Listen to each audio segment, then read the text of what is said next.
Hi, welcome back guys. This is your friend, Lettuce Head Fanfics, back with amazing fanfiction. This is the series of What If Vigilante Deku Got Stuck as a Cat? Please give this video a like and subscribe to the channel if you want more videos like this. Now let's get into the fanfic.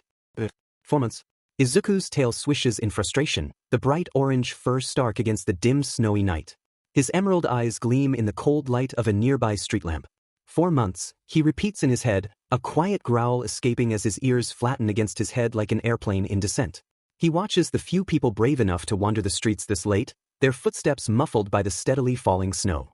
Shivers rattle through his small frame, his body huddled in a tight loaf position atop a cold concrete fence, every limb tucked underneath him in a vain attempt to stay warm. The snow piles around him, a soft, persistent weight he can't escape. His ears flicker as the wind shifts, but he's used to this now, the cold, the biting wind against his fur-covered body. What he's not used to even after all this time is the hunger. It gnaws at his insides, making him feel smaller and weaker. He doesn't know how much longer he can last like this. For months ago, Izuku thinks again, staring blankly into the snowy night. For months ago, he was human, or at least mostly human. His quirk had always been strange. He could transform into a cat. It had been useful, especially when he worked as a vigilante, sneaking around and gathering intel, taking down villains twice his size by relying on his speed and agility rather than brute force. He'd thought he had it all figured out. But then, for months ago, everything changed. It happened in the middle of a mission. He had been tracking a particularly dangerous villain, way out of his league as usual. He got too close, a rookie mistake, and the villain had nearly caught him. Instinctively, Izuku shifted into a cat, hoping to escape. And it worked, at least for the moment. He darted away, paws skidding on the pavement as he raced through the streets, ducking through alleys and under fences. But when he finally stopped, safe and hidden, his heart racing in his tiny chest, he realized something was wrong. He couldn't change back. At first, he thought it was temporary, that maybe he was just too tired or stressed. But as days passed, then weeks and now months, the shift back to his human form never came. He had no idea why. Was it some kind of defense mechanism? Had his body locked him into this form because it thought he was still in danger? Or was he too weak, too drained, to return to normal? Whatever the reason, at Katsuki. Without hands, he couldn't write in his notebooks, couldn't take notes on the villains he watched from the shadows. He couldn't communicate, not in any meaningful way. All he could do was survive.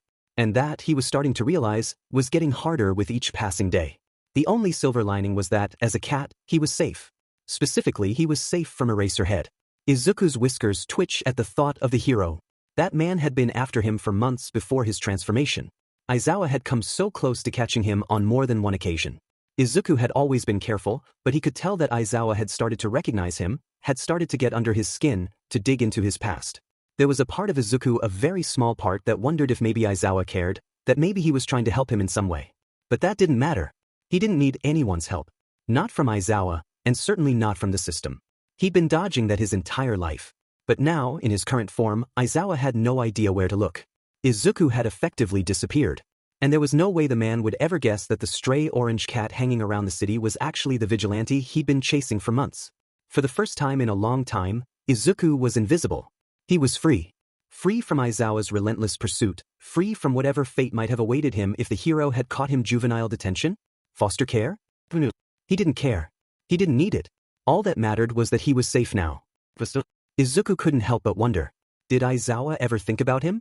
The boy he had chased for so long, the vigilante who always slipped just out of reach? Did he ever cross Aizawa's mind, or had the hero simply moved on, glad to be rid of the nuisance? Was he relieved that Izuku was gone, or did he miss him in some strange way? Does anyone even think about me anymore?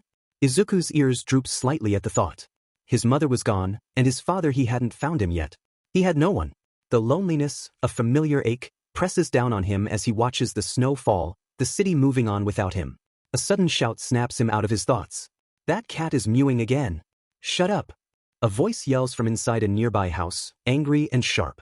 Izuku barely has time to react before something, a hard one, hits him square in the head. He yowls in pain, startled, and loses his balance. The cold stone fence shifts under his paws as he tumbles backward, falling unceremoniously into the snow-covered yard on the other side. His vision swims for a moment, the sharp sting of the impact ringing through his skull. He lands hard, the snow softening his fall only slightly. His small body crumples as the pain pulses through his head, disorienting him. For a moment, all he can hear is the distant ringing, the dull thud of his own heartbeat in his ears. He blinks, his vision doubling before slowly, agonizingly, returning to normal. The world seems too bright, too loud, and for a moment, all Izuku can do is lie there, stunned, his heart racing. It's been a long time since he's been this defenseless, this vulnerable. The smell of wet snow and iron fills his nose as he struggles to his feet. He's not safe here, that much he knows. Izuku blinked slowly, his vision fuzzy and his body heavy as he struggled to stand on all fours.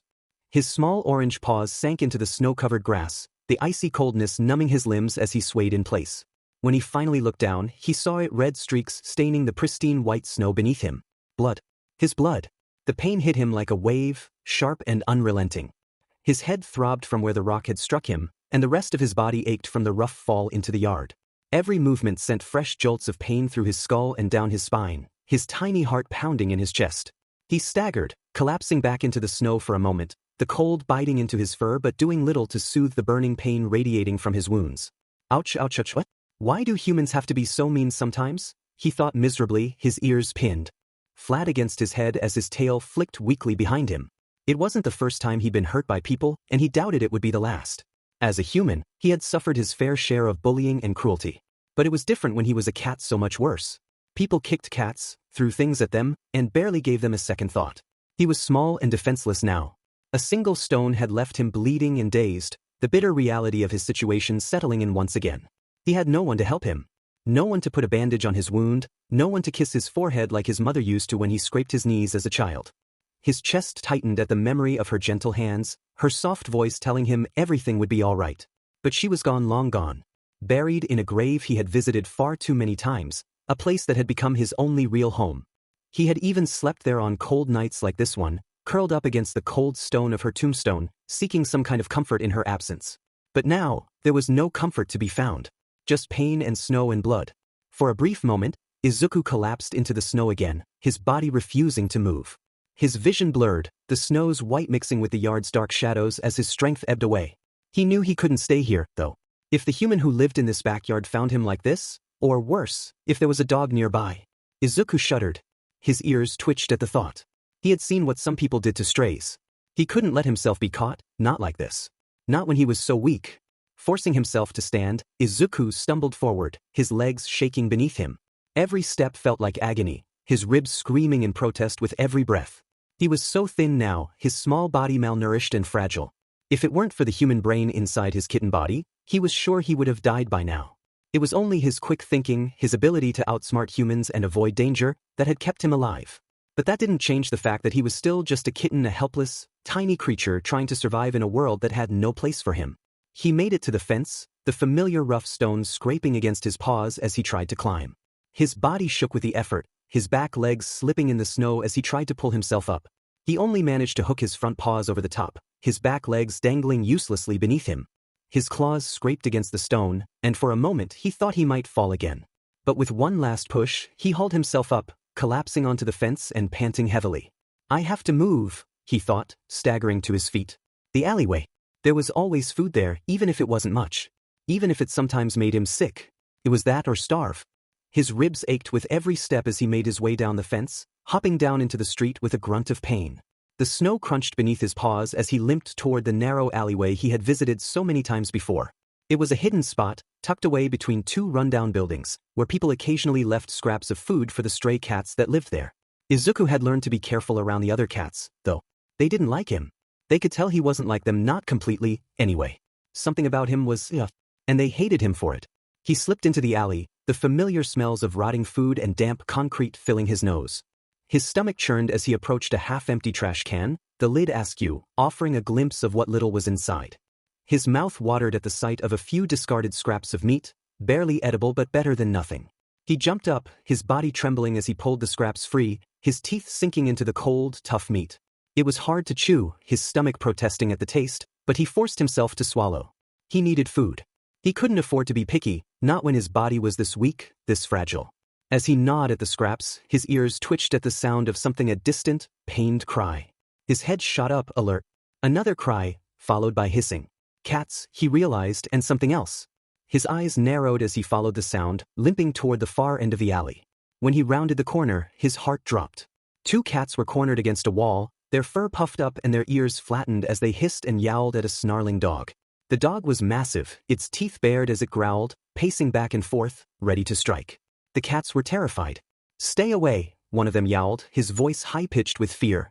"We can't fight it off. It's going to kill us," the other cried, her tail flicking wildly as she tried to back further into the corner. Izuku froze, his body trembling. His instincts screamed at him to run, to hide, to avoid the fight. But something inside him, something human, told him he couldn't just stand by and do nothing. He couldn't leave them to die. Taking a deep breath, Izuku darted forward, his small body moving with surprising speed despite his injuries.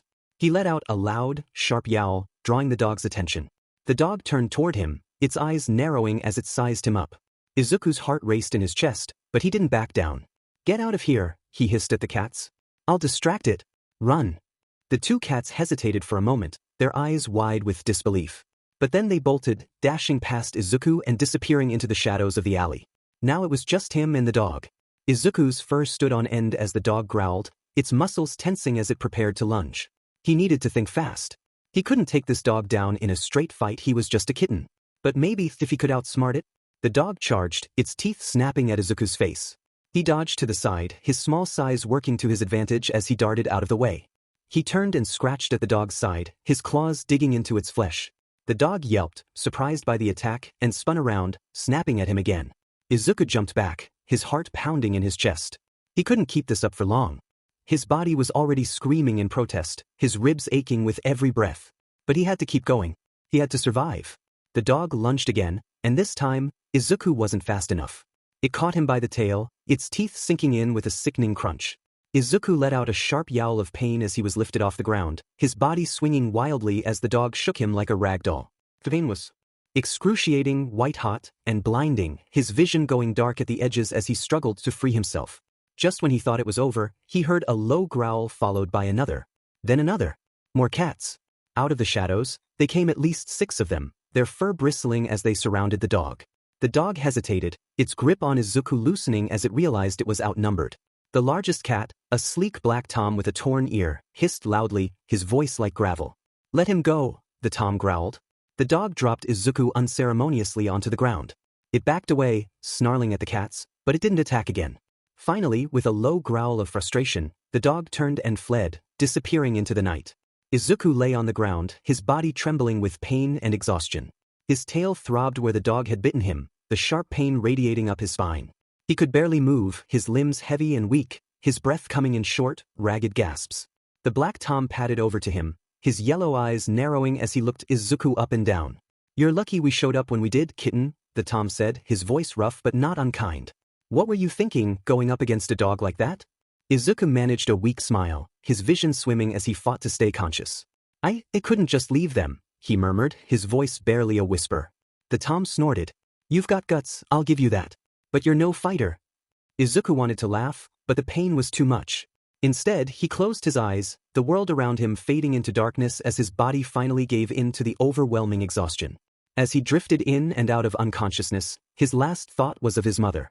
Everything was a blur. Fuzzy sounds and distorted voices echoed around him, punctuated by the biting pain coursing through his tiny body. His limbs felt heavy, his senses dulled by the overwhelming ache that pulsed through every inch of him. He didn't remember much of what had happened after the dog had released him, everything past that was hazy, smeared together in a mix of pain and exhaustion. But he did remember the sensation of being lifted, his scruff pinched between sharp teeth, his small body hanging limply in the air like a kitten being carried by its mother.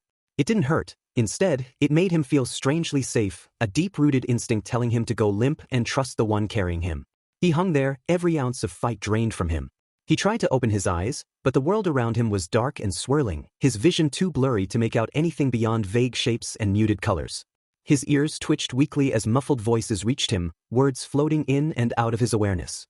He vaguely remembered the voice of the black tomcat, the one who had saved him, growling orders to the others as they moved through the shadows of the alleyway.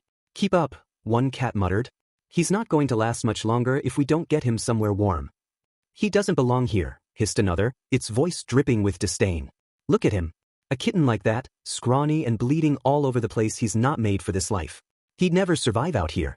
He'd be dead by morning if we left him." The way he just threw himself in front of that dog, for a couple of cats he didn't even know, a third voice, this one quieter, almost awed. "It makes him a good cat, you know? Brave. Brave." The first voice scoffed. More like foolish. He should have just run. No cat in their right mind would fight a dog like that. Maybe he's just too soft. Too human. The voices quieted, and Izuku tried to focus, to make sense of what they were saying. They were talking about him, he knew that much. The words slipped through his mind like water, difficult to hold onto. But one word kept repeating over and over, like a mantra. Human. He's not one of us, and he never will be. With the way he just gave himself up for those other cats, he's got no instincts to survive. That makes him a good cat, but a good cat doesn't make it out here. Izuku felt something twist painfully in his chest. He wasn't trying to be a good cat. He was just trying to help. Just trying to do something right, even in this small, broken body of his. His mind reeled. They knew. Somehow, the other cats knew he wasn't like them, that he was different. That he didn't belong here. A pang of fear shot through him, his body twitching weakly in the grasp of the cat carrying him.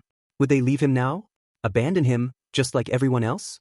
But then, another voice spoke, soft and decisive. He doesn't belong here, but I know a human who would take him. A kind one. Izuku wanted to protest, to defend himself, but he didn't have the strength. He was barely conscious, his thoughts sluggish and unsteady. He could hear them talking, the words swirling around in his muddled brain, but he couldn't make sense of them. Everything felt distant, as if he were listening through a thick layer of cotton. Humans, huh? The Black Tom growled thoughtfully, his grip on Izuku's scruff gentle but firm as he carried him effortlessly. A soft life for a soft heart. A human who would take him in. He's got no place here. He'll die if we leave him. Izuku barely registered the words, his consciousness slipping in and out as the Tom carried him. The world around him was a blur of movement and shadows, the wind whipping against his fur as the snow fell steadily, covering everything in a thick white blanket. The pain in his body was dulling, replaced by a deep, bone-weary exhaustion that made it hard to think, hard to breathe. He wasn't sure how long they traveled, only that the snow eventually stopped falling on him. There was a dull thump as the tomcat jumped up, the sensation of cold stone under his paws giving way to something smoother. He was being carried up steps, the slope disorienting, and then he was placed gently on the ground. His legs buckled as soon as they touched the surface, his entire body sagging with relief as he sank into the small patch of warmth. He blinked slowly, his vision swimming. Before he could make sense of where he was, a loud creak split the air. He was on a doorstep, a wooden doorstep, the paint chipped and worn from years of use. The world around him was quiet, the alley and the snow-covered streets behind him dark and empty. Izuku blinked, his gaze drifting up toward the tall building in front of him. A house. They had brought him to someone's house. He tried to stand, his legs wobbling beneath him, but before he could gather his bearings, the door in front of him creaked open. A flood of light spilled out, warm and bright against the darkness. He squinted, his eyes burning from the sudden brightness, his body instinctively shrinking back. But then, he saw it, the silhouette of a tall figure standing in the doorway, framed by the light behind him. The figure stepped forward, bending down slightly, and Izuku's heart nearly stopped. And then he saw him. A familiar figure with long, messy black hair and a thick beard. You have got to be kidding me. His ears flattened, his tail twitching weakly behind him as he tried to scramble backward, panic surging through his veins. He didn't get very far. His legs were too weak, his body trembling violently as he tried to push himself up, only to collapse in a heap again. No, anywhere but here.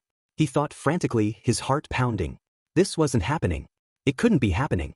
Out of all the places the cats could have taken him, out of all the humans they could have chosen. The figure in the doorway crouched down, the light behind him casting his features into sharp relief.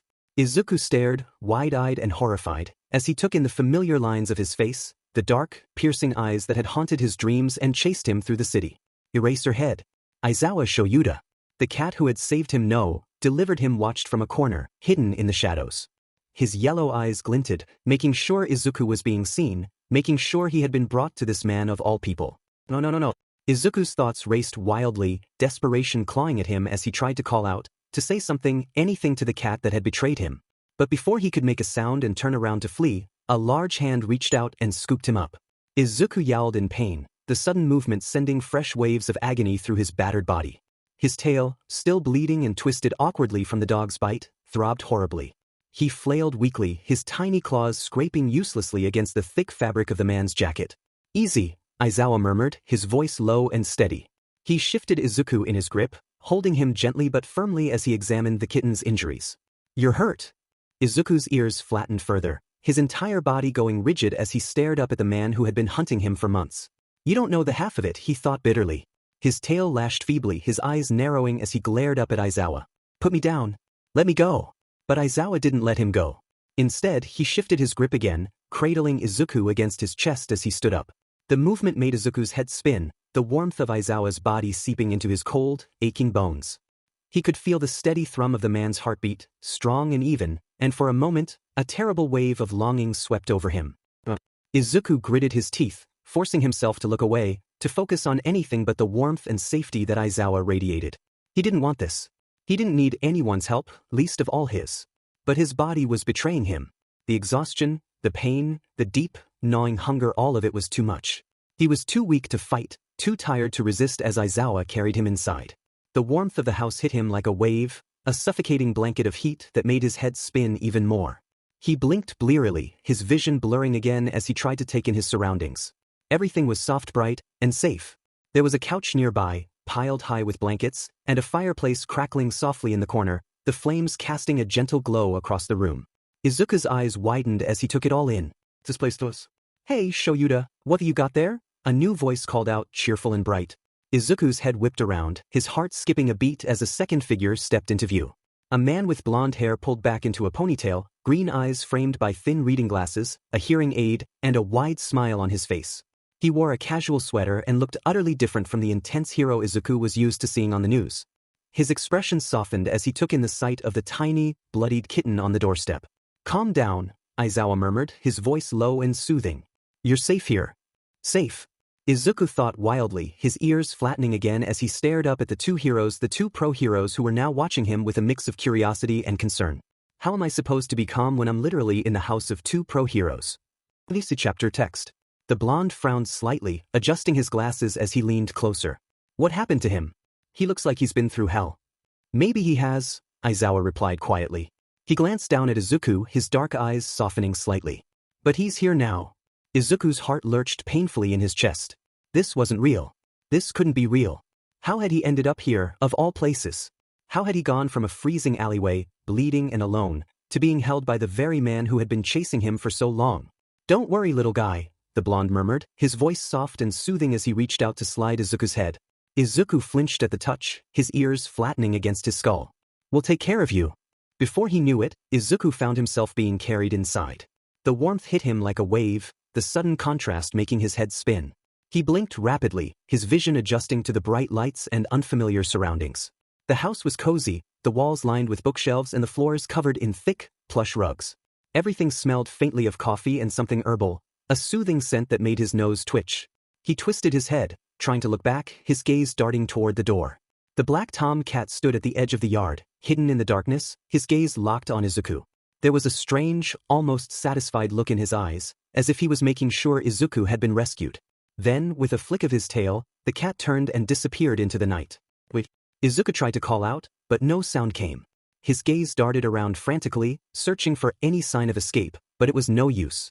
The blonde closed the door behind them, sealing him in. Izuku's heart sank, dread coiling in his stomach as Aizawa carried him gently over to the middle of the run, near the fireplace. The warmth seeped into his cold, aching bones, but it did nothing to calm his racing heart. What kind of twisted fate was this? Izuku swallowed hard, his body trembling as he met Aizawa's gaze, his mind racing frantically. You've got to be kidding me. This wasn't over, not by a long shot. Izuku could feel himself being carried away, the warmth of the house still a stark contrast to the cold, bitter world outside. The ache in his body was constant, but the confusion and panic in his mind far outweighed it. His eyes darted from Aizawa to Hisashi as they spoke in casual tones, too casual, as if this was just an everyday routine for them. I'm going to bathe him, Aizawa said, his voice low but firm as he carried Izuku down the hall, cradled against his chest. He might have fleas or something. We don't want him giving it to the others. The reality of what was about to happen hit him with full force. A bath. A real bath. He could already feel his tiny body recoiling from the thought of being submerged in water, but Aizawa was having none of it. The man was surprisingly gentle, but there was no escaping the inevitable. Izuku squirmed miserably in Aizawa's arms as they headed toward the bathroom. His small body ached from the bite on his tail, his paws still trembled from the cold and exhaustion, and now this? A bath? He felt like he was being dragged through a never-ending gauntlet of humiliation. And the others? Izuku's ears perked up, and his stomach twisted. They have more cats? Great. He let out a huff, thinking sarcastically. Maybe they'll hate me, despise me because they can tell something's off with me. Maybe they'll help me escape.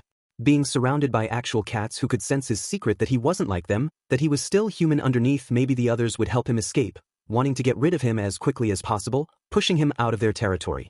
But before Izuku could dwell on that, he heard the other man's voice, present Mick's voice, float lazily down the hallway. "You need anything?" he yawned, standing at the door, rubbing his eyes like a sleepy parent checking in on their kid. Aizawa gave a rare, almost imperceptible smile, one that made Izuku's fur bristle with confusion. "Just the usual," Aizawa said quietly. "I knew you would say that. Milk's ready, just press the buttons on the machine for the formula." Hizashi smiled back, a tired, soft grin, and then, without missing a beat, he leaned in and kissed Aizawa lightly on the lips. It was a brief kiss, warm and familiar, like a couple that had done this routine 100 times. Like they'd been together for years. And Aizawa kissed him back, just as casually, just as naturally. Izuku looked away immediately, his tiny face burning. Ugh, seriously? He had no idea the two pro-heroes were so affectionate with each other. He had bigger problems right now than their domestic bliss, but still, what the heck? Don't look, Izuku grumbled internally, his face hot. He squirmed weakly in Aizawa's arms, but his body was too tired and broken to do anything meaningful. He was stuck here. The door clicked shut behind them. The room was small but warm, steam from the earlier shower still lingering in the air. Izuku was placed gently on the bathroom counter, his tiny paws slipping against the cool surface as he tried to regain his balance. Izuku instinctively tried to back away, his paws skittering across the smooth surface, but he didn't get far. Aizawa filled the sink with warm water, and the sound of the water sloshing around made Izuku's tail flick anxiously. "You've got to be kidding me," he thought, eyeing the sink warily as Aizawa turned on the water. The faucet gushed, the sound of rushing water filling the small space, and Izuku's ears twitched in pure dread. He hated baths. He hated getting wet. And now he was about to be submerged in it against his will. He clawed at the air, his tiny paws flailing, but Aizawa's grip was steady.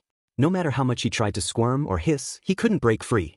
"This'll be quick," Aizawa muttered, as though that was supposed to make Izuku feel better. "Quick." Izuku thought furiously, struggling as the water soaked every inch of him. His fur stuck to his sides, and the warmth only made him more aware of how dirty he was. Izuku tensed up, his entire body going rigid with discomfort. The warmth of the water contrasted his aching, frozen limbs, and it stung badly. The wounds on his tail throbbed, and the scrapes on his tiny body flared with pain as the water touched them. He hissed, trying to wiggle out of Aizawa's grip, but the man held him steady, his large hands gentle but firm.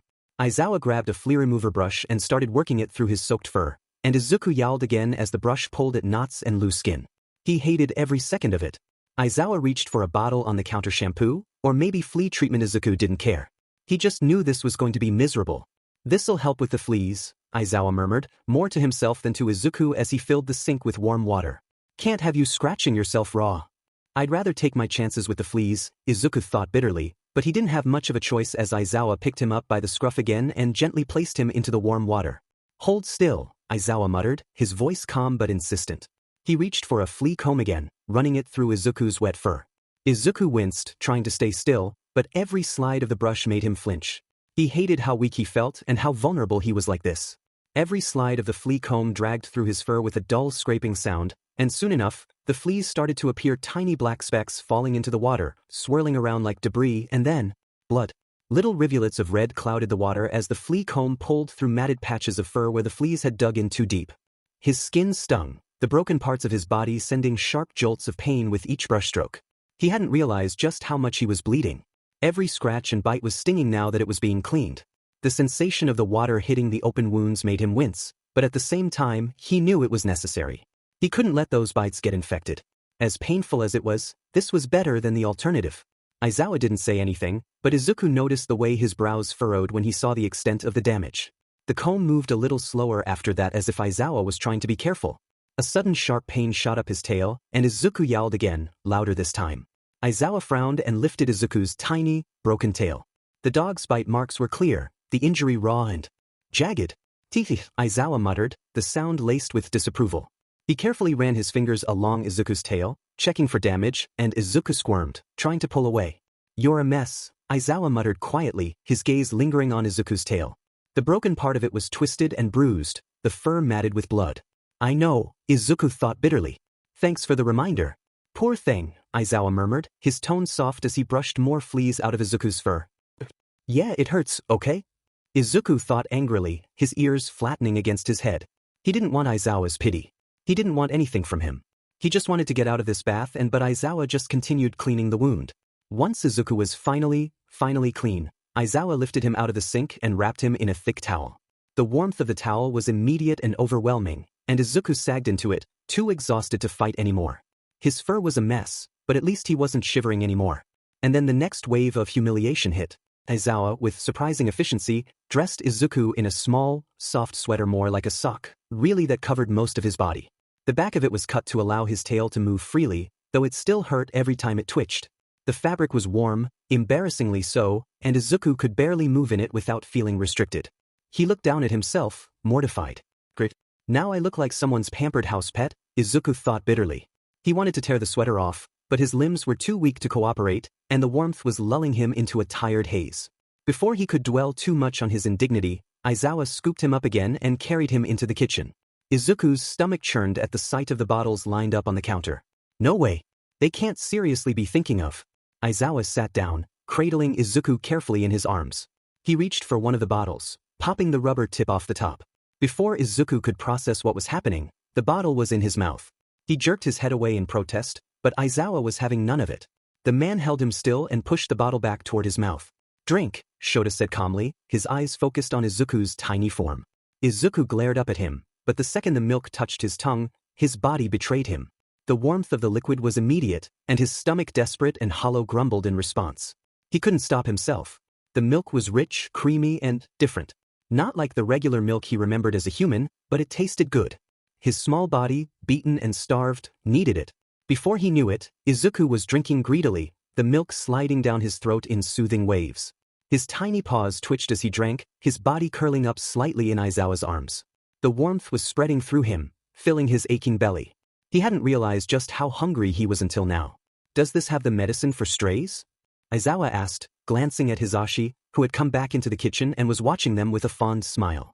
Looks like he couldn't go to sleep, not without Shota. Yep, it's got everything.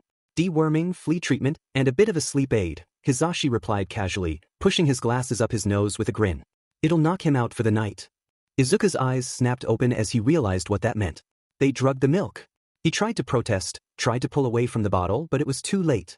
The warmth was spreading through him faster now, and his eyelids were growing heavier by the second. His limbs felt like lead, his thoughts slowing down to a crawl. No, not like this, Izuku thought weakly, his body going limp in Aizawa's arms as the sleepiness overtook him. He wanted to fight it, but the exhaustion was too strong. The milk had filled his belly, and now the warmth was making his eyelids droop, his mind growing hazy and distant. Before he knew it, his head lolled to the side, his tiny body curling up against Aizawa's chest as sleep claimed him. The last thing he heard was Hisashi's quiet voice, laughing softly. Looks like he's out. Izuku wanted to roll his eyes, wanted to snark something back, but the sleep had him completely in its grasp. His mind faded into soft darkness, and for the first time in months, he felt safe. As much as he hated to admit it, in that moment he was warm, full, and safe. And that was all his body needed to finally let go. Izuku stirred awake, his eyes fluttering open in the soft glow of morning light that filtered through the curtains. His body felt heavy, weighed down by warmth and fullness that was unfamiliar after so many months of hunger and cold. For a moment, he blinked in confusion, his small kitten body still sluggish from the effects of sleep. It took him a few moments to remember where he was. Aizawa and Hisashi's house. He had been rescued or maybe captured by the two pro-heroes, and now, after being bathed, force-fed milk, and drugged with sleep medicine, he was still here. His stomach felt pleasantly full, which was new. The ache that had gnawed at him for months, that empty pit of hunger, was finally gone. And the warmth, the soft blankets he found himself nestled in, was better than anything he'd had since turning into a cat. Still, that didn't mean he wasn't mad. He was mad. They had drugged him, dressed him in this humiliating sock, and treated him like a helpless kitten. Which I am not, Izuku thought bitterly, wriggling slightly under the covers. He tried to move, but something was stopping him, something soft yet restrictive. With a groan, he lifted his head and looked down. That ridiculous sock was still on him, keeping him warm but trapping his front paws. He could barely move. His back paws were free enough to kick, but whenever he tried to walk, his front legs got tangled in the fabric, and he'd just faceplant into the soft bed beneath him. Izuku huffed in frustration, trying to wriggle out, but the more he struggled, the more the sock constricted around him. Ugh, why is this happening to me? He thought, desperately trying to pull his front paws free, but it was no use. The sock was too tight, and his little body too weak from his injuries to fight it off. This is so humiliating. He was about to let out a frustrated mule when the bed beneath him shifted. He froze. The mattress dipped, and he heard a low rumbling groan from somewhere nearby. Then, there was the click of a light switch and suddenly, the room was bathed in soft yellow light. Izuku squinted against the brightness, his heart racing as he realized he wasn't alone. Slowly, he turned his head and saw oh no. At the foot of the bed, sprawled out comfortably, were Aizawa and Hizashi, just waking up from their sleep. And worse, Izuku was nestled at their feet, tucked into their bed like some kind of house pet. He stared at them in horror, his ears flattening against his head. You've got to be kidding me. He was still furious at being drugged, at being stuck in this sock, at being treated like some helpless kitten, and now he was waking up in their bed? How had his life come to this? As Izuku started to fidget and wriggle, trying to figure out how to escape, he suddenly felt a strange sensation. Something soft brushed against his face, and before he could react, it happened again, this time a firm, deliberate swipe across his cheek. He froze, startled, as a low purring sound reached his ears. The sensation came again, a soft, warm tongue liking his face, grooming him like a mother cat would groom her kitten. Izuku blinked, his heart racing in confusion as he looked up to see what was happening. A cat, a large, white cat with soft fur and green eyes. A ragdoll was curled around him, liking his face in gentle strokes. The cat's eyes were half closed, clearly relaxed, and its purring vibrated through the air like a calming hum. Don't panic, a soft voice said, though it wasn't human. It was the cat. The white-furred cat was speaking, its voice low and soothing, like a parent trying to comfort a scared child. Just relax. You're safe here. Izuku's heart skipped a beat. Wait, what? The cat continued grooming him, its tongue swiping across his forehead, then down to his nose, as if it were the most natural thing in the world. Who are you? Izuku stammered, his small body trembling in shock. What's going on? The others. This is probably who they meant. But the white cat didn't answer his questions nor look like they would hate him like they thought they would. It just kept grooming him, its warm tongue moving over his fur in slow, deliberate strokes. Izuku squirmed, trying to pull away, but the cat's body was pressed against his own, holding him gently in place. It wasn't hurting him, but it wasn't letting him go either. You need to get me out of here. Izuku spoke, his frustration bubbling up again. You see, I'm not a... Before he could finish his sentence, a voice from the bed caught his attention. The little kitten is so talkative, Aizawa murmured, his voice rough from sleep. He was looking at Izuku with a faint smile, his eyes half-lidded and amused. Reminds me of someone. Izuku's breath hitched, his ears flattening against his head in embarrassment. He shut his mouth immediately, his heart pounding in his tiny chest. Last time I overtalked, someone threw a rock at my head, he thought darkly. Not that he thought Aizawa would do that, but I'm traumatized, okay? He couldn't take any chances.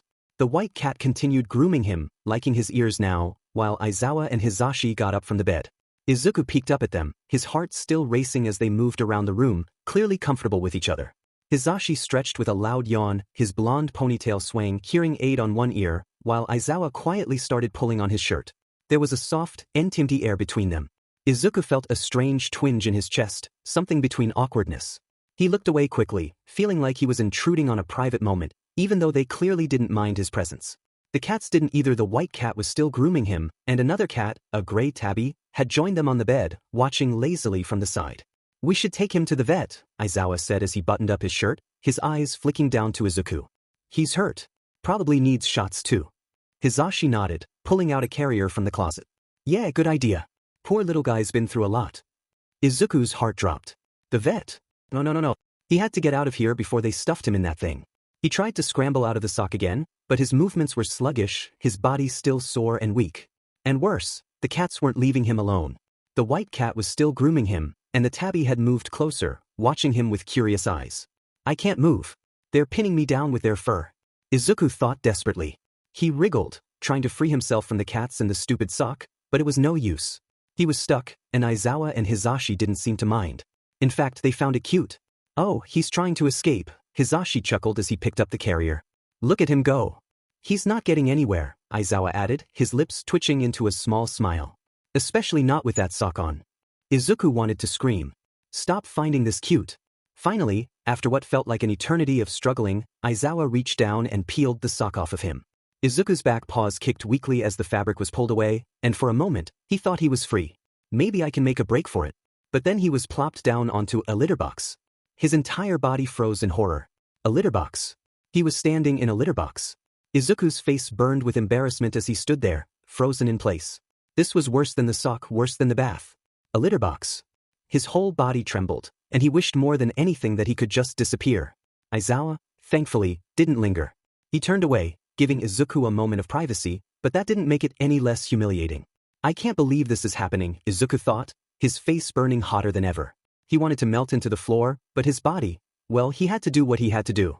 After a few agonizing moments, it was over, but Izuku was so shaken by the experience that he didn't want to talk about it. Not ever. Aizawa scooped him up again, this time without the sock, and Izuku let out a soft mewl of protest.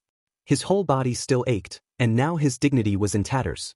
He was clean, sure, but this whole ordeal was more than his pride could handle. Still, he didn't have much of a choice. Aizawa carried him over to the kitchen, where a fresh bottle of milk was waiting. Izuku tried to resist again, but the second the milk hit his tongue, his body betrayed him once more. He drank eagerly, his belly filling up with the warm liquid, and soon he was feeling sleepy again. "In it," he thought hazily, his eyelids growing heavier as he drank. "They drugged me again, didn't they?" By the time he finished the bottle, he was too milk-drunk to do anything about it. His tiny body went limp in Aizawa's arms, and before he knew it he was being placed gently into the carrier. He tried to fight it, but the warm milk and the lingering exhaustion made it impossible to resist. The soft bedding inside the carrier was comfortable, and Izuku couldn't help but curl up in it, his eyes drooping shut. As Aizawa and Hizashi carried him off to the vet, Izuku's last thought was one of pure, sleepy resignation. This will not be his life. The vet's office was far too bright, far too cold, and now awake, Izuku's heart pounded with fear as the sterile scent filled his sensitive nose. His tiny body trembled as he sat at the back of the carrier, trying to make himself as small as possible. He didn't like this place. Not one bit. The cold metal table beneath the carrier felt like it was sapping the warmth right out of him, and the moment the vet's gloved hand reached toward the door, Izuku's instinct to flee kicked in. "I don't want to be here," he thought desperately, his green eyes wide with fear as Aizawa unlatched the carrier door. Izuku pressed himself against the back wall, his tiny claws flexing as he tried to dig into the fabric lining for any semblance of safety. But his attempts to hide were futile. Aizawa's hand slipped inside, warm but unyielding, scooping him up from his cramped hiding spot and pulling him out into the open. Izuku let out a low, pitiful mewl of protest, squirming weakly in Aizawa's grasp, but there was no escape. "Come on," Aizawa muttered, setting him down on the metal table. The cool surface beneath Izuku's paws made him shiver. "The vet needs to check you out." "I don't want to be checked out," Izuku thought bitterly, but he couldn't voice it. He was stuck, trapped between Aizawa's steady grip and the vet's looming figure, who was now approaching with a professional yet almost clinical air. The vet, a woman with glasses and a kind smile, reached out toward him with a gentle hand, but Izuku flinched away, his body tense with anxiety. His tail hurt. It hurt so much, and he knew what was coming. They were going to touch it, examine it, poke and prod at it, and it was going to hurt even more. He squeezed his eyes shut, his ears flattening against his head as the vet's hands gently but firmly held him in place. "All right, little guy, let's take a look," the vet murmured softly, her voice soothing but detached, more focused on the task at hand than the trembling kitten in front of her. Izuku shuddered as she began her examination, starting by checking his tiny paws. She lifted each one, feeling the pads, inspecting the claws. He could feel her cool fingers pressing into his fur, checking for any swelling or damage. His claws had grown too long, almost too sharp, and she noted that, reaching for clippers. Izuku winced at the sound of the snip as she clipped his overgrown claws, the brief pressure making his heart race faster. It wasn't painful, not really, but it was unsettling. "His claws are long, probably from fending for himself for too long," she murmured as she worked, glancing up at Aizawa. "Yeah, he's been on the streets for months," Aizawa responded quietly, his eyes never leaving Izuku's trembling form. Next, the vet carefully felt along his legs, checking for any injuries or swelling in his joints. She ran her hands up his thin legs, pressing gently against his small, malnourished body. Every touch made Izuku tense, his muscles twitching involuntarily as she examined him with methodical precision. His ribs were visible beneath his fur, and the vet's brow furrowed as she gently pressed against his sides, feeling for any signs of internal injury. Izuku whimpered softly, the touch uncomfortable, almost invasive. His stomach gurgled, still processing the milk he'd been given earlier, and his entire body felt too exposed, too vulnerable. "He's severely underweight," the vet said, her voice tinged with concern. "It's clear he's been malnourished for a while." Aizawa's grip on him tightened slightly, as if to reassure him, but Izuku was too overwhelmed to care. His mind was racing. Every touch, every poke, every prod sent his anxiety spiraling higher, and he could feel his heart thudding wildly in his chest. Then, the vet moved to his tail. Izuku yowled softly as her fingers gently probed the wound, the pain flaring up immediately. His small body jerked in response, But Aizawa was quick to steady him, his large hand keeping him in place as the vet examined the damaged tail with careful hands. "This is a nasty bite," the vet murmured, frowning as she inspected the injury. "It looks like it's already started healing, but it's still raw. We'll need to clean it and wrap it to prevent infection."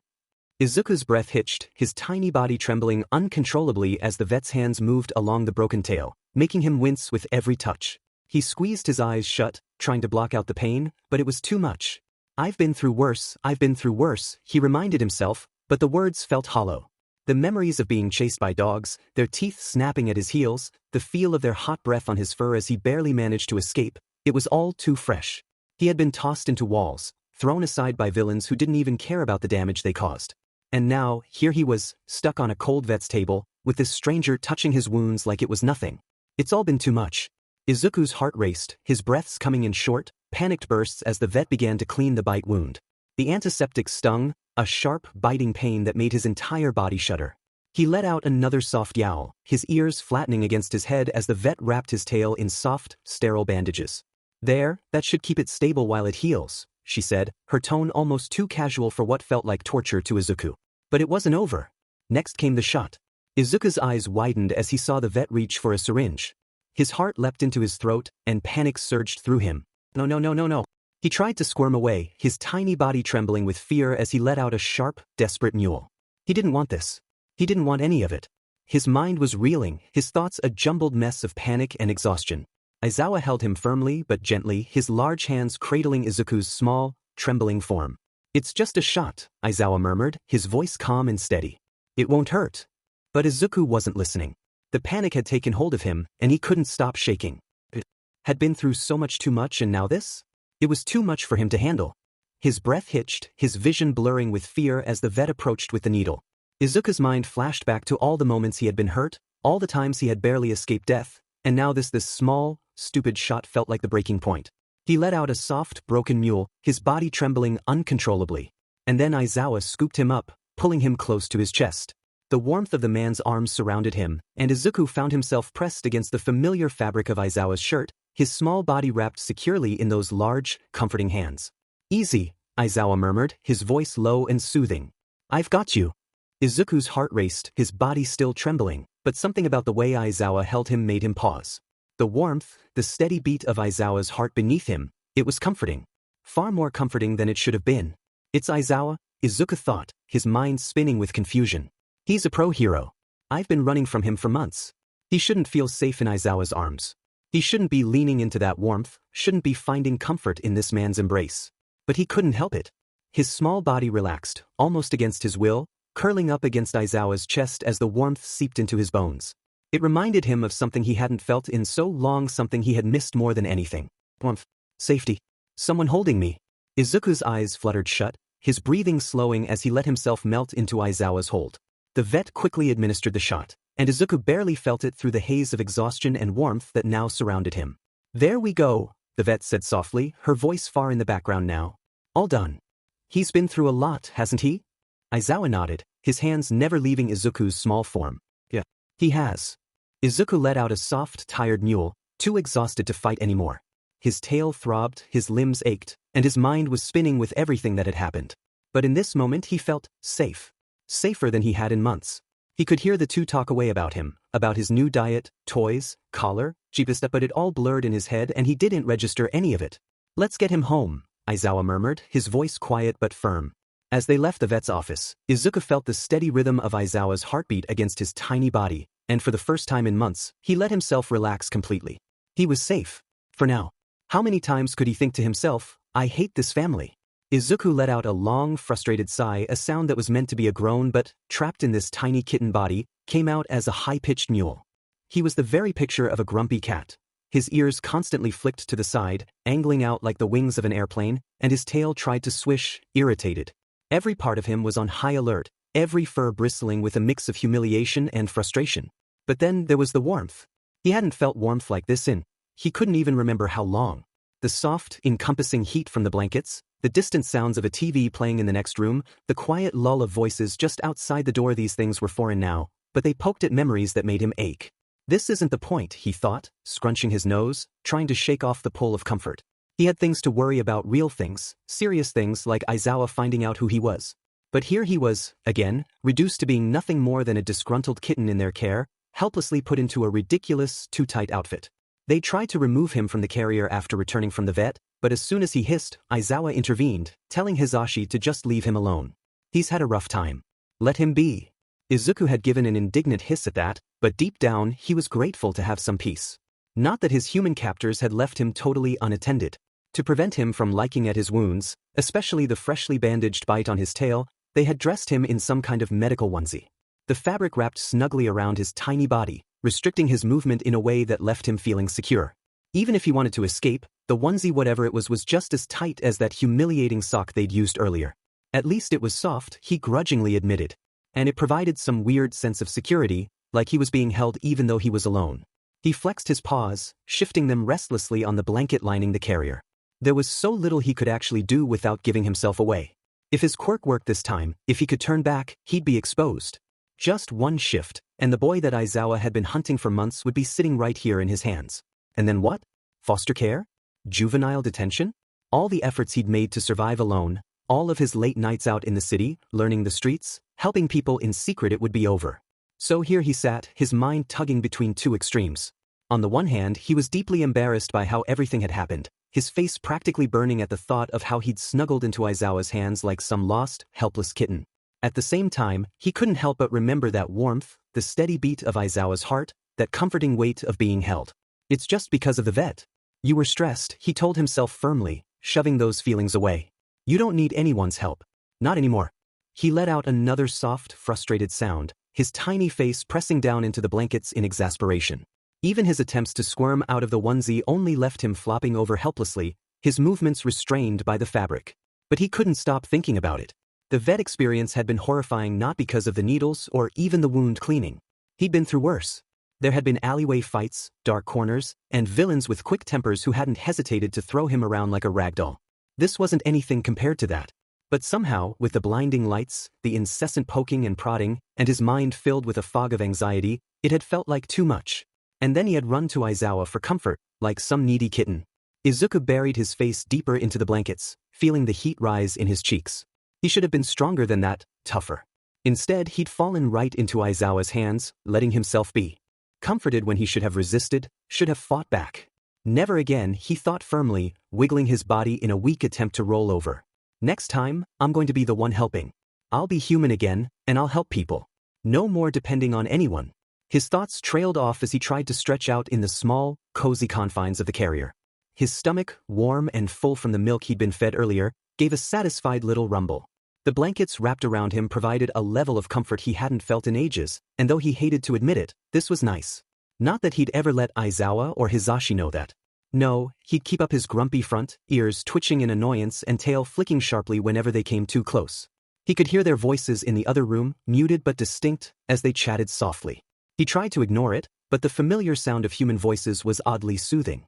He shifted again, burrowing his nose into the soft blanket, and closed his eyes. I'll just pretend I'm asleep, he decided. That way, when they come back to check on him, maybe they'd leave him alone. He'd finally get some time to himself, a chance to think without them constantly hovering over him. The carrier door clicked open, and Izuku's ears perked up immediately. He squeezed his eyes shut tighter, willing himself to stay still, hoping that if he kept quiet, they'd leave him be. Oh, look at him, Hisashi's voice whispered, filled with unmistakable fondness. He's sleeping. Yeah, Aizawa's voice replied, softer than usual. He must be exhausted. Izuku felt their gazes on him, and he bit back the urge to flick his tail or twitch an ear in annoyance. They were treating him like some delicate little thing, like a kitten who needed constant coddling. And he hated it. He wanted to open his eyes, hiss at them, tell them that he was perfectly capable of handling himself. But he stayed still, feigning sleep, his breathing slow and even. The blankets shifted slightly as one of them, probably Aizawa, adjusted it around him, tucking it closer. Izuku's heart hammered in his chest. Even though he was pretending to be asleep, the attention was both frustrating and strangely comforting. He could feel the warmth radiating from their hands, the gentle pressure of the blanket being adjusted around his tiny form. It was irritating, but also reassuring. Maybe we should feed him again later, Hisashi murmured, his voice soft but thoughtful. He's still looking pretty thin. Might choke on solid food if he's not ready. We'll keep him on milk for a bit longer, Aizawa agreed quietly. He's still recovering. Izuku's ears twitched, despite himself. You're discussing my diet like I'm some helpless sick. But even as he tried to work himself up in indignation, his body betrayed him. The warmth of the blanket, the softness of the bedding beneath him, the fullness in his belly from the earlier feeding. It was hard to stay angry when he felt this safe. No. This isn't okay, he told himself, trying to cling to his frustration. But it was slipping away, melting into the warmth that surrounded him, the cozy cocoon of the carrier lulling him into a relaxed haze. Even though he wanted to fight it, the temptation to sink into the comfort was too strong. He let out a soft, involuntary purr, the sound escaping before he could stop it.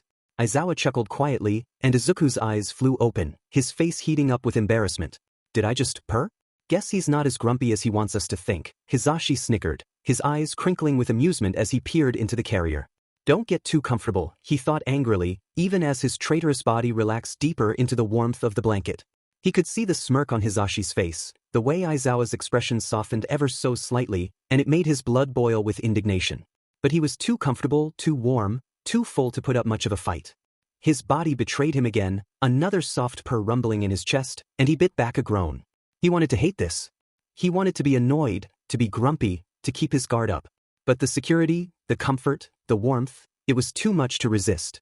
We'll check on him in a bit, Aizawa murmured, giving the blanket one last adjustment. Let him get some rest. Izuku watched them leave, his eyes narrowing as the door closed softly behind them. He let out a small, exasperated sigh, even though he knew they wouldn't see it. Once the room was empty, he closed his eyes, his heart still beating faster than he wanted to admit. Despite the human's attempt to give Izuku space, he wasn't alone. Not even close. The rustling at the door caught his attention. He peered out from behind the mesh, expecting to see Aizawa or Hisashi coming back to check on him, but instead he saw the two cats, who had already made themselves at home by jumping up onto the bed and staring directly at him. Two cats had wedged themselves as close to him as physically possible, their eyes gleaming with unabashed curiosity and an oddly persistent need to be near him. One of them, the white one with fur so fluffy it almost looked like a cloud, kept trying to nudge closer. This was the same cat that had relentlessly groomed him earlier, its saliva matting down Izuku's orange fur in messy patches that now stuck up in odd directions. Don't come in, Izuku muttered, his ears twitching back in irritation. But, of course, they didn't listen. They only watched him closer, as if his every tiny movement fascinated them. It felt like they could sense he wasn't normal. Izuku shifted uncomfortably, trying to turn away from their stares, but the ridiculous wraparound outfit still restricted his movement, trapping his front paws close to his chest. He felt his face flush as he stumbled and fell, his face squishing into the bed cover. Stupid wrapper, stupid sock outfit. He couldn't do anything in it. The white cat, looking almost like it couldn't wait another second, leaned forward, its nose twitching as it studied him. Izuku let out a frustrated huff and raised his head, doing his best to give them a stern look. You guys need to help me, humph, he managed, the fabric muffling his voice as he flailed, trying to get his front paws free. The gray cat, who had a more playful air, just tilted his head, his expression slightly amused. Help you, the gray cat said, his eyes glinting with a mischievous light. The humans are already helping you, aren't they? Izuku clenched his tiny jaw. No, you don't understand. I'm not actually. Cat. That's what I was trying to tell you this morning, he protested, his voice small. But you wouldn't stop grooming me. The white cat's head tilted slightly, his green eyes softening with amusement. He clearly had a strong parental instinct, but that didn't help Izuku's case. The gray one, meanwhile, looked intrigued but not convinced, his tail flicking playfully as he settled down on the bed, still studying Izuku as though he were the most fascinating thing in the world. Izuku took a deep breath. He had to make them understand. Look, I have a quirk, he explained, his tone as serious as he could manage in his tiny, high-pitched voice. It's like a superpower, okay? I can turn into a cat, but I'm actually a human. I haven't been able to turn back for some reason. The gray cat raised a brow, clearly intrigued. Oh, so that's why your scent is so strange? He mused. His whiskers twitched as he gave Izuku a look that was half amused, half skeptical. Izuku nodded, his tail flicking with frustration. Yes. I'm a human, I swear. That's why I need to get out of here to escape. I don't belong here. This isn't my life. The white cat looked at him sympathetically, his head tilted thoughtfully. But go back outside, he murmured, his voice soft with worry. Look at you, kid. Even if I do believe you're human, you have a broken tail, gashes all over you, you don't look like you'd survive out there, human or not. Izuku's ears flattened at that. I can survive. I was surviving, wasn't I? Barely, the gray one chuckled, his laugh rumbling like a soft purr. He glanced at the white cat, who sighed as if agreeing. The white cat continued, his green eyes narrowing slightly, not unkindly. What he's trying to say is that there's no point in going back out there. Even if you are human, you looked starving and broken when they found you. You have a good life here now. That's all that matters. Izuku shook his head, his eyes flashing as he tried to get his paws free from the fabric binding him. No. You don't get it. I have to go back. I have to save lives. Please, just remove this thing around me and help me open the window. Sure, maybe I wouldn't survive out there like this, but once I turn back into a human, I can help people. I just don't know why this stupid quirk won't. He tried to flail his limbs in frustration, his body giving a weak little kick, but the movement only sent a sharp pain shooting through his tail, forcing him to stop. He winced, panting softly, the pain draining the fight out of him. The cat that saved me, he started, his voice softer now, tinged with exhaustion. He told me, he's not one of us, and he never will be. But I'm not here to be a cat. I need to go back to being a human. The gray cat's playful demeanor softened at that, and his gaze turned thoughtful. Was he a black cat? He asked quietly. Izuku blinked, nodding slowly. Yeah. How did you know? The two cats exchanged glances, a silent understanding passing between them. It was clear they recognized the description, and the gray cat's expression softened. He let out a soft chuckle, rolling over onto his back as he stretched out on the bed, his gaze fixed on the ceiling. Listen, kid, he began, his tone more serious than before. If that cat told you you're not meant for the streets, then trust me, you're really not meant for them. He's been on the streets longer than any cat I know, brings fosters to us all the time. If anyone knows who can survive out there and who can't, it's him. Izuku clenched his jaw, his heart sinking at the words. He didn't want to believe them. He had been surviving, hadn't he? He had managed for 4 whole months, scraping by on whatever he could find, keeping himself alive through sheer willpower alone. He wasn't helpless. He wasn't meant to be a pampered house cat, sitting around while others were out there risking their lives. He was supposed to be out there, too, helping people, making a difference, just like he'd always dreamed. No, he said quietly, his voice wavering with a mix of frustration and despair. You don't get it. I don't belong here. I need to be out there, doing something, anything. Saving lives. The white cat's gaze softened, his green eyes filled with understanding but also sadness. He leaned down, giving Izuku's head a gentle nudge. Look at you though, he murmured, his voice barely more than a whisper. Even if you are human, you're hurt, and you're tired. The humans here are giving you a second chance, a chance to rest. Maybe you should take it. Izuku shook his head, his ears flattening as he pulled away from the white cat's touch. But I was doing fine. I was surviving. I don't need anyone's help. The gray cat let out a soft, sympathetic purr, his gaze softening. Kid, surviving isn't the same thing as living. You were barely scraping by out there, from what we can see. Maybe it's time to let yourself have a real life. Izuku's throat tightened, his mind racing with a mix of anger and helplessness. He wanted to argue, to insist that he could handle it on his own, that he didn't need anyone's pity or care. But the truth was, a part of him was tired, exhausted even. The months of struggling, the cold, the hunger, the constant fear of being caught, or worse, it had all worn him down more than he wanted to admit. But he couldn't just stay here. He had responsibilities, things he needed to do, people he needed to help. And yet, here he was, trapped in a tiny body, wrapped in a medical onesie, stuck in a house with 2 pro-heroes who thought he was nothing more than a helpless kitten. The white cat sighed, his gaze filled with quiet understanding. You have a good life now, he murmured, his voice gentle. You're safe, you're warm, and you're cared for. Maybe that's enough. Izuku bit back a frustrated mule, his chest tightening. Enough? He thought, the word bitter in his mind. Was he really supposed to just sit back and accept this, to give up on everything he'd worked for, everything he'd dreamed of, just because he was safe and warm now?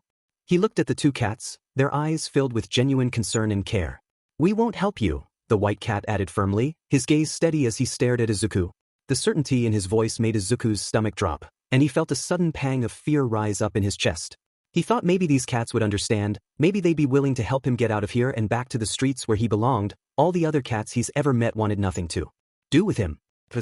I don't want to be the reason you get yourself hurt, the white cat continued, his tone softening slightly. If he says you're not good for that life, then you aren't. It's as simple as that. Helping a kitten who can barely walk, a kitten who could have died out there. He shook his head. You're not really a cat, right? You're not agile or fast enough to survive it, and you'll get yourself killed. I'm not going to let that happen. Izuku's ears flattened as he looked away, his gaze dropping to the bedsheets. He had hoped they would understand, that they'd be able to see that he didn't belong here. This was a waste of time, he thought bitterly. Asking them for help was pointless, just another reminder of how out of place he was here. Think about it. The gray cat began, his voice hesitating slightly as he looked at Izuku. What did you say your name was? Izuku, he answered reluctantly, not looking up. The white cat gave a slow, understanding nod. Izuku, he repeated, his voice a touch gentler. Do you think maybe this power of yours isn't working because your body feels like it's in danger all the time? Just look at you, you're a kitten. Right now, you're safe, with a heater keeping you warm under that blanket, and soon enough those humans will come back to make sure you're okay. Do you really think anyone has ever or would ever do that for you when you're a human? The words hit Izuku hard, and he felt a lump forming in his throat. He didn't want to admit it, but he couldn't think of anyone who had taken care of him in a long time. Not since his mother had died, and he'd been left alone, scraping by however he could. He knew the reality, he was alone out there, and the white cat was right. Even if he made it back to his human form, there was no one waiting for him. No one who cared if he was cold or hungry or hurt. He got it, okay? They didn't have to say it. Maybe this quirk is trying to keep you alive, the gray cat said. If we can't stop you, but we're not going to help you either. At least give yourself a fighting chance when you're out there again. Heal up. Maybe once you're out of survival mode, you can turn back. Yeah, the white cat agreed. What if you leave when you're able to at least turn back into a human, like you say you can? Then you'll be strong enough to run from all the dangers outside. Right now, it's too risky, child. But Izuku shook his head, stubbornly clinging to his idea of escape. He was ready to argue, to tell them they didn't know what he was capable of, when a familiar voice cut through his thoughts. Tiff, what are you two doing here? Aizawa's voice was low, and he had one of those expressions that managed to be annoyed yet somehow fond at the same time. He's supposed to be resting. Before Izuku could react, Aizawa's hands reached down, scooping him up from the bed. Izuku let out a startled mewl as he was lifted into the air, his tiny paws pressing instinctively against Aizawa's chest. Aizawa's hands were warm and steady, and even though Izuku felt the urge to squirm, he found himself settling almost immediately as Aizawa's hand gently patted his back, carefully avoiding his injured tail. Behind them, the two cats watched, the white one giving a small nod as if to say, just enjoy it while you can. Izuku glared back at him, his green eyes flashing with stubborn defiance. I'll hate every moment of this, he thought, his ears giving an annoyed flick. I'll keep fighting. The gray cat snickered, nudging the white one's shoulder with a playful bump. It's going to happen eventually, kid. You'll see. These humans help everyone they can. Doesn't matter if it's kids, adults, or, well, stubborn little kittens who can't accept they need help. Izuku opened his mouth to protest, a defiant huff building in his chest. I didn't need help, he thought stubbornly. But as much as he wanted to deny it, the words rang hollow even to his own ears. It was clear to everyone else that he had needed help for a long time, but saying it out loud? He didn't think he could bear that. Before he could voice his protests, he felt Aizawa's hold shift, and a familiar voice chimed in cheerfully. Here, she'll let me hold him. I barely had any time with the little guy. Hizashi's warm, enthusiastic voice sounded close, and before Izuku knew it, he was being transferred from Aizawa's hands into Hizashi's eager arms. The shift was surprising, but Izuku found himself nestled in another warm embrace, this one softer and more playful than Aizawa's steady hold. He blinked, his gaze meeting Hizashi's green eyes framed by reading glasses, and he felt his tiny claws reflexively flex against Hizashi's sweater. I shouldn't be liking this, he told himself, but the softness and warmth were strangely soothing. The blonde strands of Hizashi's hair were close enough that Izuku almost reached out to bat at them, if they weren't held back by the wrapper. His eyes widened as he realized he was nearly giving in to that instinct, his small claws barely retracting as he pulled his paws back, a faint blush creeping across his cheeks. Hizashi chuckled softly, sensing Izuku's little struggle, and he gave him a gentle scratch behind the ears. Look at you, little fighter, he cooed, his voice warm and encouraging. I can tell you're going to be one stubborn kitty. But we'll take good care of you, don't worry. Izuku's heart pounded, his face flushing as he realized just how much he liked the feeling of being held, being cared for. No, he told himself firmly. I need to get out of here as fast as possible before this feeling takes over. He didn't want to be lulled into comfort, didn't want to risk losing his determination to go back to the life he knew, the life he'd fought so hard to survive. But it was hard. Hizashi's arms were warm, his gentle hums soothing, and the temptation to let himself relax was almost overwhelming. Hizashi seemed to sense his resistance, his eyes softening with an understanding smile as he continued to hold Izuku gently. Just take it easy, Izuku, the white cat said as he jumped with ease on the sofa. Izuku could only dream of being able to do that with ease. There's no rush to do anything. You can fight and be tough all you want, but even the strongest fighters need to rest sometimes, you know? He wanted to believe that, wanted to soak in the comfort and warmth they offered, but he couldn't shake the feeling of guilt that gnawed at him. But I have to help, he insisted, struggling against Hizashi's gentle grip. There are people out there who need me. I can't just sit here while others are suffering. You're only a kid or well a kitten, it was the gray one this time, resting on Shota's lap. You're not meant to bear that burden. Let someone else help for a change. Izuku looked at him, his eyes wide with frustration and desperation. But what if no one else does? What if they're left alone? The same way he was left alone. The white cat's gaze softened slightly, and he shook his head. Sometimes, Izuku, you have to let go. Sometimes, the best thing you can do is focus on yourself first. You need to heal, to regain your strength, and only then can you help others. But how can I do that when I feel so powerless? Izuku cried out, tears threatening to spill from his eyes. I don't want to be this thing. I want to be strong. I want to save people. Look, kid, it's okay to be vulnerable, the gray cat chimed in, his voice steady and calm. It's okay to take a step back and allow others to help you. You'll be stronger for it in the long run. Izuku's heart ached at their words. They were right, he knew they were right, but that didn't make it any easier to accept. He trailed off, burying his face against Hisashi's shirt, the fabric soaking up his frustration. I don't want to feel weak. As much as he wanted to deny it, as much as he wanted to believe he didn't need anyone's help, the truth was glaringly obvious. He was broken, weak, and in his current state, he couldn't survive on his own. But he didn't want to admit that, didn't want to accept that he needed these humans. The white fluffy cat stepped closer, his gaze steady as he watched the exchange. You don't have to fight alone anymore, he murmured, his voice quiet. No one's expecting you to. I'm expecting myself to. Izuku's heart clenched, his eyes stinging as he tried to push down the emotions bubbling up inside him. But I don't need help, he wanted to insist. I'm fine on my own. You're not weak, he reassured him, his voice softening. You're strong for fighting through everything you have. But everyone needs help sometimes, even the strongest among us. It doesn't make you less of a hero, Izuku. It makes you human. Human. This chapter text. Izuku blinked awake, his tiny body stiff and sluggish as the morning light filtered through the small holes of the carrier. He groaned softly, a sound that came out more like a high-pitched mewl, and shifted against the soft blankets that lined the bottom. For a moment, he lay still, trying to piece together how he'd ended up here again. His last memory was of curling up after dinner, tucked in the corner of the room with the soothing hum of the TV in the background. The warmth of the house and the gentle scratches behind his ears had lulled him to sleep before he'd even realized it. That stupid carrier, he thought irritably, squirming slightly in the snug confines. He didn't need this much care. He was fine. His tail throbbed faintly under the protective bandage and he shifted, trying not to think about it. I just need to get better so I can run away. I don't need anyone's help. But as he moved, the snugness of the sock wrapped around his body reminded him otherwise. It wasn't just to keep him warm, it was to stop him from liking his wounds and undoing the vet's careful work. He frowned, his ears flattening against his head as he wiggled his front paws helplessly. Still squirming, huh? Izuku's gaze snapped upward to meet the calm green eyes of the white cat curled around him. The larger cat had wrapped itself snugly around Izuku's small frame at some point, its fluffy white fur providing an extra layer of warmth. Why am I here again? Izuku asked, his voice tinged with suspicion. It's not another vet visit, is it? He shuddered at the memory, his fur bristling. The blinding lights, the poking and prodding, and the sharp sting of the shot, it was all still too fresh. The white cat let out a soft purr, nuzzling the top of Izuku's head reassuringly. Relax, kit. It's not the vet. They're just taking us to their other home. Izuku blinked in surprise, his tiny ears twitching. Other home. The white cat nodded, its expression calm and matter-of-fact. Yeah. They have a house closer to their school. We go there sometimes when they're busy teaching. They have another house? Izuku repeated, his tone incredulous. How can they afford that? Don't they live on a teacher's salary? From above, a snicker rang out, and Izuku glanced up to see the gray cat perched on top of the white one, lazily stretching its limbs. Its amber eyes gleamed with amusement as it looked down at him. What are you on about? The gray cat teased, its tone light and playful. They're heroes, genius. It's not like they're living paycheck to paycheck.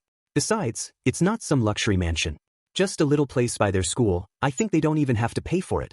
Izuku froze, his heart skipping a beat as realization dawned on him.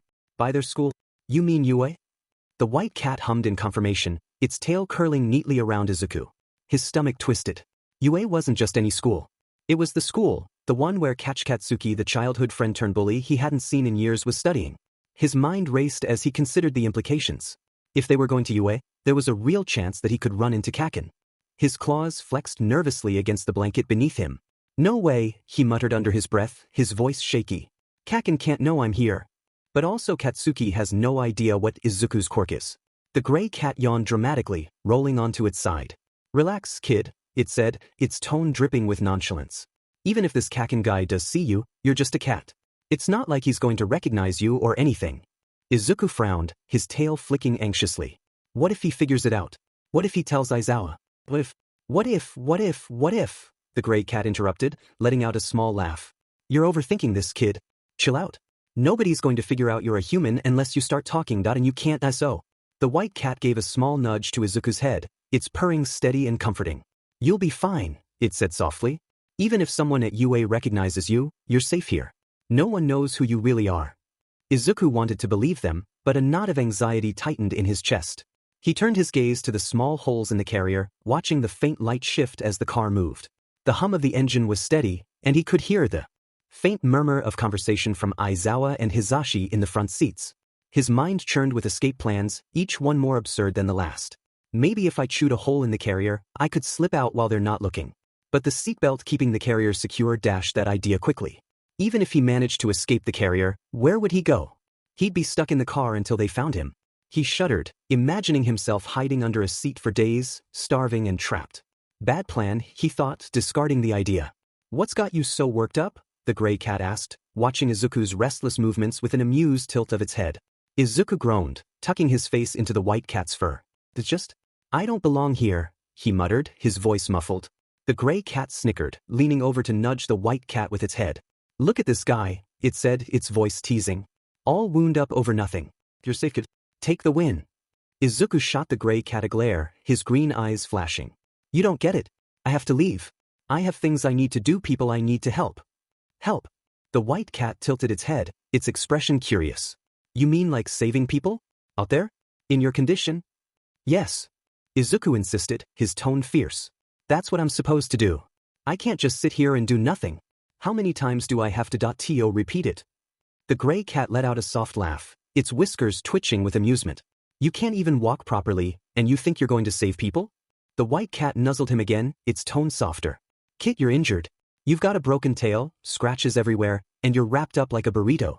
You're not exactly in hero shape right now. Izuku's ears flattened, and he clenched his tiny jaw. I don't care, he muttered stubbornly. I'll figure it out. I've survived this long, haven't I? Barely, the gray cat countered. Look, kid, I get it. You're stubborn. But maybe you should focus on not dying first. The white cat's green eyes softened as it added, We're not stopping you, but we're not helping you escape either. You need to heal first. Then maybe, just maybe, you'll have a fighting chance out there again. Izuku let out a frustrated little huff, burying his face in the white cat's fur.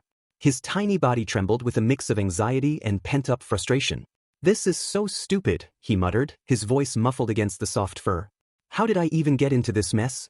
The white cat purred softly, curling its body closer around Izuku. Just breathe, it murmured, its voice low and calming. You're safe.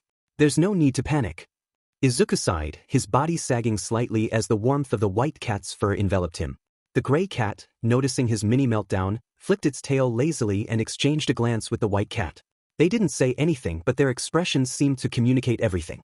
The white one gave a subtle nod, resting its chin against Izuku's head once more. For a moment, the tension in Izuku's body eased. The rhythmic purring of the white cat and the steady hum of the car were oddly soothing, even though his thoughts were still a chaotic mess.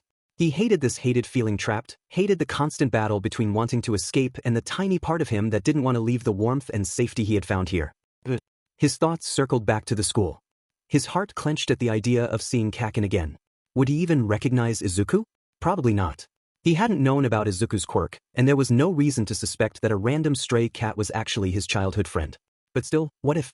The thought of being exposed, of losing what little control he had left over his situation, made his chest tighten with dread. But at the same time, a small, stubborn part of him yearned to see Kaken again, even if it was from afar. It had been so long since he'd seen his childhood friend. Even if Katsuki didn't recognize him, just seeing him would feel like a small piece of home, a connection to the life he had lost. He glanced up at the two cats again, their relaxed postures and gentle purring a stark contrast to the storm raging in his mind. The white cat's protective warmth and the gray cat's playful demeanor were oddly comforting, even if Izuku didn't want to admit it. He let out a soft mewl, curling up tightly in the blanket and tucking his head under the white cat's chin. Izuku blinked as the car slowed to a stop, his small ears perking up at the sound of the engine cutting off. For most of the drive, he had kept his head tucked under the white cat's fur, too overwhelmed to look out, but now curiosity got the better of him.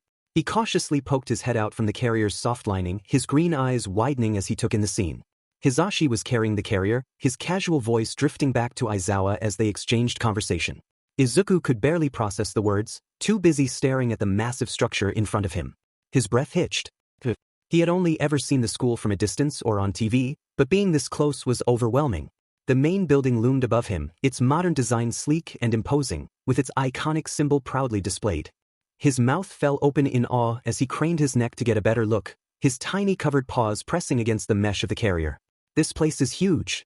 The carrier shifted as Hisashi carried it through the entrance, and Izuku's view wobbled. The sound of students chatting and footsteps echoed faintly through the halls, but soon the voices faded as they turned down a quiet corridor. Izuku frowned in confusion as they descended a staircase, leaving behind the airy, open spaces of UA's main building. Where are we going?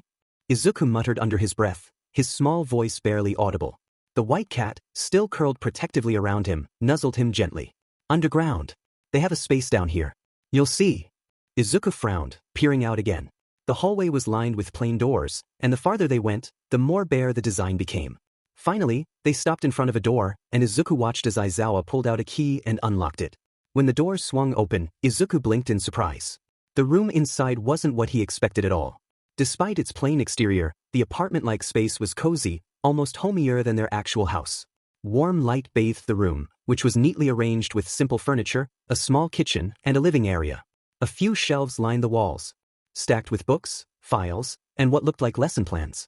The carrier was set down on the floor, and Hisashi unzipped the top with a flourish. "All right, little ones, we're here," he said cheerfully, stepping back as the gray cat hopped out immediately, stretching lazily. Izuku peered up at the opening, excitement bubbling in his chest. Freedom. He prepared to jump out, but before he could move, he felt the white cat's teeth gently grab his scruff. With an effortless leap, the white cat jumped out of the carrier, carrying Izuku along with him. "Hey!" Izuku protested, his voice muffled. The white cat set him down carefully on the floor and gave him an amused look. "You're injured, kid. No way you were making that jump on your own, and not when you're wrapped." Izuku puffed out his cheeks in frustration but said nothing, his green eyes already scanning the room for escape routes. The door seemed like the best bet. There were no windows in the underground apartment, which made him shudder. What happens if there's a fire? He took a tentative step toward the door but immediately stumbled, letting out a soft whine as the tight sock around his body restricted his movement. "Shoo, hush now," Hisashi said, crouching beside him and gently stroking his head. "Don't fuss. We just didn't want you opening your wounds while you slept. But I trust you'll be a good kitten and not overdo it, right?" Izuku glared at him, his ears flattening in irritation. He hated how easily they could scoop him up and talk to him like he was some fragile little thing.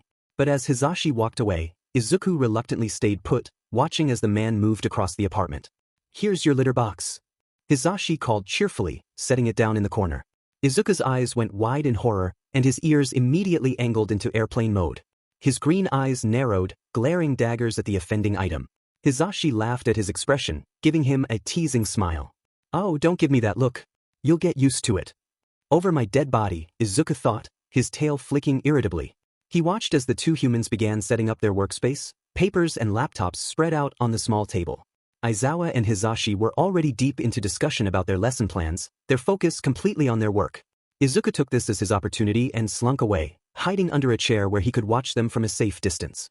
From the corner of his eye, he noticed the other two cats playing with each other, batting at a stray piece of paper that had fallen to the floor. Their antics were noisy and chaotic, but after a while, they seemed to tire themselves out.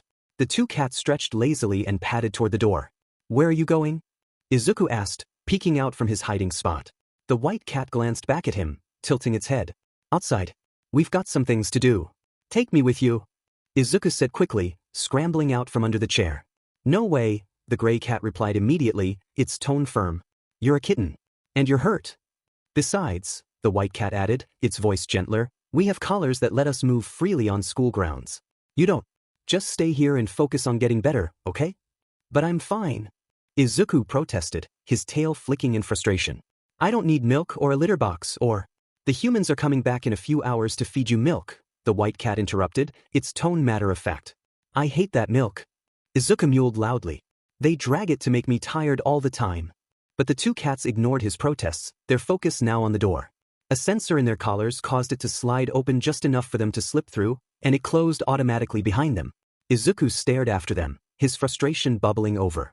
He walked up to the door and pressed his paws against it, trying to push it open like they had, but nothing happened. He sighed, letting his head drop in defeat. This is my chance, he thought, backing away from the door. If I can just turn back into a human, I can get out of here. He took a deep breath, closing his eyes as he concentrated. He tried to picture himself as a human, his hands, his legs, his unruly green hair. He focused hard, willing the change to happen, but when he opened his eyes, nothing. He was still the same tiny, fluffy kitten. Izuku groaned, collapsing onto the floor with a frustrated sigh. He glared at the door, his mind racing as he considered his next plan. The handle, if he could just pull it down, the door might open. But the lock was another problem entirely. How was he supposed to rotate it without fingers? He decided to start with the handle. Summoning all his strength, he crouched low, his butt in the air and his bandaged tail trembling as he prepared to jump. He leaped with all his might, and barely made it an inch off the ground. Panting softly, he tried again, but the result was the same. His tiny body was too weak, and without the adrenaline of danger, his efforts were pitiful at best. Izuku collapsed onto the floor, his limbs splayed out as exhaustion overtook him. This is harder than I thought, he muttered, his voice barely above a whisper. Izuku huffed, frustration bubbling up inside him. Come on, Izuku, he muttered to himself, his tiny voice barely a whisper as he paced back and forth in the cramped, quiet room. You're a human stuck in a cat's body, and you figured out ways to escape Aizawa, to escape villains that would have happily ended your miserable life in a heartbeat. If you can outsmart them, you can get out of this. He meowed softly to himself, almost like a chant to build up his courage. He paused for a moment, ears twitching. The door was right there. He could do this. He had to do this. Izuku's gaze fell to the heavy seats that surrounded the room. These stupid chairs are too heavy. I can't move them, he mumbled. But wait, the sofa. It's right next to the door.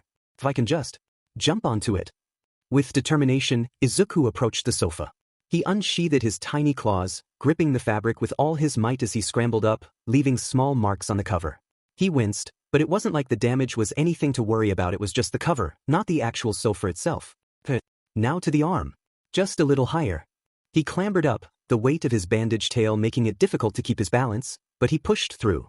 His tail thumped against the back of the couch as he reached the top, getting closer to the goal. There are just a few more steps.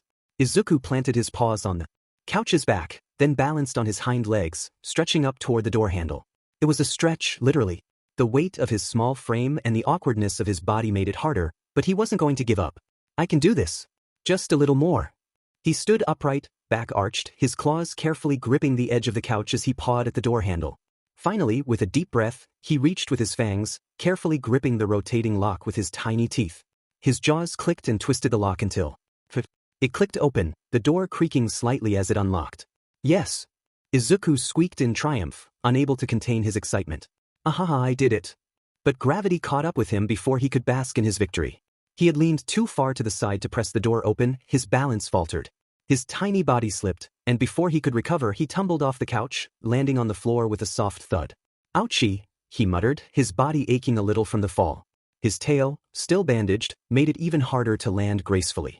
He stood up, shaking himself off, wincing at the dull pain in his side. It wasn't a hard fall, but still, the impact stung. I'm lucky it wasn't worse, he mumbled, his tail swishing weakly behind him. He managed to right himself and, with a grunt, used his snout to nudge the door open. The hallway beyond was empty and eerily quiet, and the brown walls were bathed in yellow light. Okay, here we go, Izuku said under his breath. Time to escape. He darted forward, moving as quickly as he could despite the soreness in his legs. But as he ran, the pain in his sides made itself known, and Izuku stopped, hissing in discomfort. He paused for a moment, reconsidering his options. Okay, no running. I'll walk quickly. It's better than limping my way through this place, he thought, resigned. As he padded down the hallway, his eyes scanned the area. There was no place to hide here, and the walls left him exposed. His heart pounded with adrenaline as he took off at a fast trot, his tiny form moving as quickly as his injuries allowed. Every step sent sharp twinges through his sides, but he gritted his teeth and pushed forward. He had to get out of the building before anyone noticed he was gone. As he rounded the corner, he skidded to a stop, his wide green eyes locking onto the elevator at the end of the hall. Perfect. He sprinted toward it but came to an abrupt halt when he realized the obvious problem. The buttons were far too high for him to reach. His ears flattened with frustration. Of course. He glanced at the door leading to the stairwell, a flicker of hope sparking in his chest. He ran to it, pressing his small body against the door, straining with all his strength, but it didn't budge. His tiny frame wasn't strong enough to push it open. His sides heaved with effort as he collapsed against the cold floor, panting heavily. His limbs burned, and exhaustion tugged at his small body. Suddenly, a faint ding echoed through the hall. His ears perked up as the elevator doors slid open with a quiet whoosh. His breath hitched. Was it Aizawa or Hisashi? Had they come back already? He darted into the nearest shadowed corner, pressing himself flat against the wall, his fur puffing out in alarm. Footsteps echoed in the hallway, and a deep voice murmured something into a phone. Izuku risked a cautious glance. A tall teacher he didn't recognize stepped out of the elevator, still focused on his phone call, unaware of the small kitten watching him. The elevator doors stayed open for a few lingering moments. Now or never. Summoning the last of his strength, Izuku bolted toward the open elevator, slipping inside just as the doors began to close. His heart pounded as he sat there, panting heavily. He had made it somehow. The elevator was small and silent, its walls gleaming under harsh fluorescent lights. Izuku's breath slowed as he scanned the control panel, and blinked in surprise. The elevator didn't just have buttons high up, it had a second set of buttons lower down, perfectly at his eye level. His mind spun. Why would they? He shook the thought away, focusing on the task at hand. He tapped the button marked G with his nose, holding his breath as the elevator began to go up. He prayed that no one would need the elevator before he reached the ground floor. The ride felt agonizingly slow, each second stretching into eternity as the glowing floor indicator ticked upward. The doors slid open again, and without hesitation, Izuku darted out, ignoring the sharp pain in his sides as he ran across the smooth tile floor. His tiny form weaved through the sparse furniture. Luckily the doors were automatic and he managed to leave without much hustle. His gaze locked onto a row of bushes near the outer wall, and he dove into the foliage, collapsing against the cool dirt beneath the leaves. I did it. He couldn't believe he'd actually made it this far. His heart pounded wildly as he listened for any signs of pursuit, but it remained quiet. He was free at least for now. He lay there, panting heavily, his heart still racing from the escape. His body ached, exhaustion dragging at his limbs, but he'd done it. I made it out. But as the adrenaline faded, another thought crept into his mind, sharp and unrelenting. Well, now, he was free, but he was weak, injured, and alone. The streets wouldn't be any kinder than before. But I can't go back, he thought stubbornly. I won't go back. Izuku's tiny paws patted softly against the cool grass lining the stone path of Yue's courtyard. His small frame blended easily into the shadows of bushes and trees, keeping him hidden from view. The early morning sun bathed everything in a warm, golden light, making the school grounds feel almost peaceful almost. This is going easier than I thought, he mused, his ears twitching warily as distant voices echoed across the field. He lowered himself further into the foliage, green eyes narrowed with focus. He had managed to escape the apartment, slip through the hallways, and even get through the elevator without being caught. Now all that stood between him and the outside world was the school fence just a few meters ahead.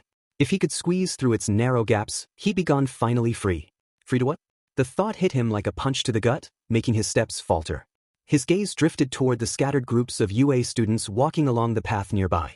They were dressed in neat, clean uniforms, books tucked easily under their arms. Some of them were using quirks, casually creating floating hands to carry books or using wind powers to push open doors without touching them. They looked so normal. He hated it. He hated how easy their lives seemed, how they lived without constant hunger gnawing at their bellies or fear chasing them at every turn. They had friends. People who cared. A future. His claws flexed against the dirt, tail stiffly flicking with resentment. I could have had that, he thought bitterly. If things had been different, he could have been one of them, a student, a hero in training, chasing a dream instead of survival. But he wasn't. He never would be. With a deep breath, he shook off the rising bitterness and turned his gaze back to the fence. It was close now, just a short sprint away. All he needed was a single push, and he'd be back on the streets, back to the life he knew. No more soft blankets, no more force-fed bottles of drugged milk, no more. Wait, isn't that the kitten we were put in charge of? Izuku froze, his fur standing on end. The voice came from behind him, smooth, lazy, familiar. His heart dropped. The gray cat lounged lazily in the middle of the sunlit field, mid-groom, his sharp blue eyes locked onto Izuku's small, retreating form. Beside him, the white cat stirred from its resting spot, its fluffy fur gleaming like fresh snow under the sunlight. Its green eyes widened with recognition. That is our kitten, the white cat gasped, springing to its feet. How did he even get out? The gray cat yawned, stretching languidly. Maybe he was telling the truth, he mused, about being a human in a cat's body. Thought it was the milk talking, but... There's no time for this, the white cat snapped, already bolting toward Izuku with a speed born of instinct. He can't leave. Izuku felt the ground tilt beneath him as panic surged through his chest. No. He spun on his paws and broke into a desperate sprint, ignoring the burning ache in his sides and the throb of his bandaged tail. His tiny legs pushed forward, but his steps wavered, each movement more strained than the last. The warm sun soaked into his fur, making him dizzy. His breath came in short, painful gasps, and for a fleeting moment he thought about just collapsing, lying down, giving up. But he couldn't. He wouldn't. Izuku! The sharp voice froze him mid-step. He whipped his head around just in time to see the white cat skid to a stop in front of him, blocking his escape. Its tall frame towered over him, imposing and fierce. Izuku scrambled back, his tail instinctively tried curling around his body in a defensive gesture as his small frame trembled.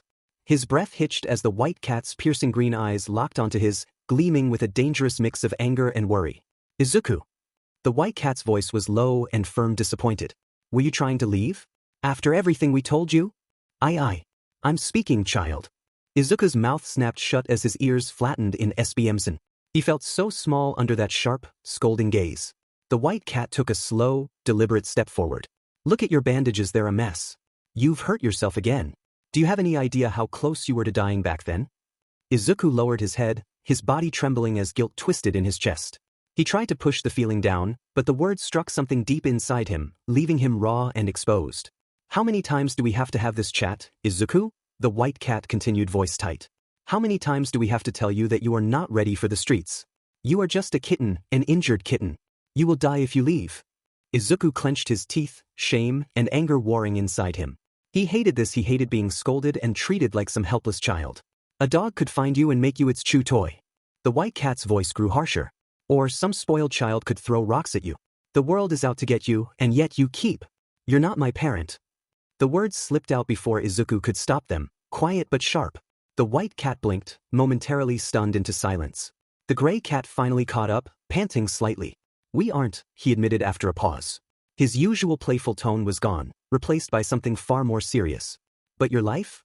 It's non-negotiable. His blue eyes darkened, his voice low and steady. If we have to keep dragging you back here to keep you alive, we will. Izuku's claws flexed weakly against the grass. His breath hitched as emotions crashed over him: anger, fear, resentment, loneliness. Never in my life have I seen a kitten so determined to get himself killed. The gray cat sighed, shaking his head slowly. We're taking you back. He stepped forward, lowering his head to grab Izuku by the scruff, but Izuku dodged at the last second, his small frame shifting defensively. No, he hissed, swiping instinctively. His tiny claws remained retracted, more of a warning than an attack, but the two older cats stilled, eyes wide with surprise. Izuku's breath trembled as he squared his stance, legs shaking but resolute. I'm not going with you. You can't just make me do whatever you want. Leave me alone. Silence hung heavy in the air. The white cat's eyes softened, though his voice remained steady. Child, didn't your parents teach you manners? Izuku froze, his chest tightening painfully at the mention of his parents. He clenched his jaw, forcing down the sudden ache in his throat. The white cat stepped closer, gentler this time. You're allowed to be angry, Izuku. But you're not allowed to throw your life away.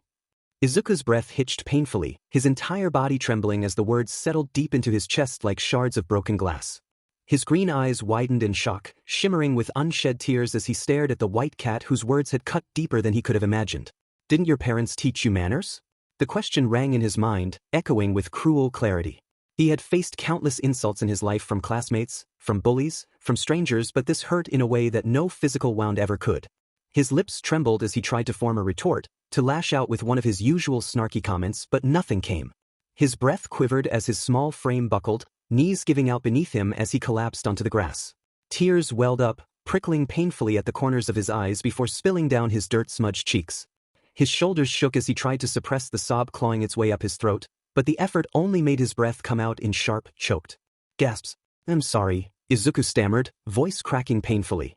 His claws flexed helplessly against the dirt as his chest heaved. I'm sorry, I'm not the best kid from the bunch, okay? Green eyes widened, and his previous irritation turned into stunned regret as he took a hesitant step forward. His sharp words were spoken out of frustration and fear, but look where that landed him. Izuku's small, trembling body shuddered as he pressed his face into the grass.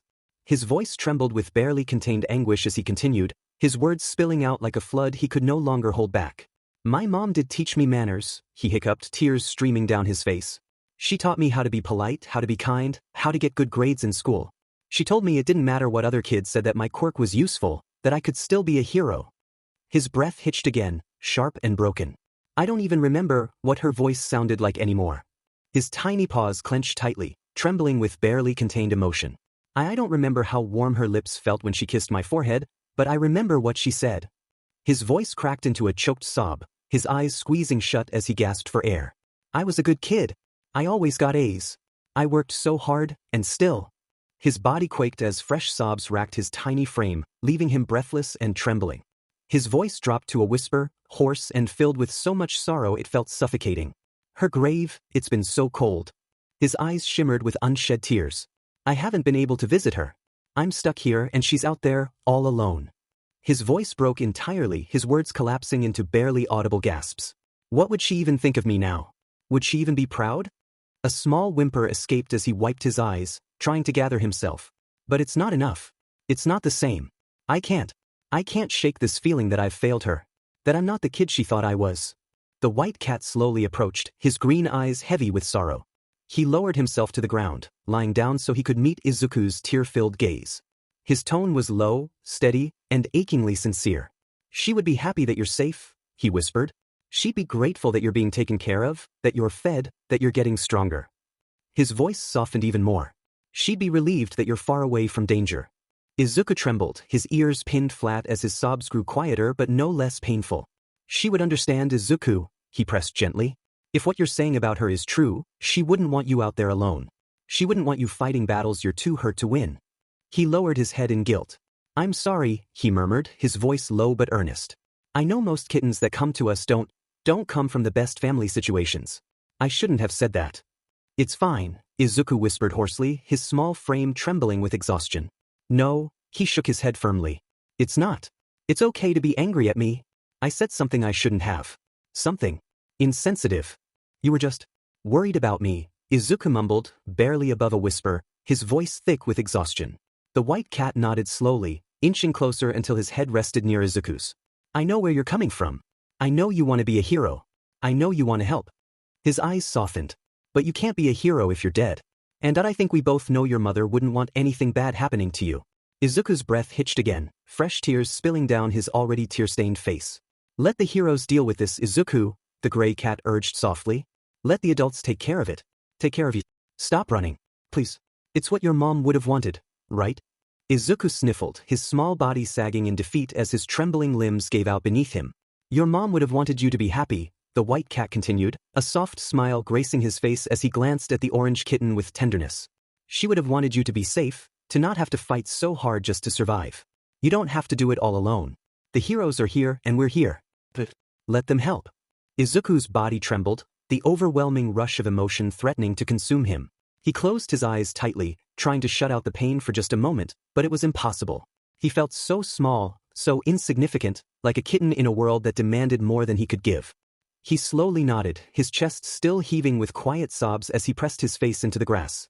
Before he could pull away, he felt something warm and familiar, soft and comforting, a gentle, soothing lick across his forehead. His eyes fluttered open, wide with surprise, and the white cat's expression was warm, steady and protective. Can I pick you up now? The white cat asked softly, his voice barely above a whisper. The soft lick on his forehead was unexpected, and for a brief moment, Izuku felt like he was a child again, safe and loved. The warmth of it, so familiar, so comforting, pulled him into a moment of calmness amidst the storm of emotions. Izuku nodded weakly, his tired body going limp as he allowed himself to be scooped up by the scruff. His bandaged tail hung loosely, feeling safe for the first time in longer than he could remember.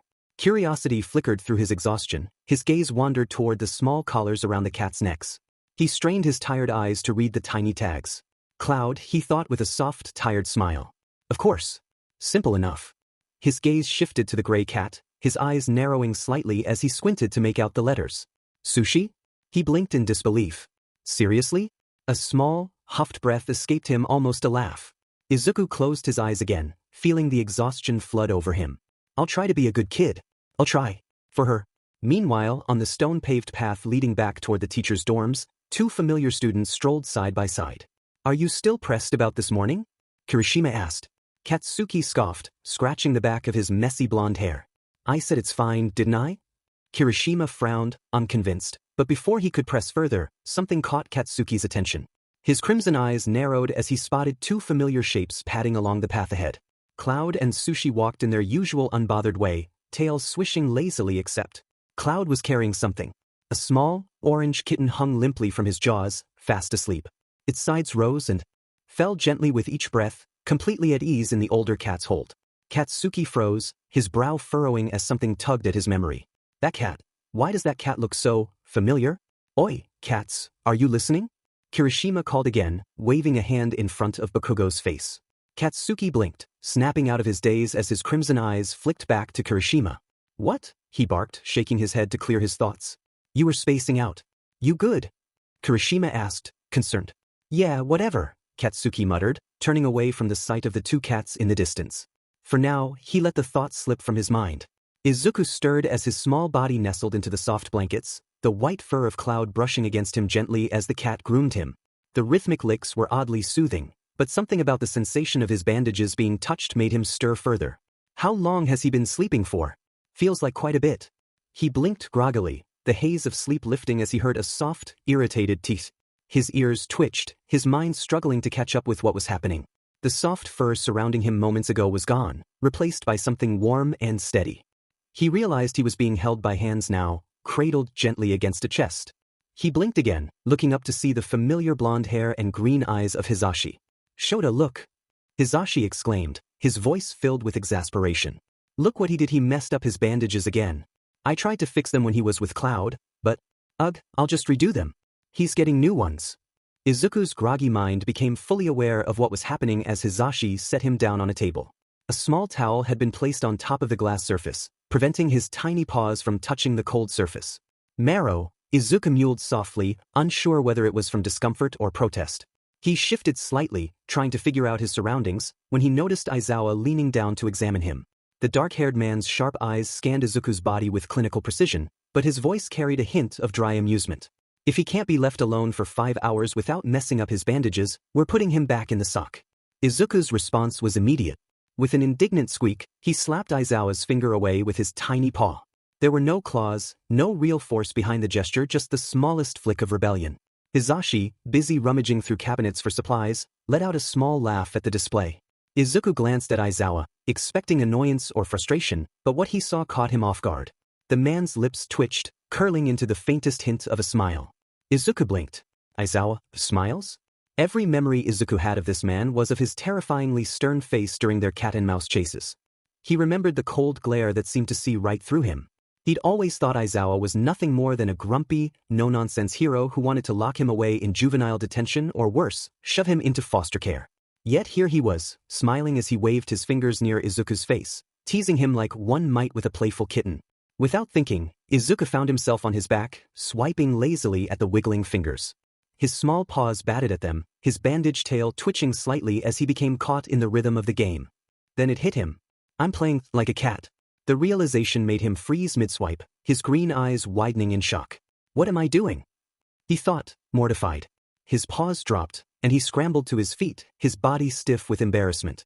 But before he could stomp off the table as if that was even possible, Hisashi swooped in and scooped him up, placing him right back on the towel.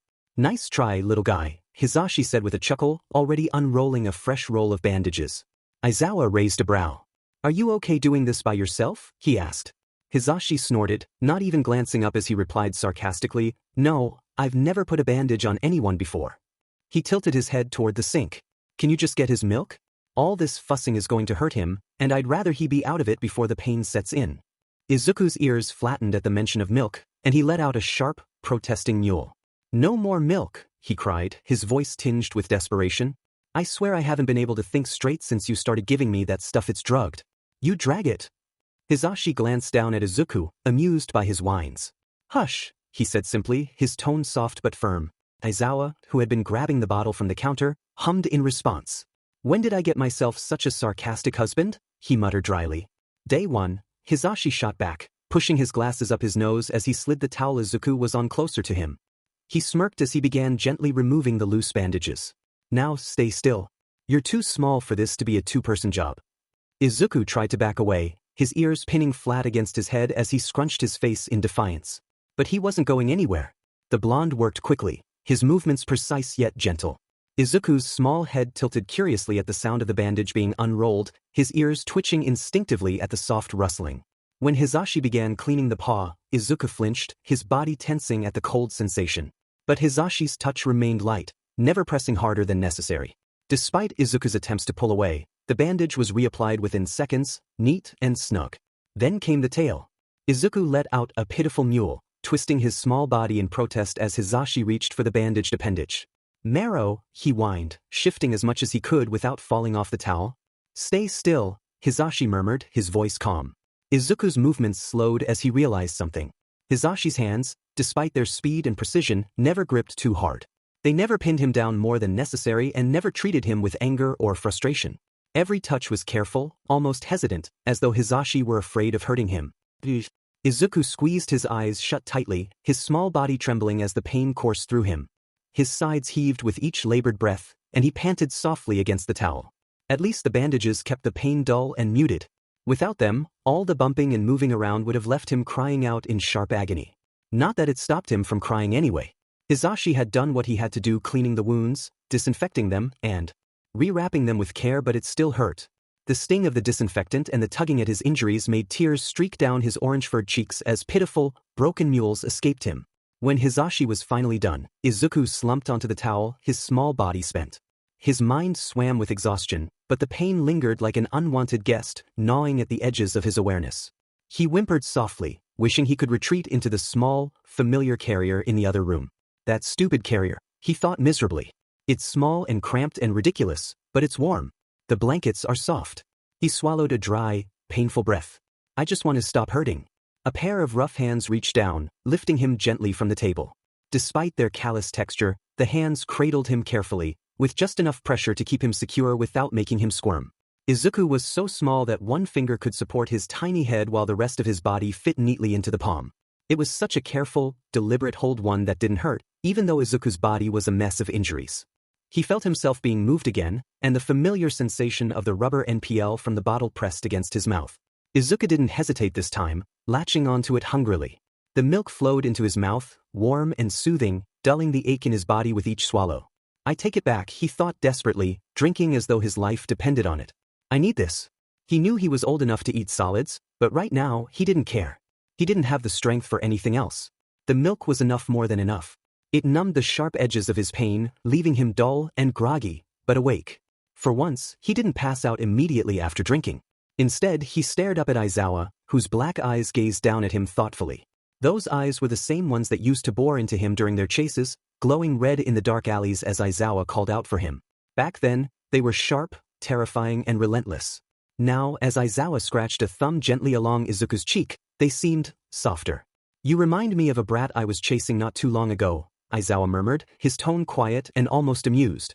Must be those big round green eyes. He snorted softly, a faint smirk tugging at the corners of his mouth, and set Izuku down gently on the floor. Izuku blinked up at him, his heart skipping a beat. Wait, what? His mind raced. He's talking about me, right? He has to be. Does he know? Has he figured it out? But before he could process anything, Aizawa turned and walked away, leaving Izuku sitting there, stunned. You can't just say that and walk away. Desperation bloomed in Izuku's chest.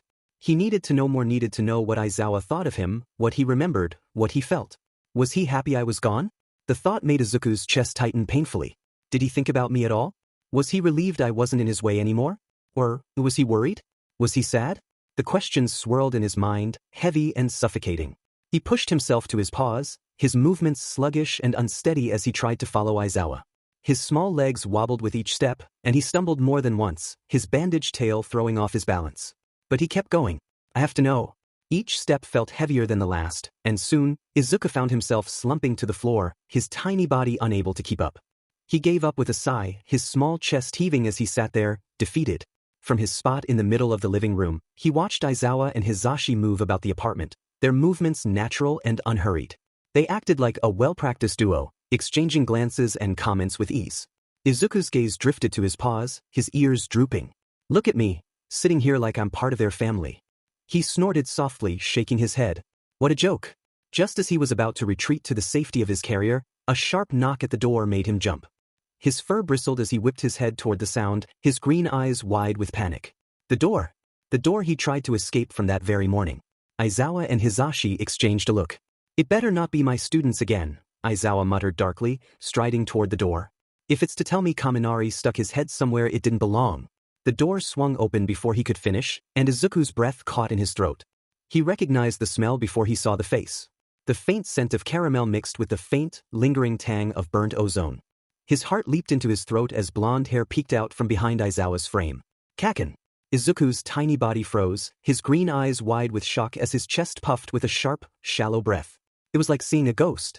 Katsuki stood there, looking as irritable as ever, though his brow furrowed slightly. He was taller now, more confident. Izuku's heart hammered in his chest as panic surged through him. He couldn't let Kaken see him not like this. His paws scrambled against the floor, slipping and sliding as he tried to move out of view. His movements were clumsy and sluggish, and he barely managed to drag himself to the side, half hidden behind the edge of the walled L. She called. Katsuki grumbled as he stepped inside, his sharp voice cutting through the quiet of the room. Aizawa moved to the side, arching a brow as he closed the door behind him. Did she now? He asked dryly. Yes. Katsuki barked, stomping over to the sofa. He flopped down with all the grace of a collapsing building, grabbing a cushion and placing it on his lap, his hands gripping it tightly. I already did my homework, I practiced, I did everything. And I'm still thinking about her. Izuku, hidden behind the edge of the wall, flinched at Katsuki's outburst. His green eyes widened as he pressed himself further into the shadows, his heart pounding in his tiny chest.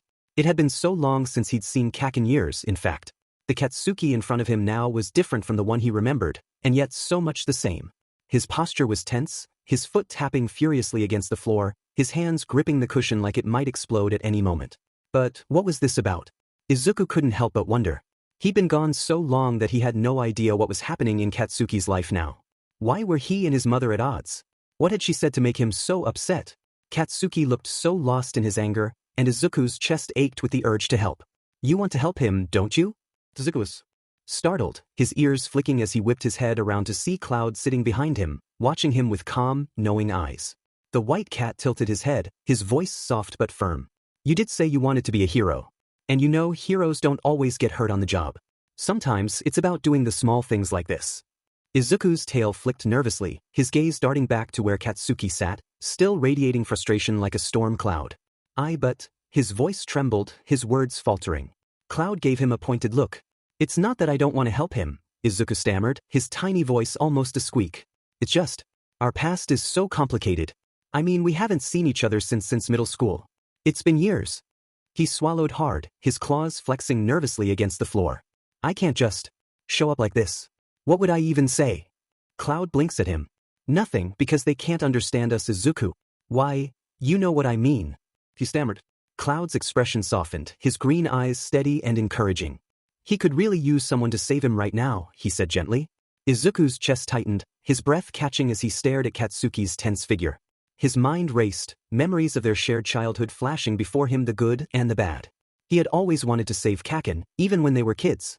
And now, with Cloud's words echoing in his mind, he realized that desire hadn't changed. He swallowed thickly, his small body trembling as he took a tentative step forward. His green eyes filled with determination as he placed a paw out into the open. But then doubt crept in, sharp and paralyzing. No, I can't. Nope. No. Forget about it. I take it back. Before Izuku could retreat, Cloud stepped forward and gently nudged him from behind, his snout slipping under Izuku's stomach. With a quick push, Cloud sent him sliding across the slippery floor. Wait! Izuku squeaked, his tiny limbs flailing helplessly as he spins into the living room. He finally came to a stop, comically spinning to a halt in full view of Katsuki, who immediately noticed the movement. Katsuki's sharp red eyes snapped to the kitten sprawled out awkwardly on the floor.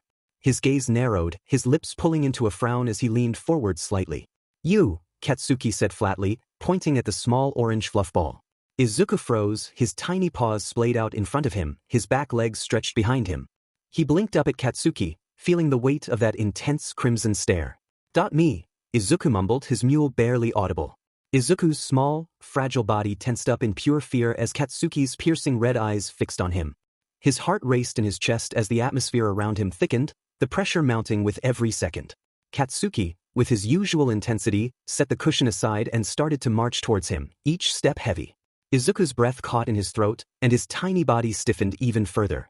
He could feel his fur bristle, almost puffing up instinctively as he squeezed his eyes shut, wishing for the moment to pass. Before he could process what was happening, Katsuki's large, calloused hands scooped him up effortlessly, lifting him off the ground as though he weighed nothing.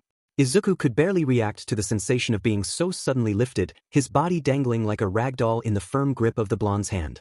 "Careful with him," Aizawa's voice rang out, steady but laced with authority, his warning slicing through the tension in the room.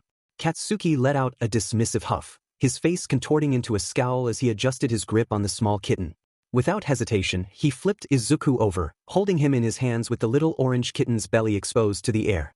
Izuku's green eyes cracked open cautiously, his heart thumping in his tiny chest as he met Katsuki's gaze. It felt like a weight was pressing down on him, and he couldn't bring himself to look away. Aizawa's voice cut through the stifling silence again, and the question hung in the air like a looming storm. "You recognize him?" Izuku's mind raced, the plea echoing in his thoughts. "Say no. Please say no." Katsuki's frown deepened as he stared down at the kitten, his eyes narrowing in concentration.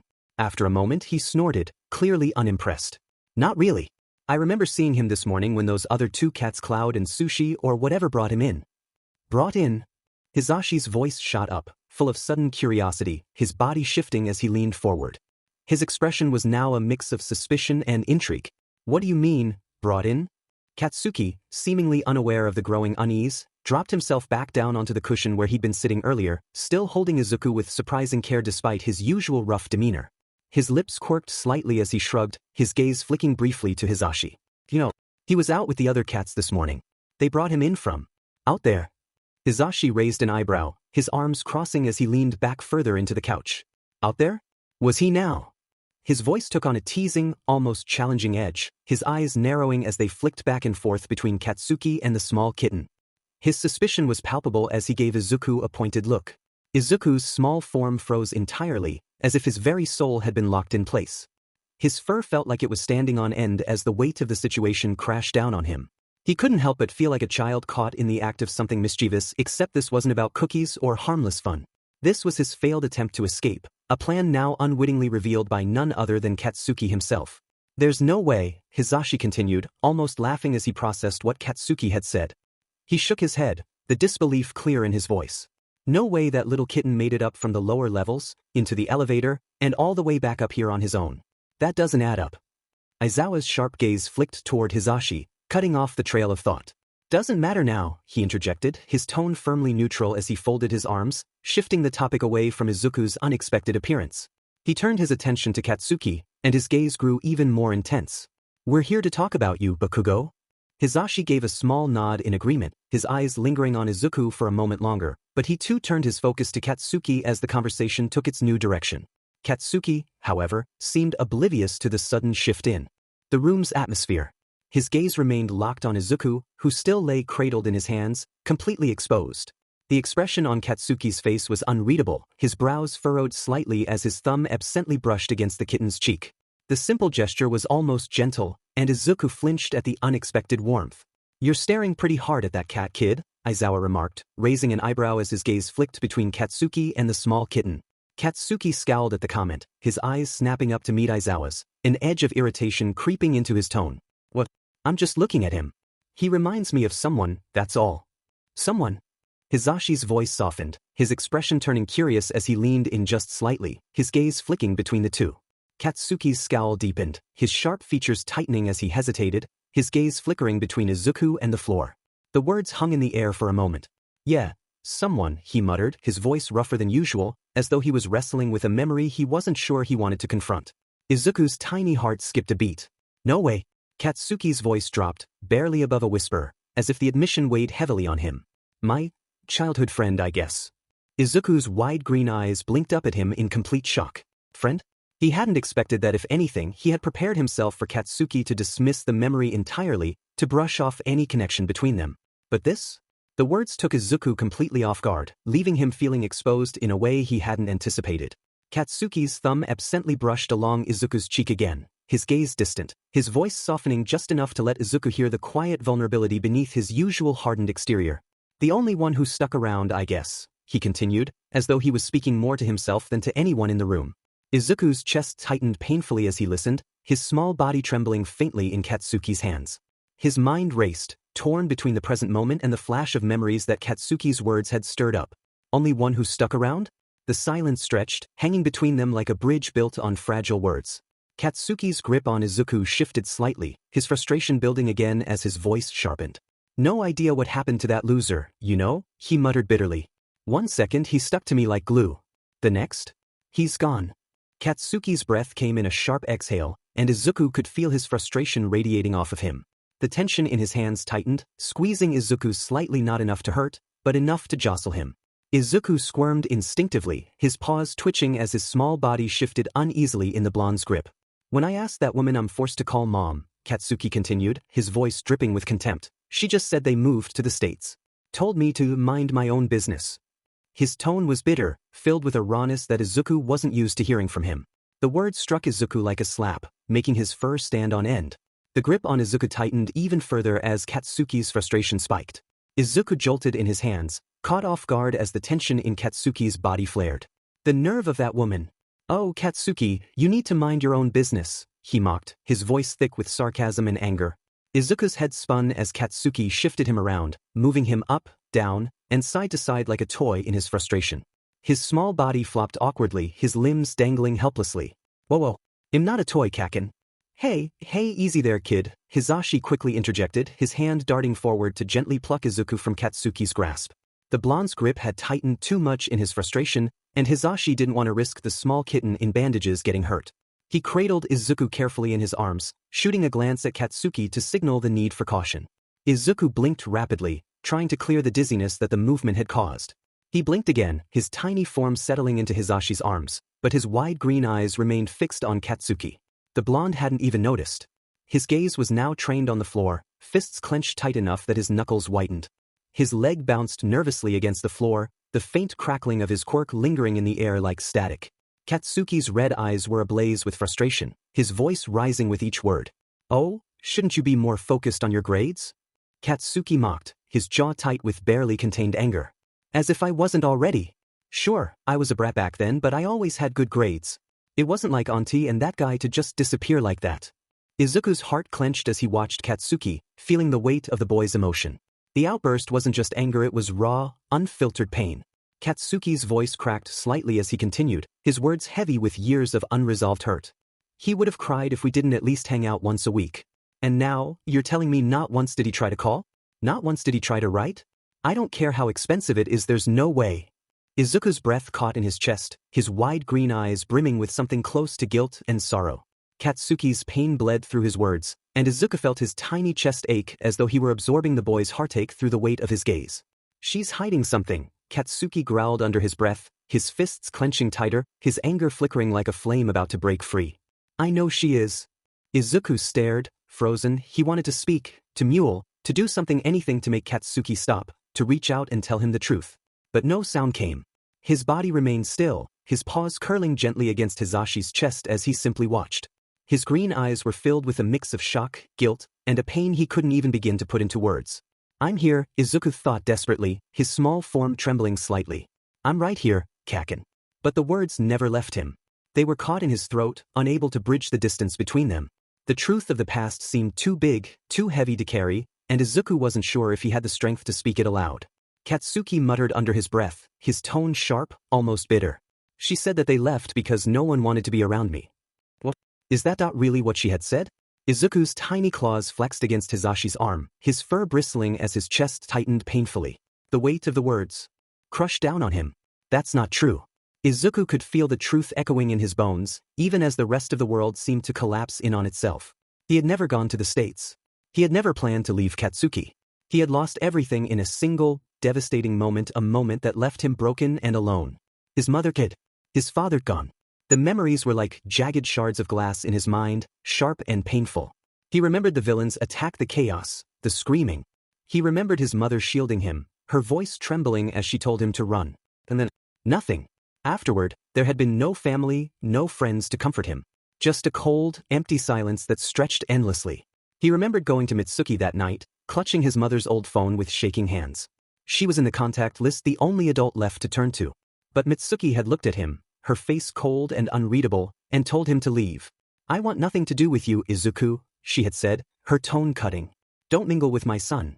Katsuki doesn't want to see you. He doesn't want to be around you. Her words had shattered him, leaving him standing on her doorstep, alone and broken. He believed her. Believed every word. Of course, Kaken didn't want to see him, he'd thought. Why would he? That night he made his decision. If he wasn't wanted, if he had no place to go, then he'd make his own path. He became a vigilante, throwing himself into a world of danger and shadows, trying to make sense of the pain by helping others. And now, here he was staring at the boy who didn't know the truth, who never would. Katsuki continued, his hands fidgeting with the cushion on his lap as he vented. She told me it was because I'm a pain to be around. That nobody wants to deal with me, that people only hang out with me because they have to. His crimson eyes narrowed, his voice trembling with frustration. Like I'm some bother. Izuku couldn't stay silent anymore. The pain in his chest bubbled over, and he let out the loudest, most desperate mewl he could manage. That's not true. But his cries fell on deaf ears. The humans continued their conversation. Katsuki was ready to start pacing as Aizawa tried to calm him with measured words. Hizashi, meanwhile, rocked Izuku slightly in his arms, trying to soothe what he assumed was an upset kitten. Izuku's small body trembled as he lay in Hizashi's hands, his green eyes wide. He squirmed, his small body twisting as he tried to free himself. It's not true. It's not true. He screamed in his mind. He wanted to tell Katsuki the truth, that he never thought Katsuki was a bother, that he never wanted to leave him behind. He had only stayed away because he thought Katsuki didn't want him anymore. He wasn't a bad person.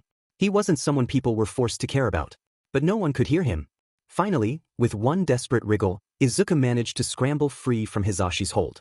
He darted across the sofa, his tiny paws skidding against the fabric as he made his way to Katsuki. Katsuki blinked, startled as the orange kitten leapt into his lap. Izuku sat up on his hind legs, placing his tiny front paws on Katsuki's stomach for support.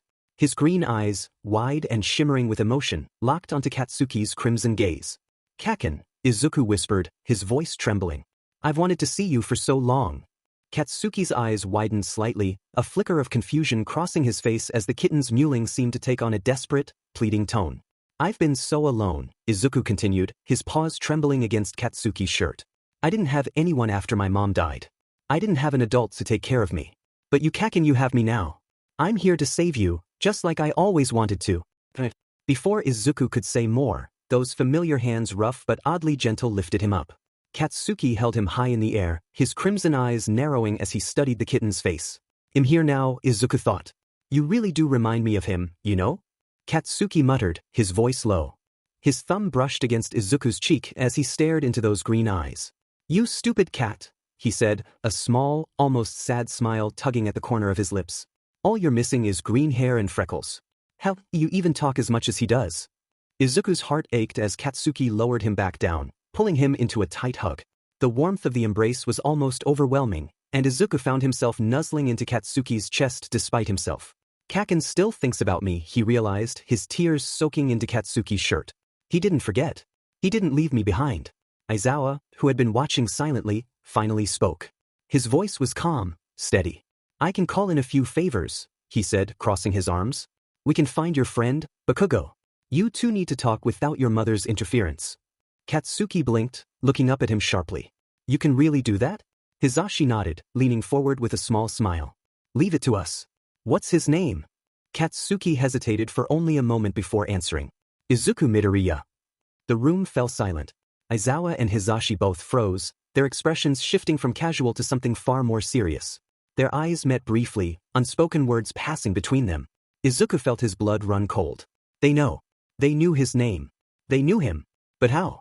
Panic surged through Izuku's small body, his green eyes darting frantically between Aizawa and Hizashi. His chest felt tight, his tiny heart pounding as though it were trying to escape his ribs. He had worked so hard to keep his secret, to stay hidden, to ensure that no one, not even Aizawa, with his sharp instincts and relentless pursuit, could figure out the truth. And now, in a matter of moments, it was all unraveling before his eyes. Katsuki, oblivious to the tension filling the room, was too wrapped up in his own frustration to notice. The way Aizawa and Hizashi had gone still, their gazes locking briefly, sent a chill down his spine. They knew. Hizashi's mouth opened, and Izuku's fur bristled in panic. He was going to say something, he was going to blurt it out. But Aizawa stepped in quickly, his calm and controlled voice cutting through the moment. Yes, of course, Aizawa said smoothly, his expression unreadable. We'll see what we can do, Bakugo. Katsuki nodded, satisfied. He reached out to pet Izuku's head, the roughness of his hand making the kitten flinch slightly. Izuku squeezed his eyes shut, trying to focus on anything but the chaos in his mind. Does the kitten have a name? Katsuki asked casually, his crimson eyes flicking between the two adults. Hizashi stiffened, swallowing hard as if to regain his composure. His bright demeanor faltered for a split second before he forced a smile. No, not yet. You can name him if you'd like. Katsuki's hand paused mid-pet as he thought for a moment, then smirked. Deku. Izuku's eyes flew open in shock. Deku? Again? Hizashi blinked, bewildered. Deku? That's a little. Well, it's... He stopped himself, glancing at Izuku's bandaged body. The small kitten looked so fragile, his wide green eyes staring up at them with a mixture of fear and disbelief. Hizashi sighed, placing his hands in his lap as if to restrain himself. Deku it is, he murmured. Katsuki nodded firmly, as though it were the most natural name in the world. Yeah, Deku. He looks like one. All scrappy and rough and up. Standing up, Katsuki stretched before placing Izuku back on the couch. I feel better now, he said gruffly, patting the kitten one last time. His hand lingered for a moment before he pulled back. Thanks for this. Whatever it was. He headed toward the door, with Aizawa and Hizashi following behind, leaving Izuku momentarily alone. As the door opened, Izuku felt something strange like a weight lifting off his shoulders. The tension in his chest eased just a little, and for a fleeting moment he almost felt free. Well, except for the fact that he now knew Aizawa had always known his name, and Izuku was terrible at hiding his identity. See, came a familiar voice, soft but steady. Izuku turned to see Cloud peeking up from the edge of the couch, his back paws planted firmly on the floor while his front paws rested on the cushions. The white cat tilted his head, his green eyes filled with warmth and quiet encouragement. You don't have to be some big, flashy hero to save people, Cloud said gently. Saving lives isn't always about fighting villains or jumping into danger. Sometimes it's about just being there. Izuku blinked, his small body still trembling slightly. But Cloud's words resonated with him, grounding him in a way he hadn't expected. Slowly, he nodded, his tiny ears twitching. The door clicked shut, and Aizawa and Hizashi let out a collective breath, their shoulders relaxing ever so slightly. Izuku Midoriya, Aizawa said quietly. That's the kid who disappeared months ago, Hizashi replied, his tone more subdued than usual. His eyes narrowed slightly as he turned to look at the kitten still sitting on the couch. The little vigilante. Izuku froze, his small body stiffening as his wide green eyes locked onto the two adults. He tried to keep his expression neutral, but his chest felt like it was about to burst. He fits the description perfectly, Hizashi continued, his gaze flicking to Aizawa. Green curly hair, big green eyes. And a talker, Aizawa finished, his tone dry but not unkind. Hizashi walked over to the couch, scooping up Izuku with practiced ease. The kitten squirmed in his hands, his tiny paws pressing against Hizashi's face in protest as the blond man brought him closer. Despite Izuku's wriggling, Hizashi chuckled softly, holding him up like a fidget toy. He's cute though. Can't blame Bakugo for being drawn to him. Izuku's heart raced, his mind a whirlwind of panic. They know. They know. They know. Still, Hizashi murmured, pressing a soft kiss to Izuku's fur despite the kitten's squeaky protests. If he's not in the States, not in the streets being a vigilante, and not in any new police records you've checked, where is he? Aizawa sighed, rubbing the bridge of his nose. I don't know. Hizashi lifted Izuku higher, nuzzling his tiny head despite the kitten's attempts to push him away. Well, I've got a guess, he said teasingly. Silly really. Aizawa raised a brow, his lips twitching faintly. Oh. Hizashi grinned, holding Izuku up as though presenting him to the room. He's right here. In the lion's den. Izuku let out a tiny, resigned mewl, his ears flattening against his head. This is fine, he thought weakly. Totally fine. He hated how much that joke was close to being true. Lisa chapter text. Izuku trembled in Hizashi's arms, his small body racked with panic as his green eyes darted nervously between the two adults. His heart pounded so loudly he was sure they could hear it, each thump echoing like a warning bell. How did Hizashi even come close to guessing the truth? The idea was terrifying, but in hindsight, it made sense. Katsuki had already remarked how much the kitten reminded him of his childhood friend, even comparing the green eyes to Izuku's. Aizawa had also made a passing comment about those same green eyes when feeding Izuku milk earlier. Now, Hizashi, ever the livelier and more carefree of the two, had thrown out what seemed like an absurd suggestion. But it wasn't absurd. It was the truth. The parallels were undeniable. The boy who disappeared months ago, Izuku Midoriya, vanished without a trace, and now, this kitten who brought to mind the very same boy was suddenly in their care. They're going to figure it out. It's all over. Hizashi's playful suggestion had landed with an eerie sense of plausibility. Izuku braced himself, convinced that this was the moment everything would fall apart, that Aizawa's sharp mind would piece it all together, that the truth would come crashing down. And then Aizawa snorted. The sound was so unexpected, so uncharacteristic of the stoic man, that Izuku flinched in surprise. Have you been drinking the dregs from Deku's milk? Aizawa asked dryly as he reached for Izuku, his tone laced with sarcasm as he shot Hizashi an unimpressed look. Hizashi gasped dramatically, clutching at his chest like he'd been struck. Why can't you ever play along with your husband? He asked, pouting exaggeratedly as he began turning off the lights. Aizawa's lips twitched, though he remained deadpan. Because one of us has to stay grounded in reality. You're no fun, Sho, Hizashi muttered, shaking his head in mock disapproval. Izuku's small body relaxed just slightly as he blinked groggily, the tension in his muscles easing as relief flooded through him. They don't know. Neither of them truly believed Hizashi's suggestion. If they did, Aizawa wouldn't still be holding him so protectively, his large hands cradling Izuku's tiny form with care. He wouldn't be patting his back like he was soothing a fussy baby, his thumb occasionally brushing against Izuku's soft fur. Aizawa adjusted his hold on Izuku, his dark eyes thoughtful. I hope we get more information on that kid soon, he murmured as he started toward the bedroom. We will, Hizashi replied, his voice soft but certain. I mean, you said he was a smart kid. Izuku's ears perked up at the mention of himself. His green eyes peeked out from where he'd buried his face in Aizawa's neck, curiosity flickering through his exhaustion. Aizawa sighed, his grip on Izuku tightening slightly. Smart doesn't mean safe, he muttered. Smarter than most kids in my class, sure. But when someone like that goes missing, he trailed off, his steps faltering for a moment. Hizashi glanced over, concern etched across his face. Sho, he prompted gently. Aizawa's hands trembled slightly, his usually steady composure cracking just enough for Izuku to notice. The kitten froze, his breath hitching as he felt the faint tremor in the man's grip. In a world full of villains, full of monsters, Aizawa continued, his voice barely above a whisper. A kid like that doesn't stand a chance. They'll leave him in a dumpster if they kill him. Hell, they might even try to hide the body. The words hit Izuku like a punch to the gut. Aizawa's grip on him tightened, pulling him closer. The man's chest rose and fell with uneven breaths, his thumb brushing absently over Izuku's fur as if grounding himself. I'm scared, Hizashi, Aizawa admitted, his voice raw. I'm scared that one day, we'll get a call from the police saying they found him and he'll be gone. Izuku's heart ached at the words, each one hitting him like a physical blow. And I'll know, Aizawa continued, there was anything I could have done to stop it. I couldn't run fast enough to catch him back then.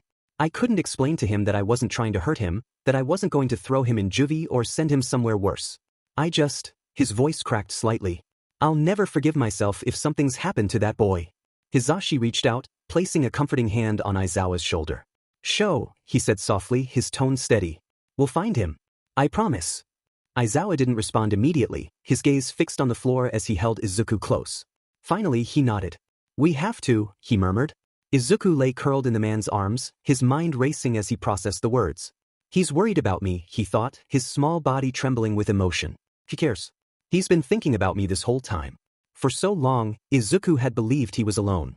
That no one cared about what had happened to him. That he'd been forgotten. But Aizawa's words told a different story.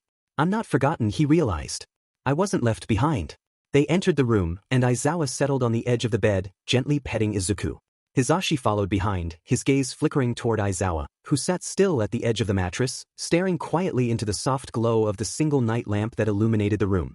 You know, Hizashi began, his voice low but still carrying its signature warmth, you've been carrying the weight of the world on your shoulders lately, Sho. Aizawa didn't respond immediately, his dark eyes fixed on the soft glow of the light. His fingers brushed against Izuku's fur, his thoughts elsewhere. I get it, Hizashi continued, easing himself onto the bed beside his husband. You're worried about him, about Izuku. And you're scared because there's so much we don't know. He reached out, placing a comforting hand on Aizawa's arm. Aizawa sighed, his shoulders slumping slightly. It's not just him. It's everything. But I keep thinking about him. And that's not a bad thing, Hizashi said gently. It just means you care. You care so much it hurts sometimes. But you've got to give yourself some credit. You've done everything you can. You're doing everything you can. Aizawa's gaze flicked to Hizashi briefly before returning to the lamp. Sometimes it doesn't feel like enough, he admitted quietly. Hizashi smiled softly, leaning in closer. It's always going to feel like that when you care about people as much as you do. But trust me, Sho, you make a difference. You've made a difference in so many lives already. You're making a difference in his life too. Whether you know it or not. Aizawa didn't respond immediately, but his posture tension seemed to ease just slightly. Hisashi reached out, gently squeezing his arm before settling back onto the bed. Come on, Hisashi said, his tone lighter now. Let's get some rest. You'll burn yourself out if you keep overthinking like this. Meanwhile, Izuku was placed gently into the carrier beside Sushi, the gray-furred cat already nestled comfortably inside. Sushi didn't immediately start grooming him, instead shifting slightly to give Izuku space. The older cat seemed to understand that Izuku needed a moment. Izuku watched as Aizawa and Hisashi moved about the room, their quiet conversation fading into the background as he curled up in the corner of the carrier. He felt strange lighter somehow. They care about me, he thought, the realization settling over him like a warm blanket. He had spent so long believing he was forgotten, unimportant. He had convinced himself that his absence was unnoticed, that his existence didn't matter. But now, knowing that Aizawa worried about him to the point of trembling hands, and hearing that Katsuki had been thinking about him this whole time, it was almost too much to process. Cloud eventually returned, hopping into the carrier with a small grunt of effort. The white-furred cat looked well-fed and content as he settled beside Sushi, his green eyes flicking to Izuku. What's on your mind, kid? Cloud asked, his tone soft but curious. Izuku blinked at him, his green eyes wide and uncertain. After a moment, he shook his head and murmured, nothing. Cloud tilted his head, his gaze thoughtful. But he didn't push. And maybe it really was nothing. Izuku's mind felt strangely quiet, as though the weight of his worries had been wiped away. The thoughts that usually consumed him, his self-doubt, his guilt, his loneliness, had been replaced by something gentler. They care about me, he thought again, the realization sinking deeper. I matter to them. Cloud shifted closer, his warm fur brushing against Izuku's. He began grooming the younger cat, his tongue rasping gently over Izuku's fur. Normally, Izuku would squirm away or protest, but this time, he didn't. Instead, he melted into the touch, his tiny body relaxing completely. A soft, almost inaudible sigh escaped him, the biggest sigh his small form could muster. The next morning, Izuku found himself nestled between Cloud and Sushi, the comforting warmth of their fur making it difficult to wake up fully. He stirred slightly as Hisashi approached the carrier, lifting him gently to feed him milk. You know, Hisashi said casually as he held the bottle for Izuku, I've been thinking about something. Aizawa, who was busy packing papers and bentos into his bag, hummed in acknowledgement. What's on your mind? Hisashi glanced at Izuku, a playful glint in his eyes. About how Katsuki found this little guy out and about. How? Aizawa didn't look up as he continued packing. Let me guess what crazy thing you're going to say, he said tiredly. You're going to claim he somehow climbed onto the sofa, opened the locked door that requires both our thumb and a finger to rotate, walked down the hallway, waited for the door to open, pressed the button to go up, and then magically appeared with Cloud and Sushi. Is that about right? Izuku froze mid-sip, his green eyes widening slightly. That's exactly what happened. Hisashi grinned as he set the bottle down, grabbing his suitcase. Well, Aizawa snorted, finally looking up. Or we could go with the more logical explanation that these two rascals let him out and escorted him upstairs. Katsuki did find him with them, didn't he?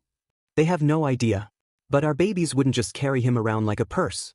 Hisashi exclaimed, gesturing dramatically as he adjusted his glasses. His messy blonde hair added to his exasperated, overthinking parent vibe. I mean, did you see his bandages? They were practically falling off. He must have been running around and playing so much that they just came loose.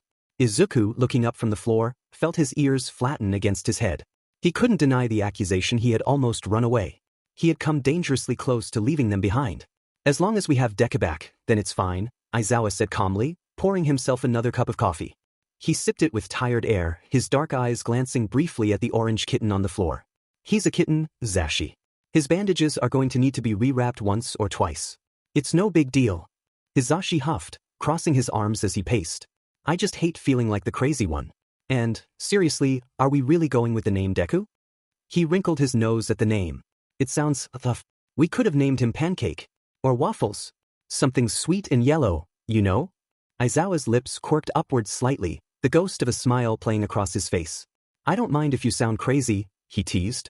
Besides, if naming the kitten Deku gives Bakugo some comfort, then so be it. He set his mug down, his tired eyes fixing on Izuku. I mean, this little guy was kind of useless, huh? Izuku stiffened at the comment, his small frame tensing as if struck by the words. And yet, Aizawa continued, his voice softening, despite being useless and barely surviving in a cruel world, he fought. He survived. He's still here. In a way, the name itself proves him wrong. He tilted his head thoughtfully, his gaze never leaving the kitten. It could even be a hero name, don't you think? Izuku couldn't bear to look at him. He turned his head away, his ears drooping, his body language almost painfully human in its display of shame. Aizawa's brow furrowed slightly as he observed the kitten. There was something about the way Izuku moved, the way his emotions seemed so tangible, that made Aizawa pause. His hand twitched slightly at his side, as if resisting the urge to reach out. "Zashi," Aizawa said suddenly, his tone low and thoughtful. "Remember the joke you made? He's right here. In the lion's den." Hizashi glanced at him, raising an eyebrow. "Yeah? What about it? Can you imagine if that's true?" Aizawa added. Hizashi blinked, then let out a short laugh, though it was tinged with disbelief. "Oh yeah? You're finally listening to your husband? Imagine if you used your quirk on him," he said, joking. Aizawa didn't respond immediately. Instead, he let out a quiet "eh," his gaze drifting back to the small kitten. Izuku's head snapped up just in time to see Aizawa's hair lift slightly, his eyes glowing a piercing red. "Boo," the man whispered. His blood ran cold. No. Izuku's mind screamed. "Please don't wait." But nothing happened. He didn't shift. He didn't even feel the familiar pull of his quirk trying to activate. His small body remained the same, his paws curled tightly beneath him. Aizawa let his quirk fade, his hair falling back into place as he tilted his head curiously. "Huh," he murmured. "Yeah, huh?" He was supposed to. Hizashi blinked, startled. "Sho, what the hell? Why did you do that?" Aizawa shrugged, standing up and brushing invisible lint off his pants. "Just thought I just wanted to scare Deku a little. Kittens usually bolt when I do that." Hizashi's mouth fell open in indignation. "What did I just say about him being in bandages and needing to stay still? You weren't listening to me at all." He grabbed a stack of papers and lightly tapped Aizawa on the chest before storming out of the room. "Wait, Zashi," Aizawa called, quickly following after him and shutting the door behind them. The room was eerily quiet now, save for the muffled voices of the adults in the hallway, their words a dull hum that faded in the background, as if the world was moving on without him. Izuku sat frozen on the floor, facing the door, his small frame trembling uncontrollably. His heart raced with a panic that surged through him, suffocating him. Cloud and Sushi exchanged a glance before moving toward him. They padded over silently, their movements calm and measured, as if they were trying to reassure him, but it only made his isolation feel that much more unbearable. "I'm sorry you guys got blamed for what I did," Izuku murmured, his eyes flickered toward the floor, avoiding the compassionate gaze of the cats. His ears drooped low, and his tail still wrapped in rough, clumsy bandages lay motionless behind him. He was a cat. A stupid cat. And it felt like the world was slipping farther and farther away from him. Sushi reached out a paw and gently placed it on Izuku's head. The size difference between them was stark, and Izuku could feel the weight of the gesture, the press of Sushi's paw making him feel even smaller, even more insignificant. "Oh, you're worried about that?" Sushi's voice was light, but it was tinged with something softer, something kind, and it only made the churning emptiness inside Izuku grow. "Don't be. It's fine really. Stop," Cloud cut in, his sharp voice cutting through the air like a blade as he swatted Sushi's paw away. Sushi blinked, startled by the force of it, but Cloud wasn't looking at him anymore. His eyes were soft, filled with a quiet intensity, as he leaned in toward Izuku. The green cat's eyes locked onto Izuku's with a tenderness that made the young boy want to sink deeper into the ground, to disappear from it all. "What's really wrong, sweetheart?" Cloud's voice was gentle, low, almost a whisper, but it wasn't enough to pull Izuku from the fog of panic that was overtaking him. The name, soft on his tongue, didn't reach his mind, maybe because he was too lost in something else, something darker.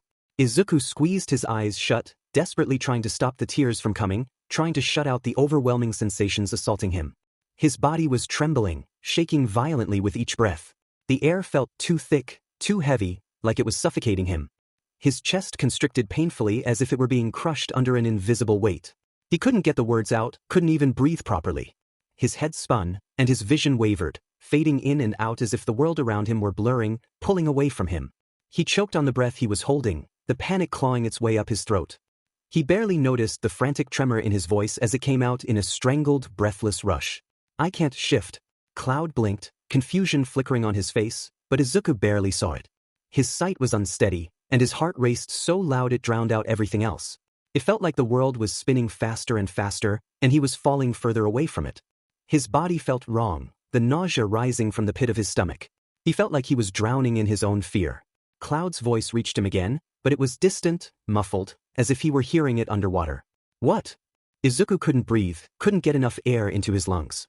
His chest was tight, painfully tight, his breaths shallow and frantic. His paws were shaking so violently that it felt like they might shatter, his body struggling to keep up with his panicked thoughts. The weight of the words felt unbearable, and they spilled out in a rapid, breathless stammer. Aizawa used his quirk. His quirk, it erases other quirks. It doesn't work on mutants, but... His throat tightened, and he felt the world tilt beneath him. He gasped for air, each breath ragged and shallow, unable to calm the storm inside him. But I'm not a mutant. I transform. I should have shifted. I should have gone back to normal. His chest heaved, each breath feeling like it wasn't enough, and the tears threatened to spill over, blurring his vision even more. He felt dizzy, nauseous, and the ground beneath him seemed to wobble. His mind raced, spiraling further with each terrifying thought. But I didn't, he whispered, barely able to get the words out. I didn't shift. I can't. He could hear his voice cracking with every word, and it only made the panic worse. He was failing. He was still stuck, still trapped in this cat's body, and there was nothing he could do to fix it. His heart thudded in his chest, each beat erratic and painful. His breath caught in his throat as the world spun faster, dizzying him. I am not human anymore. What if I never turn back? What if I'm stuck like this forever? What if I can't do anything anymore? What if I'm just a cat forever? Oh my god, oh my god. The words spilled out in a frantic, gasping cry, his chest trembling violently as he spoke, each breath a struggle. His vision wavered again, the world spinning around him, and his thoughts were spiraling out of control, the fear clawing at his insides. What if I can't hold a pencil again? What if I can't be who I was? What if I'm never me again? His body was trembling, the nausea rising in waves, and he could feel his heart in his throat. His breaths came in shallow, jagged bursts. The air felt too thin, the world felt too far away, and his body was betraying him. He couldn't stop shaking, couldn't stop the overwhelming wave of fear that crashed into him like a tidal wave. Oh God, he whispered, his voice barely audible through the trembling. What if I'm just a cat now? His breath hitched as his chest tightened further. His entire body felt as if it were vibrating with fear, his vision flickering like the last remnants of his grip on reality were slipping through his fingers. The room felt too small, too suffocating, and the panic was drowning him. Hey, calm down, Cloud's voice was there, but it felt like a distant echo. He heard it but couldn't focus. Take a deep breath. You're okay. Just breathe. But he couldn't. His chest burned, the air too thick to pull into his lungs. His vision was darkening at the edges, and his hands were trembling so violently that they couldn't hold on to anything. The panic was overwhelming, suffocating. His voice cracked, choked by the sobs clawing their way up his throat. Why didn't it work? Why didn't I change back? I can't. He couldn't breathe. He couldn't focus. His chest felt like it was being crushed, his whole body shaking uncontrollably, unable to stop the whirlwind of fear tearing through him. The world around him spun wildly, out of control, until he couldn't keep his balance any longer. His legs buckled, and with no strength left to stand, he crumpled to the ground, the world spinning violently. His breathing was frantic, shallow, and his body was completely uncooperative. He felt the heat of a soft touch against his side, but it barely registered. Everything was slipping away from him, and the last thought that pierced through the chaos was a terrible, hollow fear. What if he never turned back? What if he never became human again? And then, everything went black. This chapter text. Not even 10 steps away from the top floor, just as they were stepping out of the elevator, both Aizawa and Hizashi's watches buzzed urgently against their wrists. The sound was sharp, persistent, demanding attention. Both men instinctively glanced down, their tired eyes scanning the screens only to freeze as the readings sank in. The heart monitors for Cloud and Sushi had skyrocketed. For a brief moment, neither of them spoke, sharing a knowing look instead. The sudden spike in heart rate was a clear signal that something had happened. Something bad. Hizashi was the first to react. It's probably something to do with Deku, he said, already turning on his heel. I'll check it out, it could be important. Aizawa exhaled through his nose, rubbing the bridge of it before shaking his head. I'll go, he said. You have morning class. I have planning. You're gonna be late if you... I don't want to talk to you right now, Hizashi cut in sharply, his voice losing its usual warmth. And I won't be late if I run. His expression darkened. Not like I want you to be near the kitten after what you tried to do. Aizawa's eyes narrowed slightly, but before he could explain himself, Hizashi was already moving his work bag into his arms. There was no further discussion, no back and forth. Hizashi simply turned on his heel, storming back into the building, heading straight for the stairs. Aizawa sighed, rolling his eyes but making no effort to stop him. Instead, he adjusted the weight of his bag, continuing his walk forward at his usual sluggish pace. Hizashi, meanwhile, took the stairs 2 at a time. By the time Hizashi reached their dorm, his breathing was heavier than he'd have liked. He wasn't old by any means, but running up flights of stairs was a workout, even for a pro hero. He barely had time to compose himself before swinging open the door. The first thing he noticed was Sushi and Cloud, both of them meowing frantically at his feet. They were trying to grab at his legs, their tiny claws barely catching onto his pants as they pawed desperately at him. They looked fine, no injuries, no signs of distress, just frantic beyond belief. Hey, what's wrong? Hizashi asked, kneeling down for a second to scratch behind Sushi's ears. You two look like you just saw a ghost. What happened with Deku? They didn't stop meowing, didn't stop trying to get his attention. Hizashi's stomach twisted. His head snapped up, scanning the room.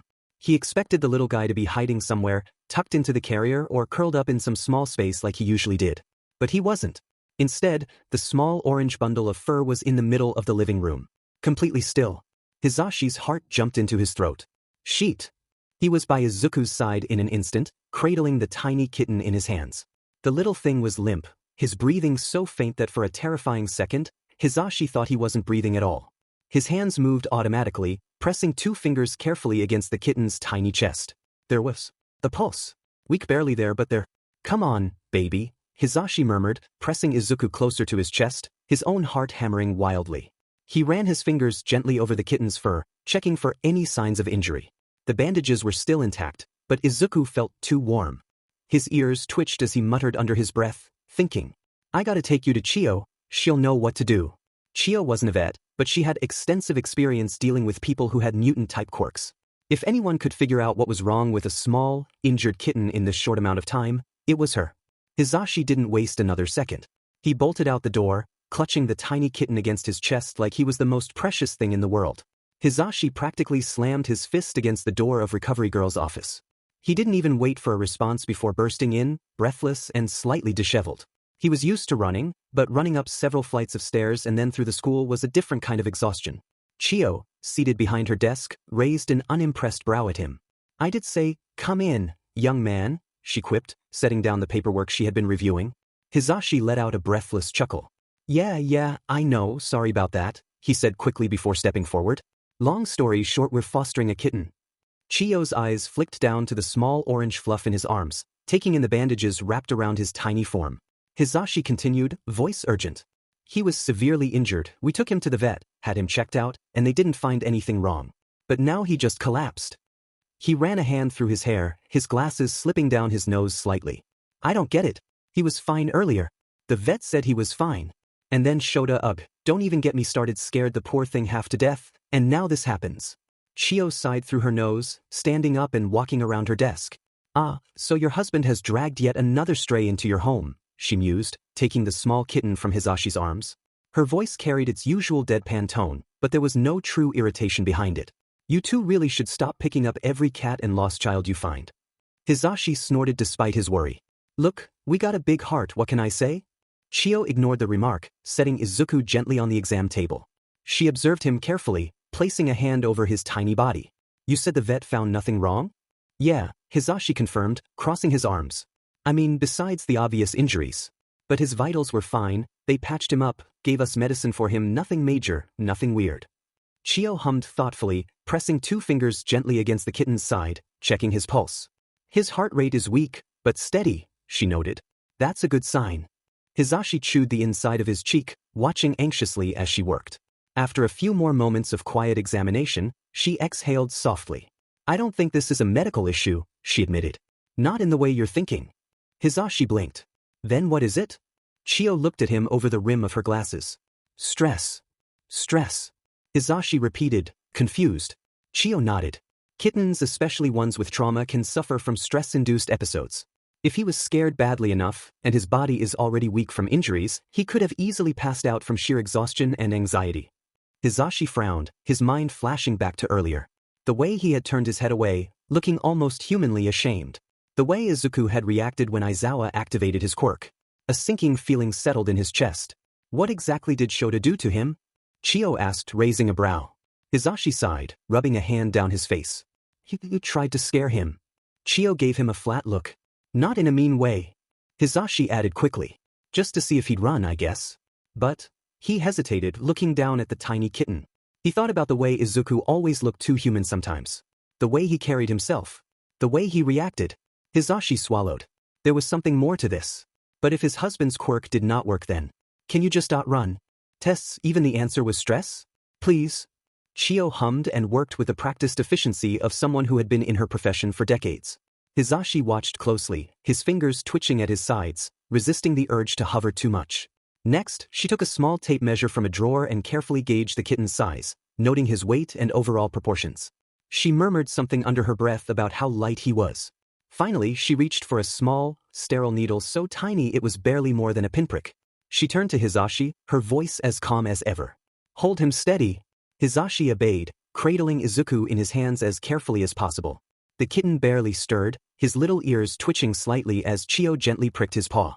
A small bead of blood welled up, and she pressed a cotton pad against it before transferring the sample onto a slide and into the machine beside her desk. Hizashi found himself holding his breath as the machine whirred, analyzing the sample before spitting out a small sheet of results. Chiyo took the printout and flipped through the papers, scanning the information with a critical eye.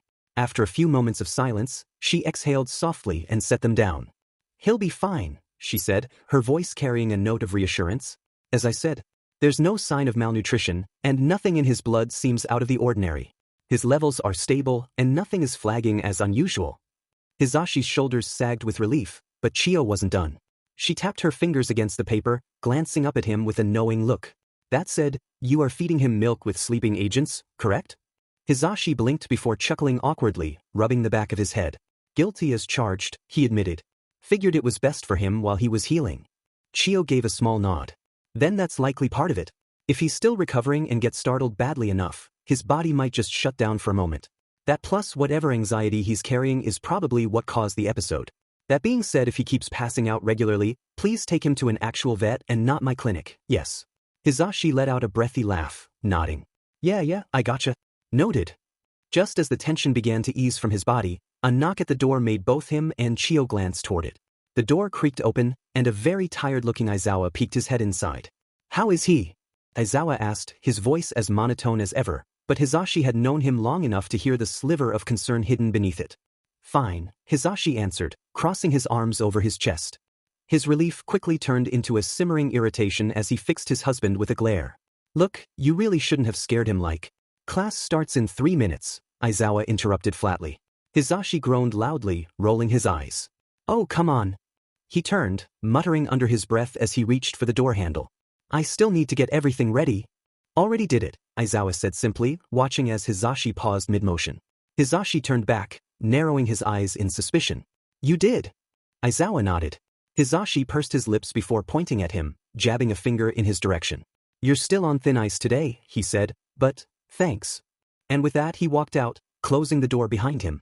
With Hizashi gone, Aizawa stepped fully into the room, his gaze immediately flicking to the tiny kitten curled up on the examination table. Izuku still hadn't stirred much, his small chest rising and falling steadily. Chiyo meanwhile watched Aizawa with a raised brow. So, where'd you pick up this one? She asked dryly. Let me guess, the trash? A tied-up bag that some horrible person abandoned? Pardonenti cat. Aizawa sighed through his nose, moving toward the table. Surprisingly, none of the above, he murmured. This time, the kitten was left at our door. Chiyo's brow arched. Left at your door? Aizawa picked up the papers she had set down earlier, flipping through them as he continued. Yeah, like someone just dropped him off. Maybe they saw our doorstep covered in cat stuff and thought it was free real estate. Chiyo chuckled, shaking her head. Well, they weren't wrong, she mused. Aizawa hummed non-committally, still reading through the results. Chiyo watched him for a moment before adding, by the way, your husband nearly scared me half to death barging in here. Does that man have a volume dial anywhere, or is it permanently broken? Aizawa flipped another page without looking up. Trust me, I've tried finding it. Chiyo smirked slightly before stretching her arms over her head. But as she settled back into her seat, she noticed something off about Aizawa's posture. He looked more pensive than usual, his gaze lingering on the kitten longer than necessary. She tilted her head. Something on your mind? Aizawa was silent for a moment. He glanced from the papers back to the sleeping kitten, his expression unreadable. Finally he spoke. Do you have one of those blood tests that check for quirks? Chiyo blinked, caught off guard by the request. The quirk identifying tests? Aizawa nodded once. She studied him carefully before crossing her arms. You do know how expensive those are, right? Aizawa met her gaze without hesitation. I do. Chiyo exhaled through her nose, tapping her fingers against her desk. And you really want to run one on a kitten? Aizawa's grip on the papers tightened slightly. His eyes flickered back down to Izuku, his expression unreadable. Yeah, he murmured. I do.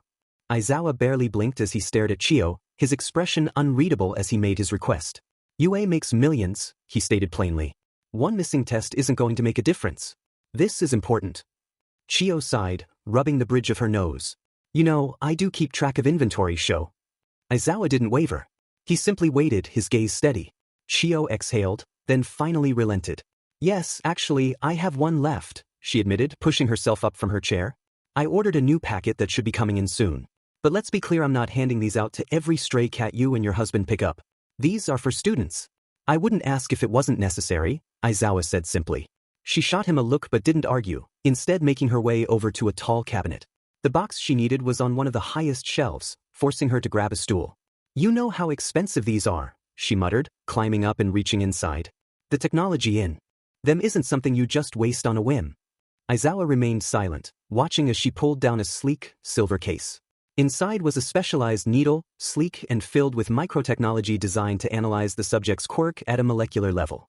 It was capable of detecting whether the individual had a mutation-based quirk, one that permanently altered their physical form, or a transformation-based quirk, which allowed them to switch between states.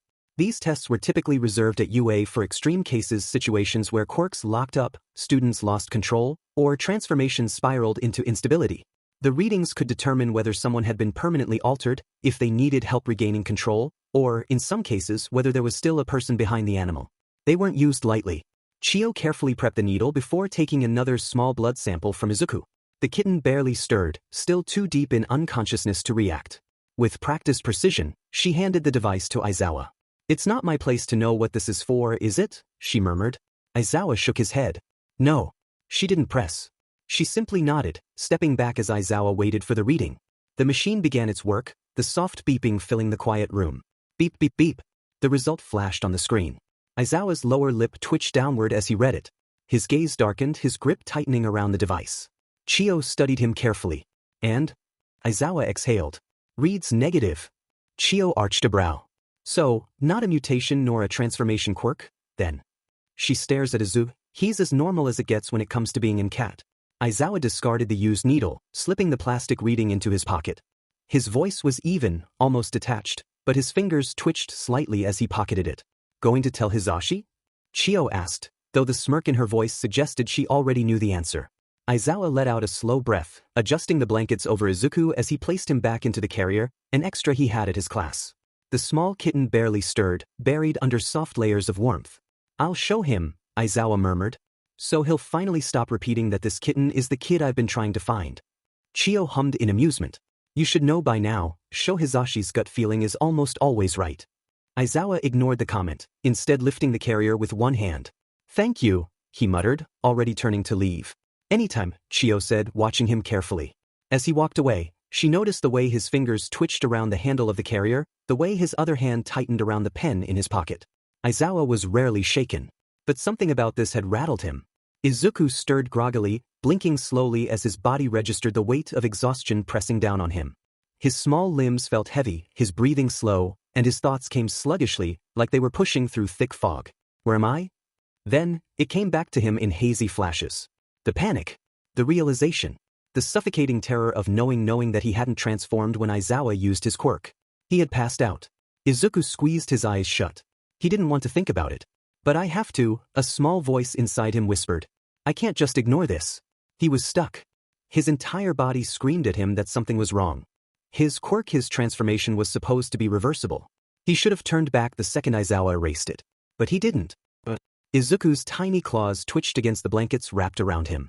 His breathing hitched slightly, but he was too drained to spiral into another panic attack. The fear was still there, coiled in his chest like a heavy weight, but his exhaustion kept it at bay.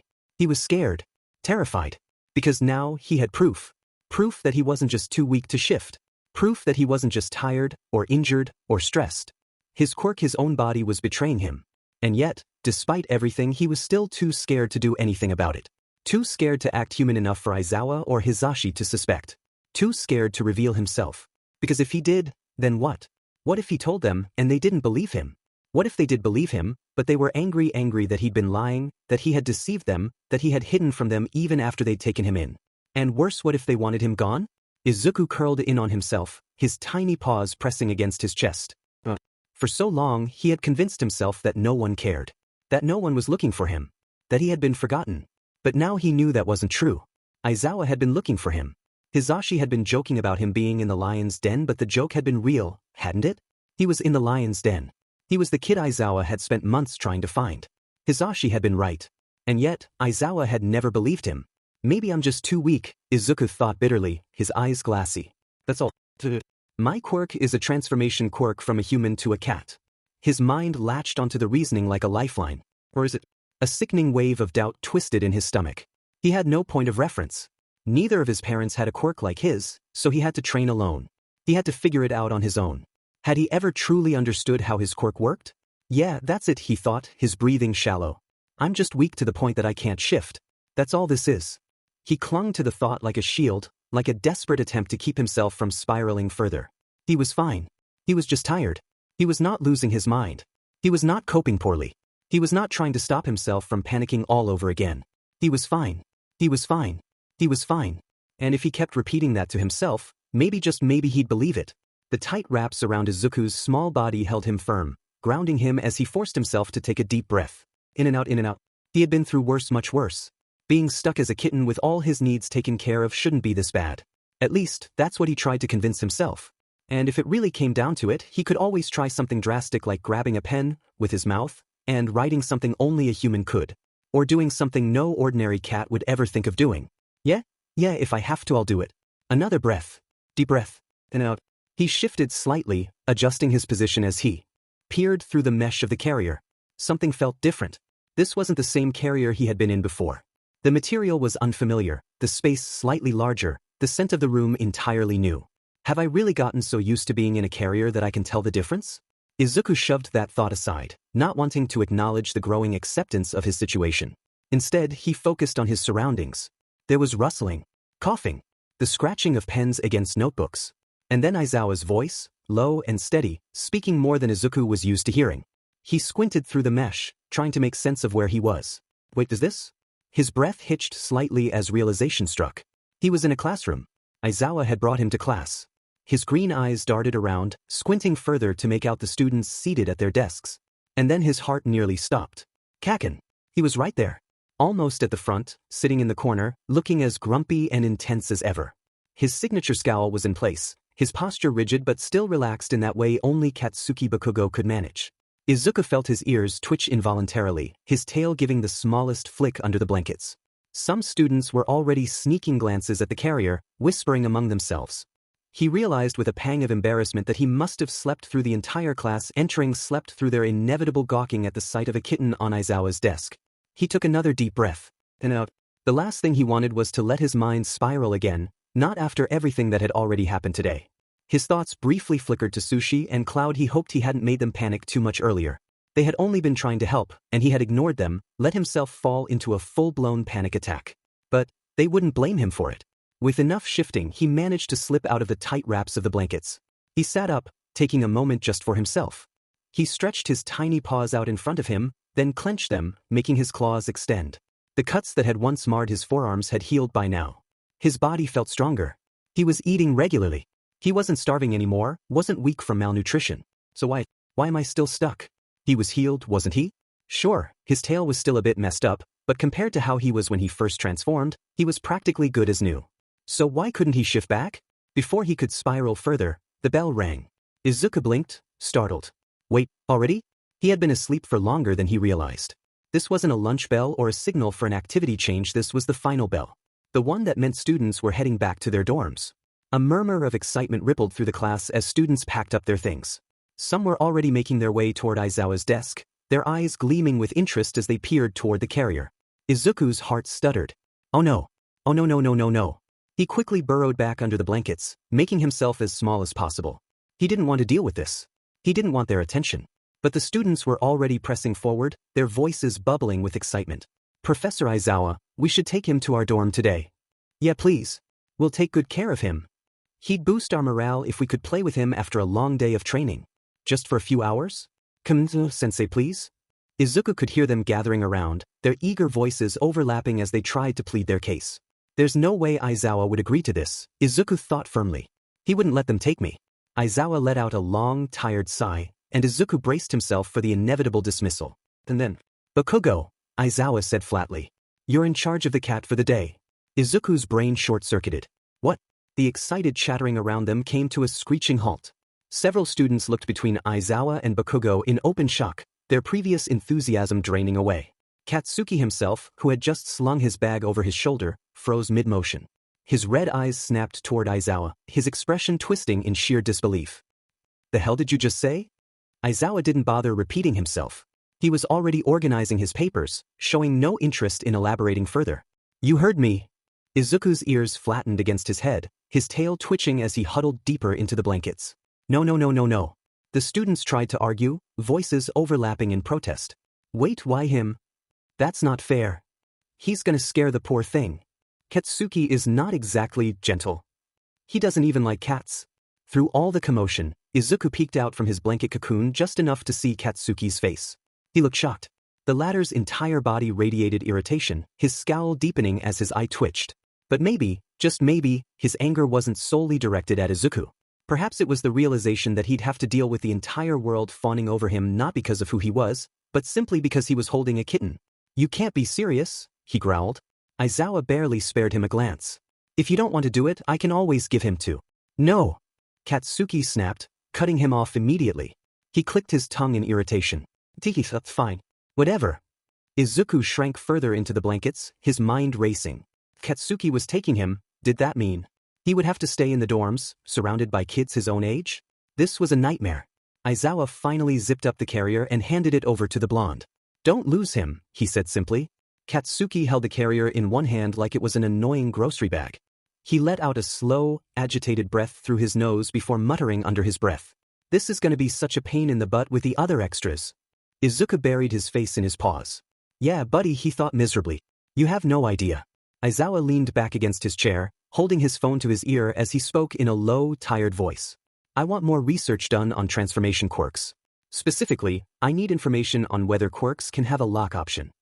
There was silence on the other end for a brief moment before the voice on the line responded, intrigued. Lock option? As in what happens if someone gets stuck in their transformation? Aizawa hummed in response, rubbing the bridge of his nose. Exactly. I see, that's a pretty specific inquiry. You thinking of something in particular? Before Aizawa could answer, a knock at his office door made him glance up. He sighed, shifting the phone slightly. I'll call you back. Alright, I'll start looking into it. Aizawa ended the call with a sharp press of his thumb, dropping the phone onto his desk just as the door swung open. Hello. Hizashi called out as he stepped inside, voice a little less energetic than usual. He looked just as drained as Aizawa felt. Grading papers and dealing with kids all day would do that to a person. But despite his fatigue, there was something in his eyes as he moved forward, eyes flickering around the room. Aizawa raised an eyebrow. Not even going to greet your husband properly? Hizashi barely paid him any mind, making a beeline toward the table, searching for something or someone. I'm still mad at you, Hizashi said flatly, his gaze sweeping over the desk. Where's Deku? Aizawa watched as his husband scanned the room, even going so far as to glance behind the desk where his sleeping bag usually lay. But there was no small, breathing lump curled up inside. Hizashi. Nothing. Hizashi, look at me. Where is he? Hizashi asked again, now moving toward the bookshelves as if expecting to find a tiny orange kitten nestled between the stacks. Aizawa sighed, setting his pen down and rubbing his temples. He's with Bakugo. That got Hizashi's attention. He stopped mid-step, his head snapping toward Aizawa, his eyes narrowing. Excuse me? Aizawa didn't even flinch. He simply turned back toward his desk and continued grading papers, feigning disinterest. He's with Bakugo. He's staying there overnight. Hizashi blinked once, twice, and then he placed both hands on Aizawa's desk, leaning down just enough to properly glare at his husband. May I ask why? There was a tightness in his voice now, restraint that barely kept his frustration in check. Aizawa could already tell this was going to be the reason he either got to sleep in bed tonight or found himself exiled to the couch. To his credit, Hizashi was still standing there, which meant he wasn't mad enough to storm out yet. Maybe he was waiting to hear Aizawa's reasoning, hoping for some logic to poke holes into before he left in righteous fury. Aizawa sighed. Can you just listen? Oh, I'm listening, babe. I'm listening real hard, Hizashi shot back, crossing his arms.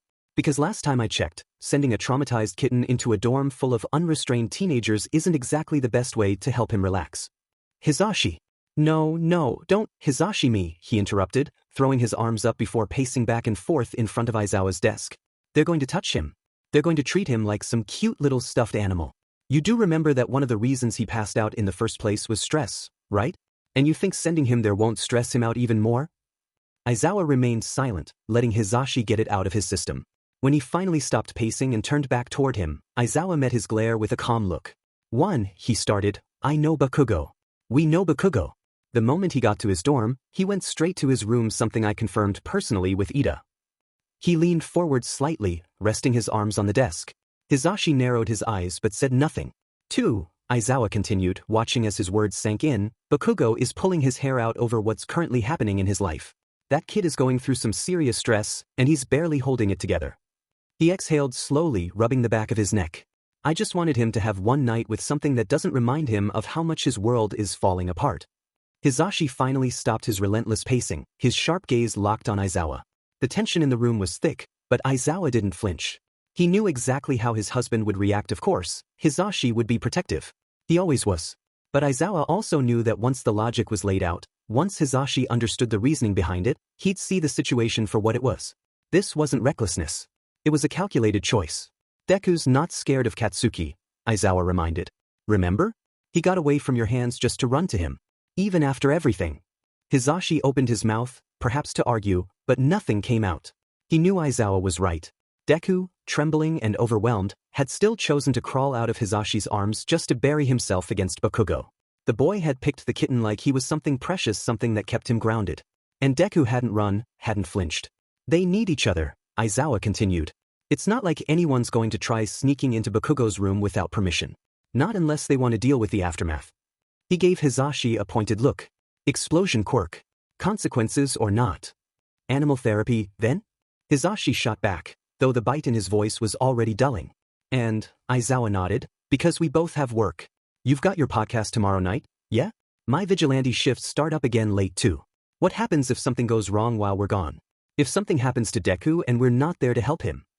That hit harder. Hizashi frowned, his jaw clenching, but he didn't respond right away. Because I know for sure, his voice dipping lower, Sushi and Cloud don't have thumbs.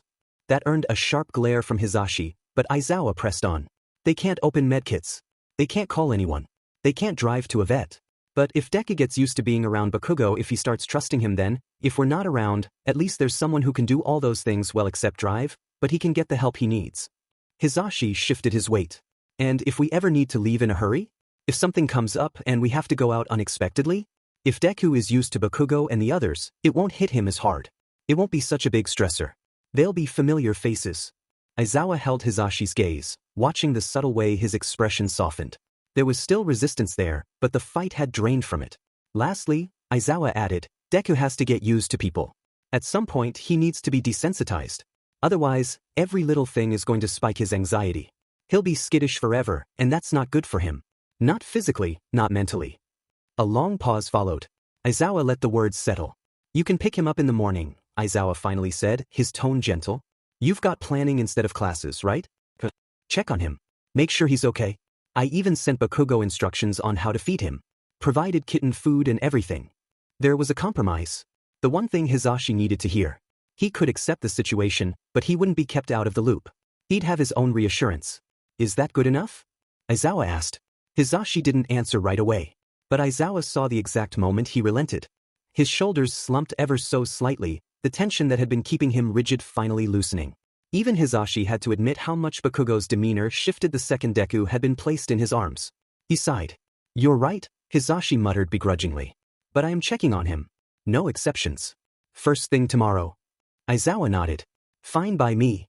That settled, he began gathering the last of his papers. The day had drained him, and the thought of grading one more essay was enough to make his eye twitch. I'll finish these at home, Aizawa said, slipping the papers into his bag. But as he moved, his hand brushed against something in his pocket, the pen. His thumb ghosted over it, the object far heavier than it should have been. It wasn't the physical weight, of course. It was everything it represented. About Midoriya, Aizawa began, trailing off slightly. Hizashi glanced over, still standing by the desk. You know, Aizawa swallowed, forcing the words out before he could think twice. For a second, I thought you were right. There was. Hizashi didn't respond immediately, but his eyes remained locked on Aizawa, waiting. The moment you joked about it, you saying maybe the kid was the cat, he said quietly. I thought, he trailed off. He knew Hisashi had already heard it before. He had repeated the same concern, the same paranoia, like a broken record. But even so, Hisashi listened now like it was the first time. Because that's what he did. He listened. That Deku was, in fact, the kid I've been looking for all this time. Aizawa's hands moved methodically, gathering the last of his papers and slipping them into his bag. His quirk is transformation, Aizawa began. Now, is it just a feline? A dog? A cat? We don't know. He slung the bag over his shoulder, pausing only to glance at Hisashi. Quirks aren't species-specific until a child becomes a teenager, in case of any late changes. So all we know is that he transforms. He adjusted the strap of his bag before continuing. But then I used my quirk. His brow furrowed slightly. And nothing happened. Hisashi crossed his arms. And then, Aizawa's hands slid into his pocket, fingers brushing against the faint outline of the quirk pen. Then I used a quirk pen.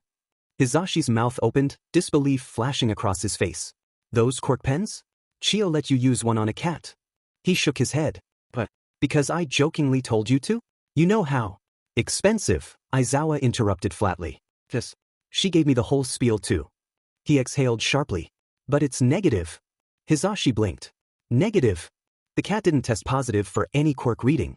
Aizawa's eyes met his husband's, meaning he's not a human who might have transformed into an animal. He shifted his bag further onto his shoulder. He's just a normal kitten. As normal as it gets. Just very awkward. Hisashi stared for a moment, as if waiting for some clarification, but when none came, he finally let out a dry snort. In some cases, I'm happy that's true. Can you imagine if he had been a human? He grimaced, running a hand through his hair. We would have been force-feeding him milk. Aizawa blinked at that, then gave a short nod. Yeah. And taking him to the vet. Hisashi scoffed, though there was a smirk tugging at the corner of his lips. And making him use a litter box.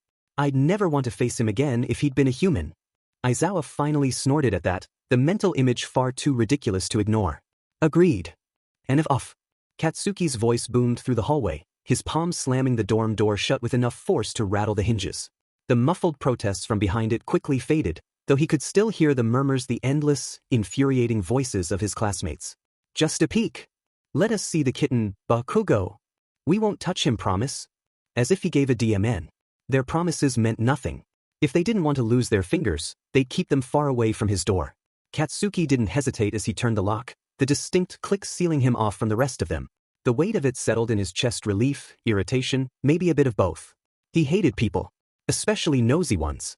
The carrier sat on the floor, the mesh door facing up. Katsuki's hands hovered above it for a second. The sound of his own breathing filled the room. Then, with a grumble, he unlatched the top and reached inside. Come on, he muttered, though his voice lacked its usual bite. His hand slipped under the tiny frame, lifting Izuku with ease. The kitten weighed next to nothing, his small body trembling slightly under Katsuki's touch. He could feel the delicate bones beneath the fluff, the warmth of the little body radiating through his palm. Careful. He had to be careful. Without much thought, Katsuki lowered him to the floor, his fingers lingering just a little longer than necessary before pulling away. Izuku's legs wobbled as he tried to stand, but it was a futile effort. His limbs buckled and he collapsed, belly flat against the floor. The trembling didn't stop. Well, Katsuki muttered, rubbing the back of his neck awkwardly. There you have it. The silence stretched. Izuku didn't move. His green eyes darted cautiously around the room, taking in everything: the scattered laundry Katsuki hadn't bothered to deal with, the crumpled hero magazines on the desk, the dumbbell set pushed against the corner. The faint smell of burnt fabric lingered, no doubt from one of Katsuki's recent experiments. My room, Katsuki grumbled. It's usually not messy at all. I used to clean up before bed, but then the hag started calling me and talking nonsense, and I just couldn't be bothered to do anything. Why am I talking to a cat? He muttered, glancing down at the kitten. No clue why the guy put me in charge of you. Maybe it's some kind of emergency? Hell if I know. He quickly turned away, trying to ignore the intense stare he could still feel on him. He needed to keep moving. Keep busy. Without another word, Katsuki yanked open his closet, grabbing a loose t-shirt and sweatpants. The uniform had been suffocating all day. He wanted to breathe. He stripped down with practiced ease, tossing the UA blazer onto the growing pile of discarded clothes. Behind him, Izuku remained where he was, limbs sprawled out on the floor. He wasn't trembling quite as badly, but his breathing was still shallow, his ears flicking at even the smallest noise. The silence in the room was nearly unbearable. And yet, Katsuki said nothing. Then it hit Izuku. This is Kaken's room. The thought echoed endlessly in Izuku's mind, louder than anything else. The anxiety that had been threatening to crush him mere moments ago dimmed, replaced by something else, something heavy and bittersweet. He had spent so long imagining what this space might look like. The posters, the mess, the undeniable scent of smoke that clung to everything Katsuki touched. It was all so painfully familiar and yet entirely new. He wasn't supposed to be here. Not like this. But here I am. Izuku's paws twitched slightly, the faintest spark of energy finally returning to his limbs. He wanted to stand. To move. To say something, anything. But the words remained trapped.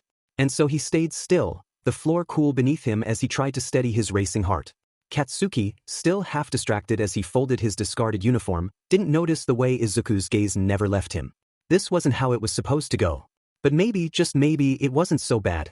Maybe, in some way, Katsuki needed Izuku too. He felt calmer now, able to fold his clothes and put them away without the usual jittery feeling, his fingers no longer twitching with the impulse to set something on fire. Izuku's heart wasn't racing either, and as Katsuki yanked his shirt down, his spiky hair popping out as he switched out of his shirt, he huffed and glanced at the time. I gotta shower and eat and do my homework up here. But I'll eat up here. And make you your... He stomped over to the cat carrier, pulling out both liquid and solid food, his eyes scanning a note that made him hum thoughtfully. Izuku shuddered, his tiny cat form curling up at the thought. He couldn't even begin to imagine the embarrassment of having his best friend feed him milk from a bottle. He was strong enough for solids, he knew that. I'll be right back. Don't poop anywhere.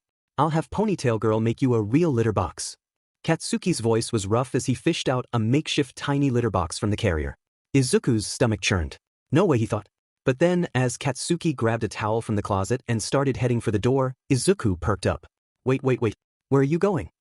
He mewed, but the words only came out as an adorable, helpless sound. Katsuki shut the door behind him with a thud. Izuku sat there, trying to cope with the situation. It's okay. This is okay, he told himself. I'll have time to look around, see Kaken's interests. I just need to find the good in things. Just then, the door creaked open again. For a moment, Izuku thought maybe Katsuki had forgotten something, so he glanced back. What he saw made his heart nearly stop. Red hair, yellow hair, and black hair, 3 people standing in the doorway, eyes locked on him, hands already reaching out. They must have used Katsuki's code to enter. No. Just like that, just as simple, cruel, ridiculous as that he went from feeling safe for the first time in what felt like months, to this.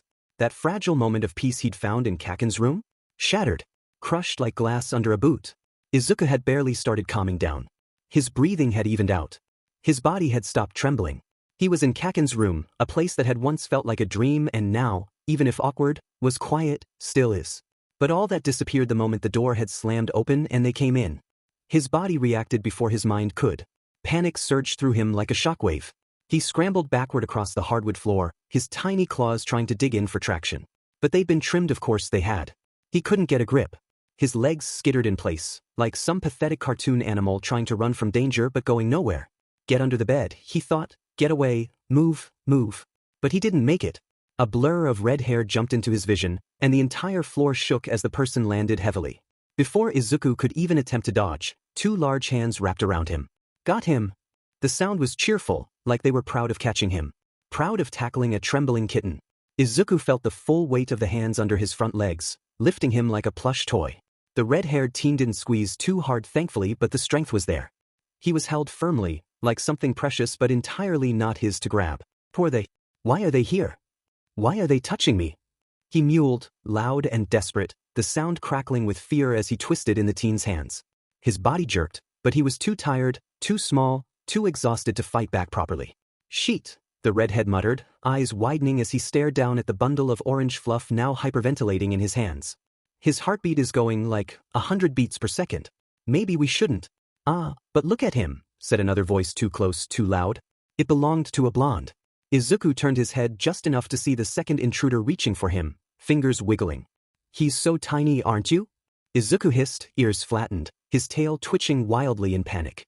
He swatted at the hand, but the motion was weak, pathetic, really, and his paw slapped uselessly against the air. Yeah, but Sensei assigned the cat to Katsuki, another voice chimed in, black-haired this time, clearly uncomfortable. The guy's a cat freak. What if he realizes we hurt the kitten? We'll get expelled. If we hurt him, sure, the blonde said, dismissive. But he doesn't look hurt. We're just gonna show him around. You know Katsuki wouldn't even let us peek if we asked. Fine, the redhead muttered, shifting his grip. But we gotta be quick. He hated it. Hated all of it. He tried to wriggle free, but one hand was placed beneath his while the other pressed him against the teen's chest like a baby. His body slumped forward involuntarily, his head thumping softly against the redhead's warm skin. He was too tired. Too overwhelmed. His heart was racing, and his thoughts were spiraling out of control. Kaken. Aizawa. Hizashi. Sushi. Please. Someone save me. Oh, dude, the blonde exclaimed. We should ask Momo to make a costume for him. What? The redhead frowned. Dude, he's wheezing. He lifted Izuku slightly, holding him close to his ear. Are kittens supposed to wheeze like this? He's not reacting, the black-haired teen pointed out, now clearly concerned. Cowboy hat. Or an all-might onesie, the blonde added with way too much enthusiasm. That did it. Izuku's eyes fluttered open, his head still slumped against the redhead's collarbone. An all-might onesie? The one with the yellow ears? The blue suit and the ridiculous little red boots? He wouldn't mind that. What the hell is he thinking? His thoughts were melting together, blurring. He wasn't thinking clearly. Everything felt too much. Their voices, the touch, the movement, the heat, the sheer wrongness of it all. He knew, deep down, he wasn't just a cat. And even if he had been a normal kitten, this would have been wrong. This is wrong. Everything about this was wrong. He wasn't a cat to be dressed up. He wasn't a toy to be passed around. This wasn't how you approached an animal, let alone one showing visible signs of distress. You approach slowly. You let them come to you. You offer a treat. You let them sniff your hand, so you're safe. You don't grab them, wrestle them, ignore every cry, hiss, or tremble because you think it's cute. Izuku was wheezing, hissing, frozen in fear. His entire body was screaming no. And they just kept talking, planning, laughing. He hoped no, begged that someone out there was watching. That someone saw what was happening and realized just how awful this was. These weren't bad kids, maybe, but they were careless, thoughtless, arrogant enough to think their actions didn't matter. These kids wanted to be heroes. And here he was, stuck, helpless, wishing for nothing more than a little kindness. A little understanding. All he wanted was to feel safe again. Izuku should have known. Really, he should have expected it. Teenagers were still teenagers, no matter how much training they got, no matter how prestigious the school. And if there was one universal weakness teenagers had, it was kittens. It didn't matter how loud he hissed, how much he glared, or how violently his bandaged tail flicked in protest, none of it mattered against the tide of eager hands and that followed him like a curse. He tried to dodge. He really did. But he was just too small, too tired, and too smothered in the arms of a red-haired boy named Kirishima, a name he'd picked up after being passed around like a plushie at a mall claw machine. The redhead was fine, comparatively. He held Izuku carefully at least, his grip firm but not painful. But that didn't matter when everyone else around them was an unrelenting force of chaos. Fingers scratched at the top of Izuku's head, tickled behind his ears, touched his paws. He hated it. Hated it. Where the hell was Aizawa? Where was Hizashi? This had to break like 20 school rules. He hoped Aizawa made them write punishment lines 100. No, 4 pages. He didn't care. Just make them suffer. Please. He learned names in passing, blurted out in jokes and casual conversation. Kirishima was the redhead. Hanta was the black-haired one with the awkward laugh. And the blonde? The one who was probably the root of all of this? Hey Momo. Denki called cheerfully, striding toward a girl sitting by the window. Momo looked down at Kirishima's arms, her sharp, intelligent eyes softening when she caught sight of the squirming, miserable ball of orange fur. He looked stressed, she observed calmly. No sheet, Izuku thought bitterly. Yeah, Denki waved her concern away with a grin. We just wanted to show the class before we take him back. You know how Katsuki is when it comes to sharing. He's right, Hanta mumbled behind him, eyes darting toward the hallway like he expected Bakugo to explode through the wall any second. Anyway, Denki continued, we were wondering if you could make him some tiny costumes? You know, like a gift or something. Momo hesitated. I don't know. He looks like he hates being held. Dressing him up might just upset him more. God bless you, Izuku thought, locking eyes with her, praying she could read the sheer desperation in his gaze. But Denki wasn't done. Come on, imagine him in a little outfit. The pointy ears. What if he gets cold? Momo glanced back at Izuku, and his eyes screamed please no. But she sighed. Defeated. Okay. Her hands glowed, and the familiar energy of her creation quirk sparked to life. Izuku whined, a low, pathetic noise bubbling in his throat. Dress him up. Humiliate him. Whatever. As long as it meant they'd be done, as long as they'd stop passing him around like a stress ball. As long as he never had to see them again. He'd take the dumb onesie. Hell, he'd even take the hat. His ears flattened into that airplane position again, tail tucked, fur bristling. He could feel the stress crawling under his skin, digging in like claws. If this had been a good experience, if they had approached him right, let him sniff their hands, let him choose, he could have appreciated the dorms. Could have seen the cozy couches, the bulletin boards with sticky notes.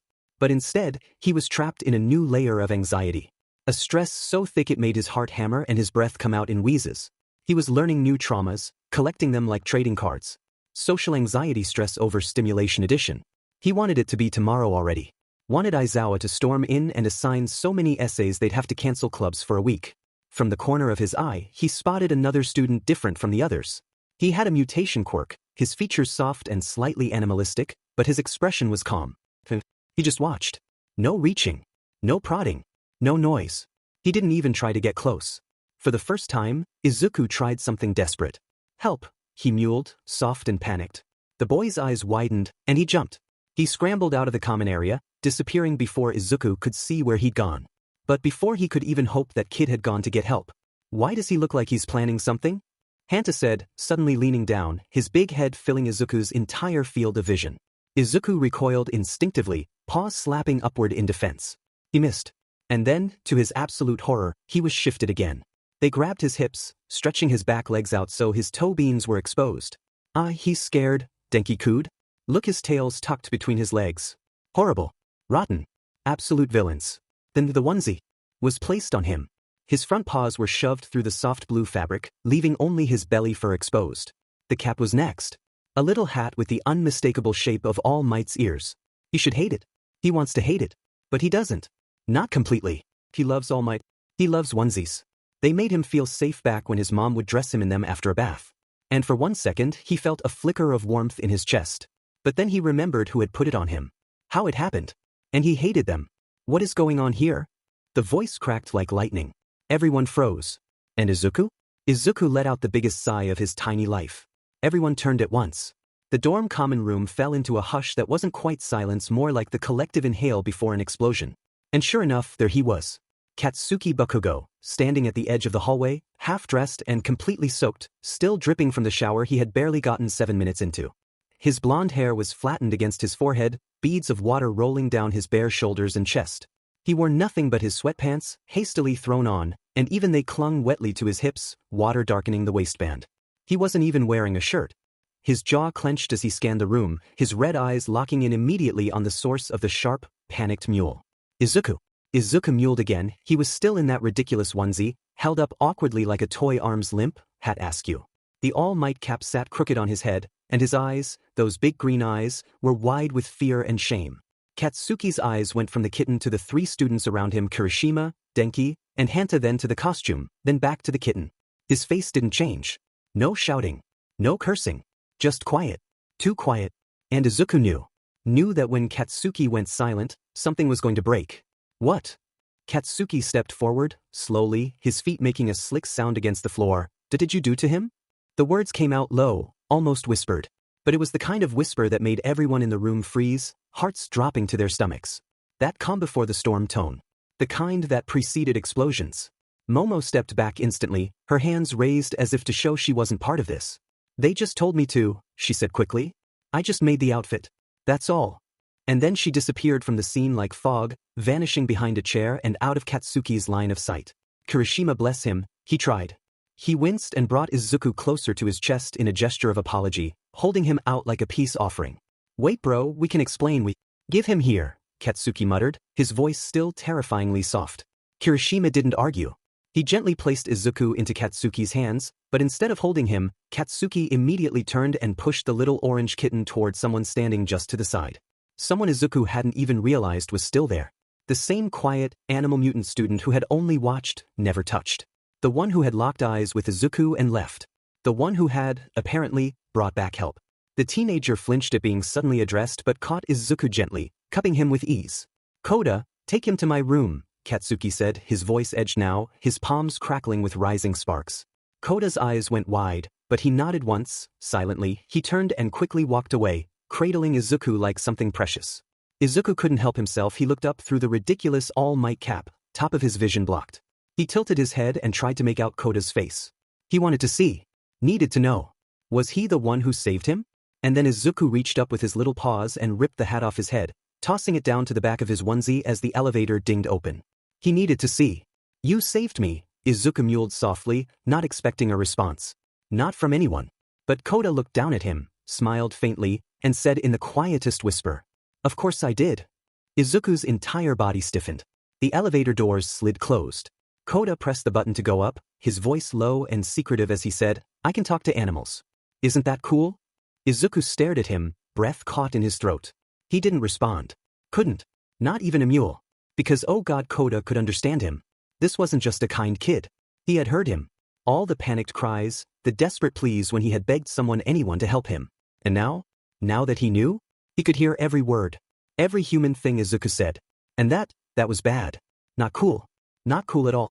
If he slipped up now, said something too specific, too smart, too human, he'd give himself away completely. All of it. The vigilante past. The quirk. His identity. He was still shaking in Koda's arms, but not from fear of the class anymore. Now he was terrified of being found out. And Koda? Sweet, gentle Koda? He just smiled, gently stroking the spot behind Izuku's ears, wordlessly saying, "It's okay. I've got you." "No you don't." An explosion rocked the building. The elevator lights flickered violently, the entire car jolting with a groan of metal, but still, it kept rising. They were already several floors up, far from the common room. That's how massive the blast was. And Izuku knew, without a doubt. Justice had been served. Koda entered Katsuki's room quietly, the door clicking shut behind him with a soft finality. He said nothing, didn't try to coax Izuku or approach him with any false sweetness, just walked forward and slowly lowered himself to his knees. When he gently placed Izuku down onto the floor, the orange-furred kitten scrambled immediately, shaking from head to tail, and darted under the bed without so much as a glance backward. Izuku's limbs moved without grace, trembling, twitching, his whole body a chaotic mess of overstimulation and panic. His breathing came in short, sharp bursts, and his paws curled beneath him as he tried to make himself small beneath the frame of the bed. He didn't want to see anyone. Didn't want anyone to see them. He could still feel the phantom touches of too many hands, the suffocating closeness of too many voices, the humiliating way he'd been picked up like a plushie, passed around like he wasn't alive, like he was an object. But the onesie. Embarrassing. Deeply humiliating, this. But also soft. Familiar. Comforting in a way he couldn't explain. He rubbed his cheek against the fabric covering his chest, slowly. Repeatedly, almost like kneading with his paws. It was self-soothing. It helped. He missed Cloud. Missed the way the older cat curled around him when he was overwhelmed, the way he'd groom Izuku with that motherly lick right between the ears. He wanted to feel that again. He needed grounding, and all he had was a dumb, all-might onesie stitched by a classmate who didn't even ask first. Koda, thankfully, didn't push. He didn't bend down or try to peer beneath the bed. He didn't crouch low and do the well-meaning but condescending "you're safe, little guy" voice that so many people did when they saw a scared animal. He just sat, cross-legged, hands in his lap, silent. And most importantly, he gave Izuku space. After a few minutes, Koda spoke, his voice low and gentle like a breeze rather than a gust. "Do you need help removing the onesie?" Izuku's breath caught for a second. His eyes, still wide and glossy, opened slowly. "No," he mumbled, not crawling out, not even uncurling. "The clothes." Koda didn't press. Just nodded once. Okay," he said simply and went back to silence. That was it. No fuss. No questions. No strange looks. Just acceptance. Then came the beep. The door lock chirped its little electronic tone and Izuku jumped. His body jerked involuntarily, a shudder passing through him like a wave. But the second the door burst open, loud, rough stomps on wood, heavy breathing, the slam of the handle, Izuku relaxed. Because even though the energy was loud, even though the sound screamed anger, it was still familiar. And nothing in the world was more familiar to him than Kaken having a full-blown meltdown. Katsuki barreled into the room, still wet. He hadn't even finished drying off his sweatpants clung to his hips, droplets of water still dripping down his arms. A towel was slung around his neck, half-used, like he'd gotten halfway through the process and remembered why he was mad and stormed out all over again. Izuku peeked out from under the bed. Just a little. Just enough to see him pacing, see the way his fingers twitched at his sides like his palms wanted to spark but were holding back. He was fuming. Izuku could smell it: rage, frustration, adrenaline. It made his fur stand up, made his little heartbeat race. But it also made him feel safe? Good. "I talk to everyone," Katsuki barked, barely pausing as he paced the room. Said, "What kind of FNG heroes are they if they can't even take care of a tiny, scared kitten? I swear to God, Pikachu, oh Pikachu, I showed him exactly what it feels like to be weak. Useless. Just like Deku must have felt." Izuku's ears twitched. His heart squeezed. Katsuki grabbed the towel from around his neck and finally started drying his hair more properly, even as he kept ranting. 4 Eyes is giving them all a speech right now. Don't even want to see those extras until tomorrow or I'll lose it. I had to be dragged back into the DMN bathroom to finish drying off before I blew the fire alarm again. He turned, scanning the room. His red eyes locked onto the kitten shape still under the bed, and Izuku flinched out of instinct. Katsuki's tone shifted. Softer. But not kind. Just sharp. Why is he still in that stupid onesie? Why didn't you take it off? He crouched but didn't reach. He didn't try to grab him, didn't say, come here, didn't command. He just crouched down with a tired grunt and stared. And Izuku, somehow, despite every part of his body screaming at him to stay put, to hide, to protect himself, he moved. Because it was Katsuki, his childhood friend. And despite everything, despite the yelling and the pain and the years between them, his body still knew that voice. That scent. That presence. It still screamed, safe, in a way that didn't make sense but felt real. So slowly, shakily, he crept out. Inch by inch. On trembling legs. He sniffed at Katsuki's fingers, testing before. He rubbed himself against them. His whole side, from shoulder to tail. A greeting. An apology. A thanks. He was still shaking. But he was moving. Katsuki finally started to calm down, just a little. Not completely. His muscles were still tight with residual anger, and his brow was furrowed deep, but something about Izuku rubbing himself against his hand, about the quiet trust in that small gesture, had chipped away at the worst of the fury. His hand moved cautiously toward Izuku's chin, and he gave a single, gentle scratch beneath it. Despite how emotionally charged he had been moments ago, Katsuki's fingers were almost hesitant, like he was scared of holding something so fragile. As if too much pressure would break the kitten in half. Koda, still sitting quietly nearby, spoke up softly, like he didn't want to startle either of them. He said he likes it. The onesie. And I didn't want to touch him, not after everything. His voice lowered, almost apologetic. After how the others treated him. Katsuki snapped his head toward the kitten again. You like it? He asked, staring down at the little all-might onesie with its bright blue fabric and yellow accents.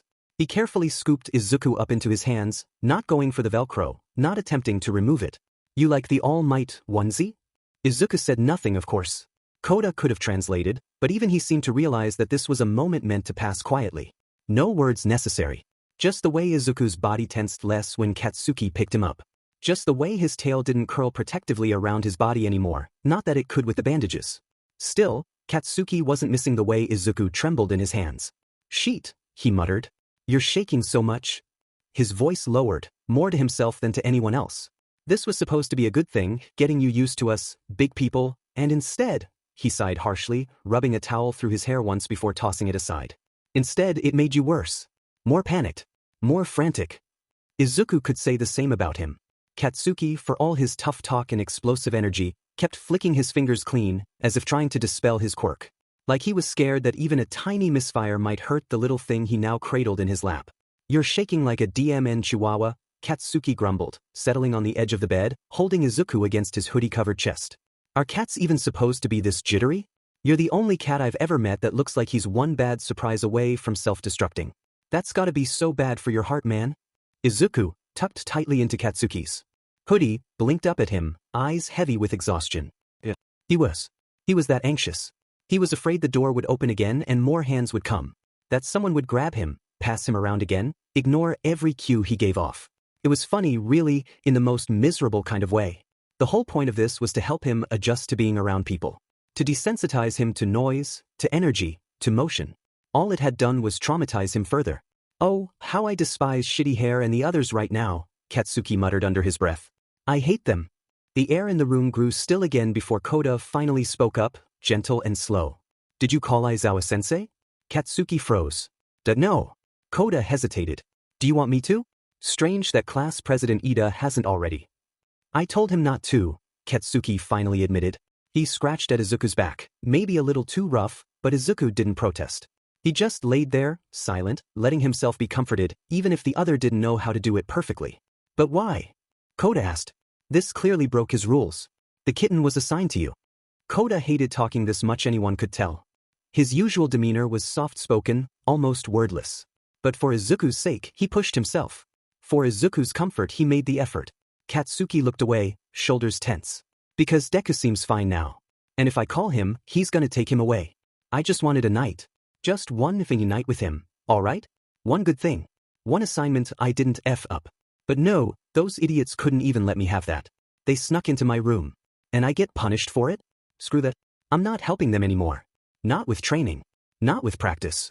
Not with their dumbass homework. MIT's not fair. I didn't do anything wrong. They treated Deku like a DMN stuffed animal, tossing him around, dressing him up without asking, terrifying him. Hizashi's gonna be here in the morning anyway, let him punish the others tomorrow. I'm keeping the DMN cat safe. Koda glanced down at Katsuki's bouncing leg, the nervous energy that hadn't stopped vibrating through him since he came in. He nodded slowly, sensing it wasn't worth pressing more. Knowing how much those two teachers love that cat, Katsuki growled, those assholes in our class are screwed. I can, bring you dinner, Koda offered after a beat. I wouldn't mind. Four Eyes is already doing that, Katsuki said gruffly. Koda nodded. He glanced down at the kitten in Katsuki's arms. You know the cat? Deku, Katsuki interrupted, not missing a beat. Deku, Koda repeated, awkwardly. The name was still sharp in his mouth, an insult to the cat. In Katsuki's lap, Izuku blinked slowly, overwhelmed but safe. Maybe not calm. Maybe not okay. But safe. He's very quiet. Very, Koda's voice was gentle, like he was trying not to spook a skittish deer. He crouched beside the bed where Katsuki sat with the small, shaking kitten tucked into his lap like a wounded secret.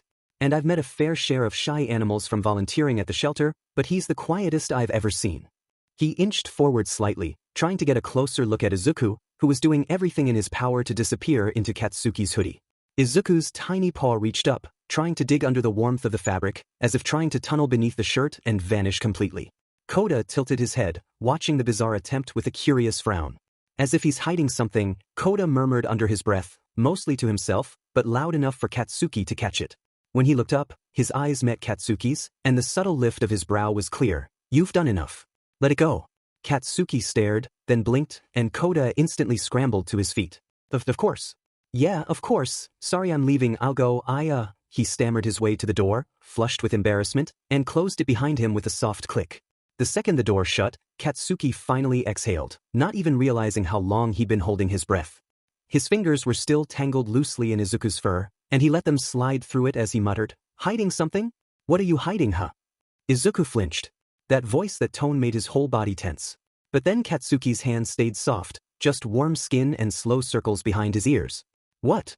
Katsuki continued, almost as if musing aloud. That you really like All Might? He chuckled, but it was a quiet, broken thing. You know who used to love All Might? He didn't wait for an answer. Instead, he set Izuku down gently on the floor and stood up, rubbing the back of his neck before heading to his closet. Him, he muttered. Deku. Izuku. He said the name like it weighed something heavy in his mouth. He always went off about heroes. He loved All Might, always talking about quirk breakdowns and rescue drills. Knowing him, he probably has his room in the States plastered with All Might merch right now. I don't. Izuku wanted to mewl. But it came out as a soft, pitiful chirp. He wasn't in the States. Mitsuki had lied. The truth was that he was here, in front of Katsuki, with no All Might posters. None of the merch. Not anymore. Not since she died. Not since everything fell apart. Katsuki dug through his bag and started pulling out notebooks and textbooks, dumping them onto his desk like they were just another chore to grind through. He dragged the chair back, its legs scraping the wooden floor with an ugly screech, but he didn't sit right away. He was looking at Izuku again, who had settled awkwardly in the middle of the room, staring up like he was still figuring out how to exist as a cat. Maybe I'll get you an All Might-themed collar, Katsuki muttered, a teasing edge to his voice. Maybe the teachers will let me keep you. I mean, Koda has a pet bunny, why can't I have a kitten? Obviously, when you're not shaking so much and don't need constant medical attention. Would you like that? To be my cat? I'll even get you catnip. Is that a good bribe?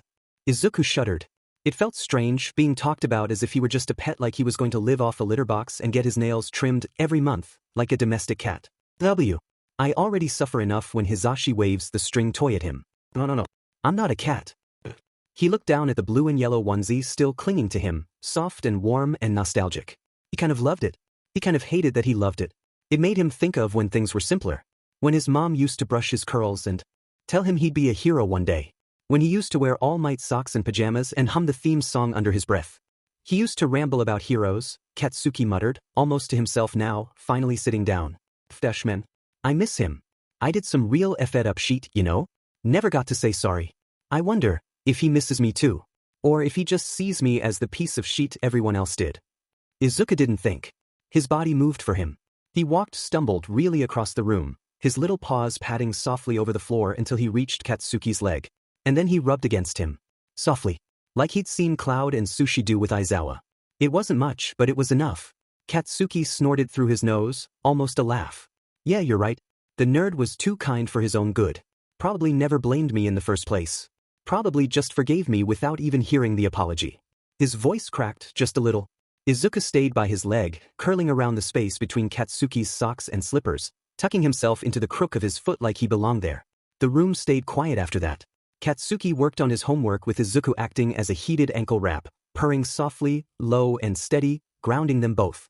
Occasionally, Katsuki would glance down, give a small pat to Izuku's back or rub the space between his ears with a thumb, and Izuku would nuzzle closer in response. It was warm. It was slow. It wasn't perfect, but it was real. Something soft.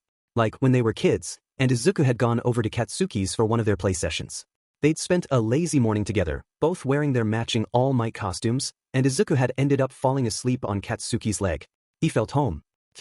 A few hours passed in a blur of soft papers turning and the occasional scratch of pen against notebook.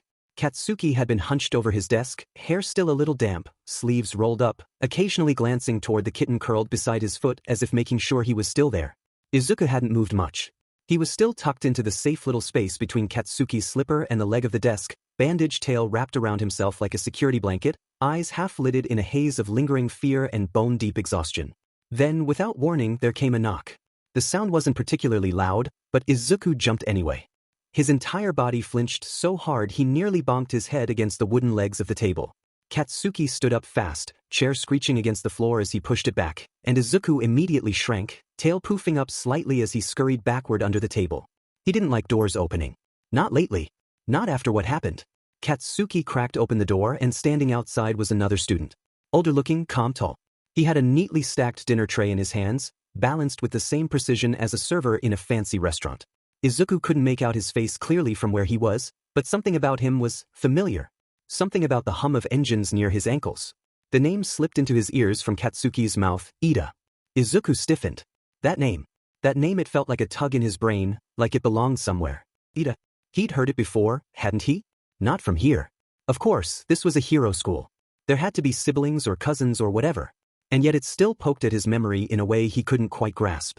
So instead of pushing it, Izuku stayed quiet. Watching. Hidden. Katsuki and Ida spoke at the door, low and quick. Izuku perked his ears, listening, but the distance and the mumble of their conversation made it hard to hear. Still, his focus sharpened the moment he picked up the phrase, "May I see him?" That phrase. Those 4 words. They set off 100 red alarms in Izuku's little feline brain. It was always that, wasn't it? Can I see him? Is he safe? Can I pet him? Can I hold him? All harmless questions that led to him being passed around like an accessory. The toy. A class experiment gone wrong. His claws tensed. Katsuki's reply wasn't hostile, but it was clipped. Only doing this because you didn't tell sensei. Even though being a tight butt is your whole thing. There was a slight pause before he stepped aside, gesturing vaguely with one hand while the other gripped the bowl of food like it was more precious than gold. Look only. Under the table. Izuku darted further back beneath the table, wedging himself against the leg of the desk. But no footsteps followed. No crouching figure. No grabby hands reaching in. Instead, he heard something shocking. A chuckle. That's a shy one, all right, Ida's voice said, tone more amused than disappointed. I'll do another day. I'll leave you to it. After recent events, I doubt that cat wants anything to do with strangers. I'll be back in an hour to grab the tray. Or you can leave it outside. No pressure. No threats. Then Tutu went back to talking. Then, the smell of the bowl Katsuki was holding slammed into him like a freight train, warm, savory, familiar. Katsudon. His nose twitched. It had to be. It was chicken, definitely. But not the dry, rubbery kind. This smelled cooked, soft, fresh. The sauce was sweet and salty and steaming, and it floated through the room like a ghost of his childhood. It smelled like comfort. Like home. Like the dinners his mother used to make. Before she stopped. Before it all stopped. His mouth watered. He hadn't eaten anything good in days. Weeks, months, maybe. They kept pushing that cloying warm milk on him like he was a baby. Said he wasn't strong enough for solids, that it'd make him sick. Even when he mewled and pawed at their plates like a proper cat, they laughed it off. Too little, they said. Still recovering, they said. But right here was real food. His eyes landed on the chair Katsuki had been using. It was just barely close enough to the table. If he could get up there, then Katsuki would eventually put the bowl here, then maybe he could reach. Just one bite. He wouldn't ask for more. Izuku crouched low, tail straight out behind him like a little orange arrow. He gave his butt a wiggle, leaned forward, and launched. His claws sank into the cushion of the chair, not enough to damage it, but enough to cling. He scrambled, legs kicking, grunting little puffs of effort until, finally, with one last push, he flopped onto the seat. He was panting. Genuinely panting like he'd just run a sprint. How did I ever climb fences before? He thought distantly. I'm already out of breath. Izuku eyed the table like it was his final boss. The chair had been a battle. The table was going to be a war. But the smell of katsudon was stronger now, filling every corner of the room and clawing at his self-control. He crouched low, wiggled his back legs, and leapt only to immediately realize that unlike the cushioned chair, the tabletop was smooth, slippery, and as unforgiving as cold tile. His claws scraped against the faux-wood surface, pads scrambling for purchase. His front paws caught just enough to keep him from falling, but his back legs kicked uselessly in the air, dangling like he'd just been caught mid-swing from a ceiling fan. His tail flailed as he let out a panicked mewl that translated into a high, shrill ish, though to everyone else, it just sounded like a distressed kitten yelp. Ida, who had barely lingered near the door, chuckled politely and said in that too composed voice of his, "Ah, it seems your kitten is already getting himself into trouble. I'll leave you to be." And with that, the door shut behind him. Katsuki turned at the noise, eyes narrowing at the sight of Izuku flailing on the edge of the table like he was seconds away from launching himself into orbit. "Holy shit, Dei," he muttered, stomping over, the floor creaking beneath his steps. Izuku closed his eyes, bracing for the fall he was sure was coming, only to feel warm, calloused hands scoop him up before he could faceplant. Katsuki gently, which still involved a lot of huffing and grumbling, set him back down on the floor. Izuku sat there, his tiny chest heaving from the effort and embarrassment. All that hard work, all the scrambling and climbing gone. Just like that. And now, insult to injury, the smell of the katsudon was even stronger now that he'd been up close. It was heavenly. Torturous. Not willing to give up, Izuku stood on his back paws, front paws pressing against Katsuki's pajama pants. "Up," he tried to say. "Up, please." It came out as a string of pitiful mewls, but the meaning was clear enough if one looked closely. Katsuki squinted down at him, brow furrowing like he was trying to read ancient runes. "You were fine with just the floor a second ago," he said, narrowing his eyes. "Now you want up? Or do you just want the DMN food? Don't think I didn't see you eyeballing the katsudon." Without waiting for an answer because none would come in human words, he picked Izuku up again, setting him on the table this time, but with a precaution. "You're probably too anxious to keep solids down. You'll puke or pass out or something," he muttered, mostly to himself, as he draped a thick kitchen rag over the top of the katsudon bowl to cover it. "I'll get you milk." He turned to grab the bottle from the carrier. Izuku stared in horror. Again? Absolutely not. Normal cats might have given up here. Most wouldn't even have figured out the mechanics. But Izuku wasn't most cats. He wasn't even really a cat. He tilted his head, the edges of the cloth weren't perfectly tucked under the bowl, just weighed down enough to make it annoying. But there was an opening, a small section hanging just barely over the edge of the bowl. He hooked one claw into the fabric, carefully, delicately, and yanked. Nothing happened. He tried again, hook, tug, slide. The bowl shifted. Encouraged, Izuku shifted his weight, grabbed a new spot, and yanked hard. The rag flew back like a magician revealing a grand trick. And there it was. Steam billowed up in a glorious wave. The katsudon practically glowed under the ceiling light, glossy chicken soaking in sauce, soft eggs quivering, rice fluffed and perfect. The scent hit him like a slap, hard enough to make him reel backward on the table, eyes wide, pupils blown round, mouth open in pure, unfiltered awe. His body had no clue whether to shiver or pounce. His brain short-circuited. If food had a holy form, this was it. "Do you?" Katsuki's voice rang out like a gunshot. Izuku jolted, eyes snapping to the blonde across the room, who was now holding the milk bottle like a weapon. "Don't you effing dare," Katsuki warned, pointing straight at him. But Izuku had already made his choice. He looked at Katsuki, gave him one last apologetic blink, "Forgive me," Kaken, and lunged. He dove face-first into the katsudon, targeting a chunk of chicken half his size. The heat stung his nose, the sauce stuck to his whiskers, but holy hell was it worth it. It was everything he dreamed about and more. Juicy, tender, seasoned perfectly, and still warm. "Do you?" Katsuki bellowed again, this time storming toward him, but it was too late. Izuku grabbed the piece of chicken, latched his teeth into it like his life depended on it, and dragged it off the table. He jumped down to the chair, landed with a thud, then hopped again to the floor, stumbling from the weight of his prize. The chicken was nearly bigger than his torso, and carrying it was like dragging a weighted blanket through sand, but he was committed now. No turning back. Katsuki crouched down, ready to snatch him back, but froze at the sight of the ridiculous scene. One tiny kitten with fluff matted in sauce, fiercely dragging a comically oversized piece of chicken across the floor like a gremlin escaping with a treasure. He looked up at Katsuki, eyes bright and round, giving one low, self-satisfied as if to say, worth it. Then, Izuku made a dash for it. At least he thought he did. In his mind, he was fast, agile, clever. In reality, he was a fluffy orange blur with a bandaged tail and half a chicken leg in his mouth, awkwardly waddling toward the bed like a goblin on a mission. But he kept forgetting that he was a kitten now. Small, slow, clumsy. And worse, he was living with a student trained for combat, who had fast reflexes and even faster hands. Before he could even slide under the bed frame, he was scooped clean off the floor like a misbehaving plush toy. No, oh my chicken! Izuku thought in a panic, digging his claws into the floor as if that would anchor him. It didn't. Katsuki had already caught him and now tugged at the massive chunk of katsudon like it was a grenade Izuku was threatening to eat. But Izuku wasn't letting go. He wrapped his tiny paws around the chicken like it was a lifeline, biting into it harder in defiance. His instincts were in full swing. Hiss, growl, cling. He sounded like a feral thing. He felt feral. You gotta be FNG kidding me. A hole. Katsuki barked, tugging harder. What if you eat that and die? The teacher is gonna if they kill me. The panic in Katsuki's voice almost matched Izuku's inner one. Izuku snarled, teeth still in the food, eyes locked onto Katsuki's in a wild standoff. It was no longer about hunger, it was pride now. The chicken was his. He earned it. Dragged it like a champion.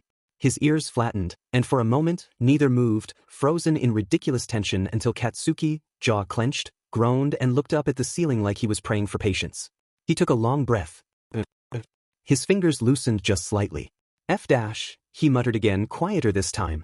He looked back down at the tiny gremlin clinging to dinner and shook his head. I'm sorta happy you're comfortable enough to be a little sheet and steal my food, he said, grudgingly, voice losing some of the edge. But if you ever do that again, I swear to God, I'm locking you in the demon carrier whenever I eat. I don't care if you can understand me or not. You have food, I hole. And then, like some small mercy, he let go. He placed Izuku not under the bed, not in the carrier but back on the table, and covered the rest of the bowl with the cloth again.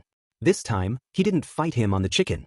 Izuku, stunned, took a second to register it. He looked down at his prize. Still his. Still warm. Still delicious. And oh so good. He devoured it with eager bites, the flavors melting on his tongue like a dream. If his tail hadn't been bandaged, it would have wagged in pure joy, dog-like and stupidly happy. Not that cats wag their tails like that, but Izuku had given up trying to act like a normal cat a long time ago. He wasn't one. And this greasy, seasoned, perfect mouthful of home was better than any warm milk or soggy cat food ever could be. Behind him, he heard Katsuki grumble something under his breath and the distinct sound of cutlery. He must have finally sat down to eat his own dinner, probably now a few bites short thanks to his thieving guest. A few seconds later, there was the faint click of a phone video starting. Izuku turned slightly, craning his neck to peek and nearly choked on a bite. Was that All Might? The video playing showed grainy footage of a past battle, and Katsuki, chewing his food, was watching like it was nothing. Izuku blinked. Sorry, All Might, he thought, but between Katsudon and you, I always said I'd choose the latter. But right now? Chicken wins. That single stolen bite felt more divine than any poster or video. He chewed slower now, savoring it, even as the feeling of fullness crept up. Once he was done, he sat quietly on the table, liking his paws, pretending not to notice the side glances Katsuki kept sneaking at him through the corner of his eye. He didn't want to ruin the moment. The video was now talking about battle stats. Izuku's ears perked at the familiar numbers. His body responded before he could stop it. Slowly, trying to look casual, he padded over toward the edge of Katsuki's bowl, not for the food this time but just to sit near him. To listen. To remember. Don't you dare steal another piece, Deku, Katsuki said without even turning, stretching one hand out to push Izuku's face back gently. He squished his cheeks, tugged a little at his ears and mouth like he was molding Play-Doh. It's my food, he added. But he let go, and when Izuku didn't lunge for more, he seemed to relax. Instead, Izuku lay down next to the warm bowl, not touching it, just basking in the residual heat. If he kept his head low enough, maybe it just looked like he was enjoying the warmth. Surely no one would think a kitten was watching All Might, right? He knew he should act more cat-like, less human. He shouldn't show signs of understanding, shouldn't get too close. But, God, he missed this. Missed eating with Katsuki, even if now it was takeout and a phone instead of their childhood table and a TV. Missed sitting side by side, sharing space like it meant something. Even if he wasn't Midoriya Izuku right now, he still felt like him, and maybe that was enough. He could sense Katsuki was feeling something too. Nostalgia. Deja vu familiarity. You like watching All Might too? Katsuki said suddenly, not looking directly at him. I thought you just liked the feeling of the onesie. When are your familiarities gonna stop? His voice was quieter now. Not angry. Just thoughtful. He wiped his mouth with the sleeve of his sweatshirt, and for a moment, they both just listened to the video play on. 25 minutes later. From the corner of his eye, Izuku saw the dreaded bottle being picked up, and immediately every hair on his tiny body stood on end. Not again. Not more milk. He tried to back away, but it was too late. He was scooped up again. No point in wasting the milk, Katsuki said, almost like an apology. You only had one piece. Not even enough to fill up a thimble. And okay, technically that was true, but Izuku did not want to be bottle-fed like some weak newborn. He squirmed, paws flailing. But he was learning something. Katsuki held him differently than the others had. There was care in it. His grip wasn't too tight, fingers positioned so Izuku's ribs weren't compressed, so his limbs weren't trapped. He was supporting Izuku's body in a way that was safe, stable, secure. Cradled, not caged. Settle, Katsuki murmured, and something in the tone not loud, not harsh, just steady made Izuku stop thrashing. His tail twitched, but he stilled. And when the bottle tip came close, he didn't GG or fight it, not this time. Katsuki wasn't forcing it down. He was holding it in place, letting Izuku control the pace. Letting him decide. He sipped once, then again. Just enough to fill the last empty corners of his stomach. And somehow, despite the embarrassment clawing at his pride, he felt. His best friend was bottle feeding him because he thought he was a fragile, scared little kitten. And Izuku Midoriya freaking Izuku wanted to die of shame. But even with his ears burning, he couldn't bring himself to push away. This chapter text. After all the chaos, all the drama, all the yelling and chasing and kitten thievery, Izuku found himself finally back in the safest place he knew, Katsuki's lap. It was warm there. Firm, steady, and safe in a way that hit a little too deep for comfort. He didn't even pretend to leave when Katsuki reached over to grab his homework. Instead, he stayed sprawled out like a tired loaf, his tiny head resting on Katsuki's thigh as the blonde clicked his pen and started scrawling through math problems again. No more loud voices, no more surprise hands grabbing at him. Just the soft scratching of pencil against paper and Katsuki's occasional muttering. Izuku stayed there the whole time, unmoving, aside from the occasional twitch of his bandaged tail or shift of his ears. When the homework was finally done, Katsuki stretched once, cracked his back, and then gently picked Izuku up with both hands. His movements were careful, almost delicate, which was funny coming from the same guy who used to explode pencils just from pressing too hard during pop quizzes. Izuku was placed onto the soft cushion of the seat as Katsuki stood, moving toward his closet. The sound of the doors sliding open, the rustling of fabric, and then Katsuki's wild, spiky hair disappearing for a second as he pulled on a jacket. It popped right back out of the collar with a thump, like it had a mind of its own, and Izuku couldn't help but internally laugh at how ridiculous it looked. Katsuki smoothed out the sleeves, then turned and crouched down again. Without a word, Katsuki reached for him and instead of being cradled, Izuku was gently slid inside the jacket's arm pocket. It was meant for hands, but apparently it made for a perfect kitten pouch too. It was snug in there. He could peek out through the slit, but anyone walking by wouldn't even notice him. He was just a soft, warm little secret tucked against Katsuki's side, surrounded by the clean scent of fresh detergent and the familiar, faint smell of smoke that always clung to the blonde's clothes. It was nice. He liked it in here. Maybe a little too much. But he told himself it was just cat instincts. Dumb cat instincts making him want to be swaddled and hidden. That's all. I don't want to leave you here, Katsuki muttered, adjusting the collar of the jacket as he looked at himself in the mirror, but I'm not skipping brushing my teeth. His tone was grumbly but fond, and Izuku mewled in acknowledgement, settling in more comfortably inside the pocket. Katsuki made sure to use one hand to gently tuck a bit of the fabric around his side like a makeshift cushion. Despite how dumb he felt being cradled like this, he couldn't deny it, he really liked it here. Katsuki moved around his room after, cleaning up, setting his empty dinner bowl next to the door for Ida to grab later. He wasn't going to go downstairs, not tonight, not after everything. He hated everyone too much for that. With Izuku tucked inside his jacket, he made his way to the bathroom on their dorm floor. Luckily, no one else was there. The harsh fluorescent light bounced off the mirror, casting light over Katsuki's tired face. One hand lifted the toothbrush, the other never left the jacket pocket. He kept his fingers tucked protectively around Izuku's tiny body, as if to make sure he was still breathing. The brushing was slower than usual, less aggressive, more mindful. Afterward, he rinsed, spat, and stared at his reflection for a moment too long. Then he sighed, shut off the light and walked back to the room. The moment the door clicked shut behind them, he gently pulled Izuku out, placing him back into the carrier for the night. Izuku peeked his head out through the mesh, ears flicking as he watched Katsuki move around the room packing books, folding clothes, placing items into his bag. There was something almost peaceful about it. Something normal. This was the version of Katsuki people didn't see. Not the angry explosion boy, not the brash classmate with a temper problem, but just a kid who was trying. Trying to be diligent. Trying to be responsible. Trying to hold everything together. Izuku watched in quiet awe, and when Katsuki finally turned around he found two wide green eyes staring up at him through the carrier. He paused. Then, without hesitation, walked over, unzipped the top again, and picked him up. Their eyes met. Izuku blinked once. Something felt tense. What's up with the tension again? Izuku tilted his head. Then, completely out of nowhere. God, I want to eat you. Put your whole head in my mouth, you're so cute. Oh no. Cuteness aggression. And then came the aggressive petting. Not painful, but intense. Katsuki had the face of someone trying very hard not to squeal, and instead, channeled that emotion into ruffling Izuku's fur like he was trying to massage a stress ball. Izuku squinted as his face was tugged a little too hard. His fur puffed in every direction. He squeaked, placing his front paws forward like a kitten high-fiving someone, a signal to please stop. Katsuki got the message immediately, pulling his hands back with a sheepish huff. Sorry, he muttered, laying on his bed and setting Izuku down, grabbing his phone, plugging it into charge and turning off the lights. With a small shuffle, he slipped under the blanket and scooted down onto the mattress. Izuku, after a moment of hesitation, crawled up and gently nestled himself into the crook of Katsuki's neck, his tiny body rising and falling with each slow, calming breath the blonde took. The room was quiet. The day had been so much. Too much. But now, in the soft darkness, in the shared heat between old friends, one human, one secretly not a cat, they both settled in.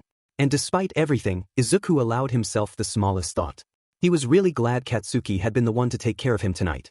Katsuki's fingers moved gently, petting down the soft curve of Izuku's back, his touch cautious but repetitive. It was almost meditative. He didn't even realize he was doing it until he heard it. That quiet sound. That purring. Izuku wasn't even trying to make it, he wasn't consciously deciding to show comfort or trust.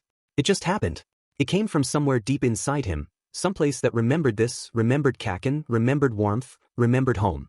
Katsuki paused for half a second, then continued the motion, softer this time, letting his palm drag across Izuku's side like he was smoothing down a memory that had gotten tangled. Neither of them said anything. Well, Izuku couldn't. Not in any way Katsuki would understand. But it didn't matter. They were two kids who had lost each other too young. Two kids who hadn't had the closure they needed. Two kids who were, in some impossible, tangled way, finding each other again. Izuku knew he was safe now. He was full. His injuries were healing under careful hands. And, against every ounce of logic and self-preservation that had told him to keep running, he was glad he'd stayed. A small part of him, a part he'd tried to silence, was relieved. This was what he'd been missing. He didn't want to think about what would come next, about what would happen when he was healed and strong enough to leave. He didn't want to think about saying goodbye, about walking away and leaving Katsuki alone with only the memory of this little orange kitten to remind him of the boy who vanished without warning. But he couldn't show his face yet. Not like this. Not while he was still stuck. He wasn't ready for Katsuki to see him. Not as a broken boy pretending to be whole, not as someone who had to live in borrowed fur just to survive. All he could do now was show what little affection he could manage. He pressed his face against the crook of Katsuki's neck, nuzzling there, just once. It was the closest thing to thank you he could offer. He wished he could leave something behind. A note maybe. Something small. Something to say, I'm safe. I'm here. Don't wonder too hard about me. Something that didn't give everything away but eased the weight on Katsuki's shoulders.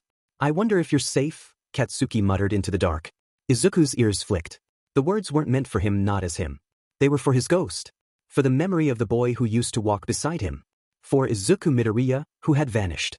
I am safe, Izuku mewled, curling tighter against the warmth of Katsuki's neck. I'm fed. And now I'm with you. Katsuki didn't understand him, of course. But that was okay. Izuku closed his eyes, and he let himself fall asleep feeling whole.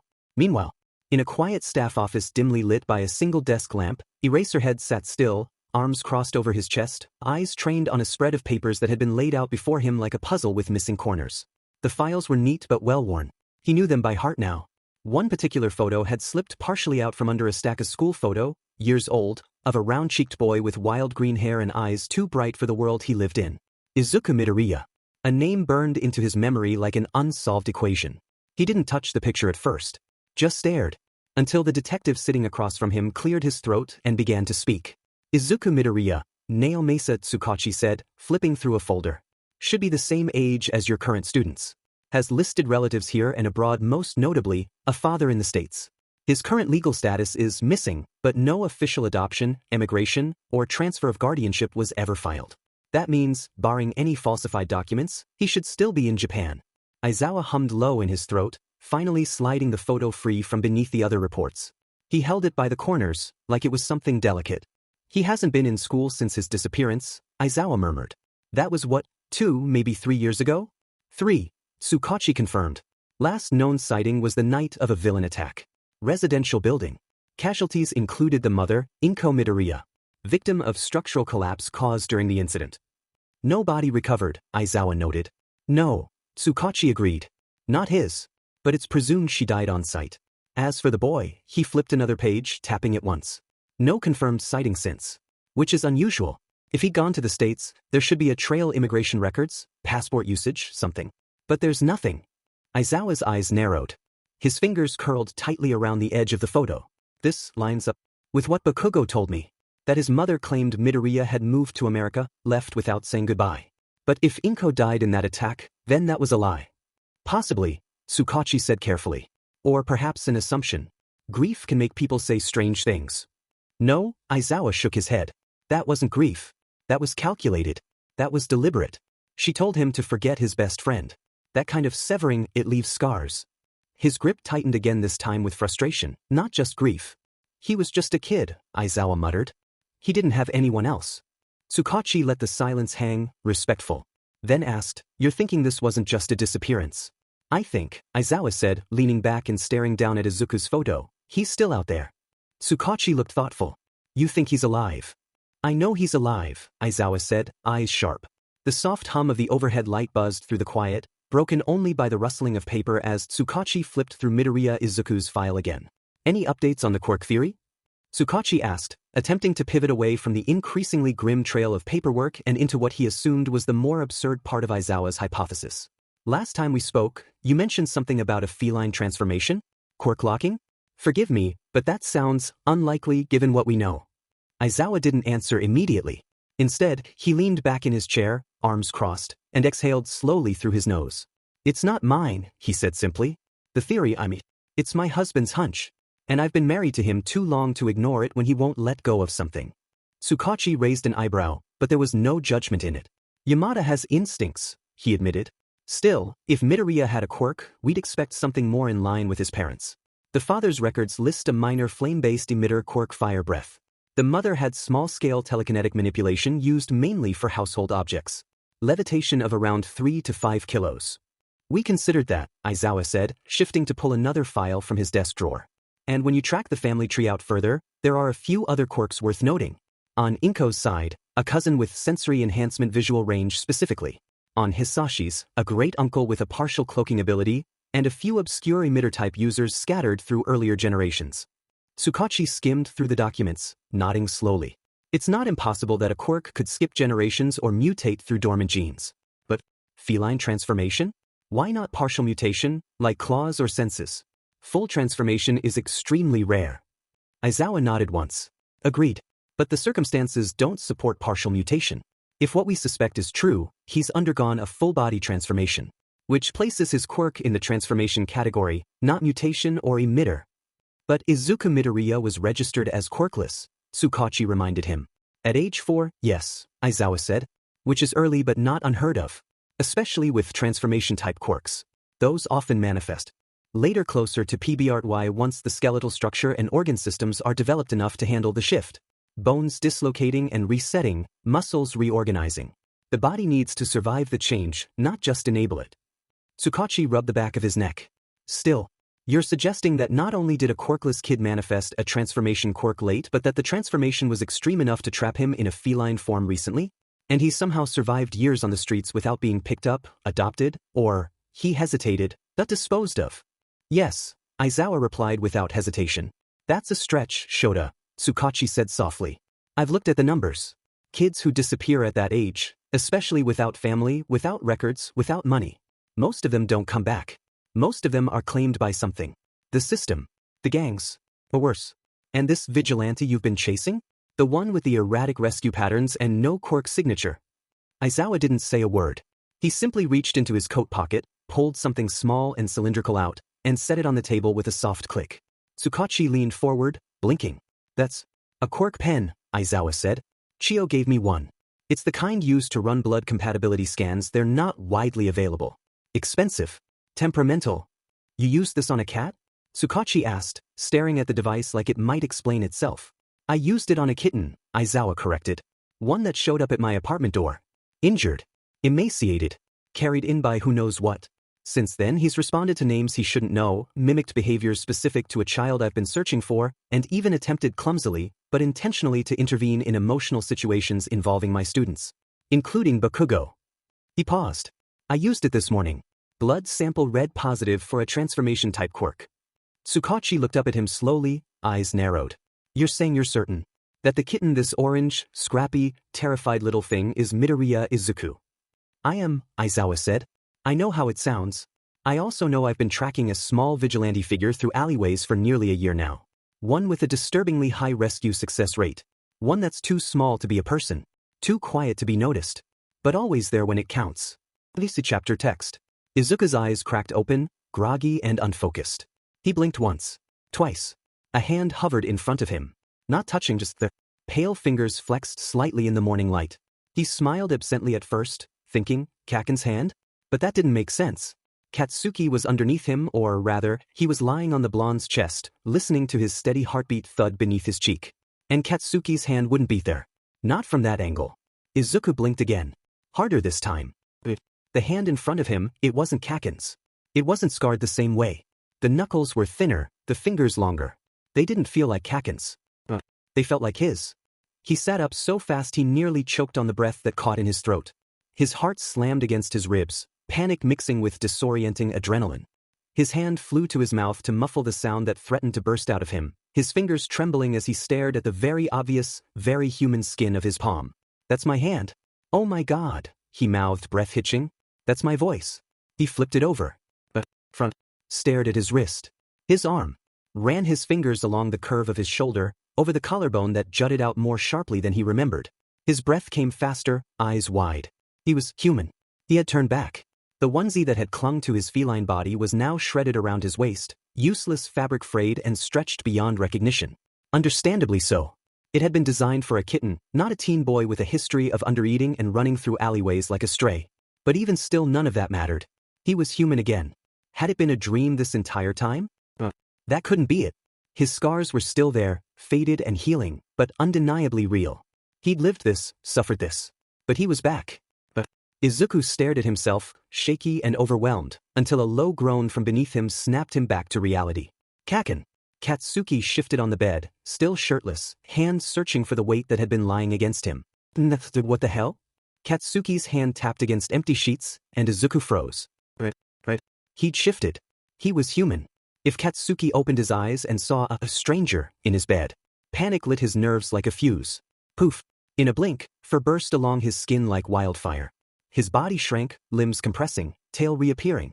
By the time Katsuki's head rose from the pillow, Izuku was airborne mid-transformation and slammed right into Katsuki's chest with the full force of a kitten-sized cannonball. Demented, Deku. Katsuki groaned, startled but too tired to really react.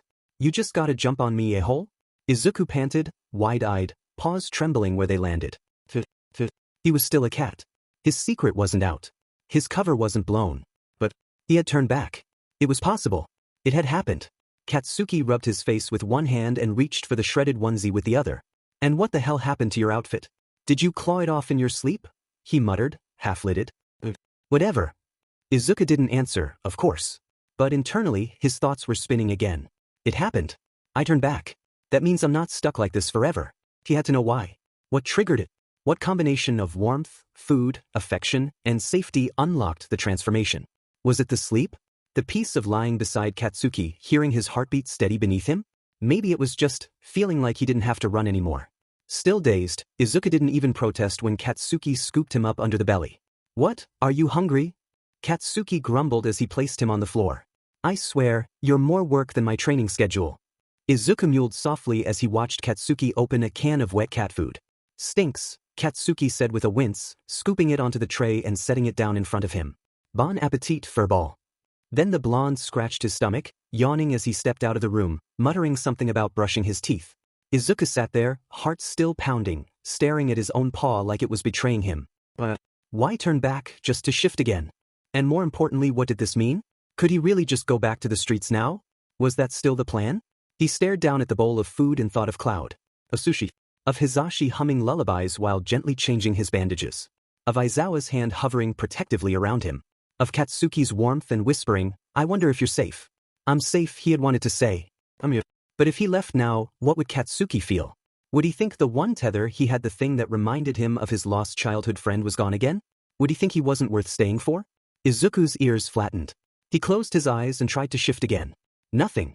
Still a cat. Of course his fear would get in the way. His anxiety. The instinct that screamed, "Don't leave safety." He sighed and stepped toward the food bowl. The smell was sharp. What? But the moment it hit his tongue, good. It was good. He hated how good it tasted. Still chewing, he thought, "I'll figure this out." He had to.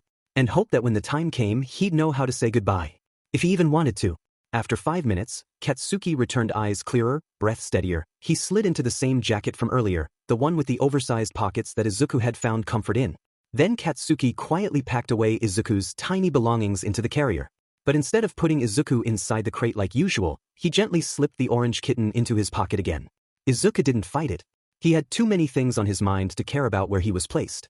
The warmth of the fabric, the familiar detergent, the beat of Katsuki's pulse beneath it was a small comfort. He had to tell Cloud and Sushi. He had to explain to them that he'd shifted, that his quirk had finally done something after months of stagnation. He needed help, but not the kind he used to think he needed. Not bandages or milk. He needed help to leave. To vanish. Because the moment he fully turned back, he knew what had to happen. He had to go.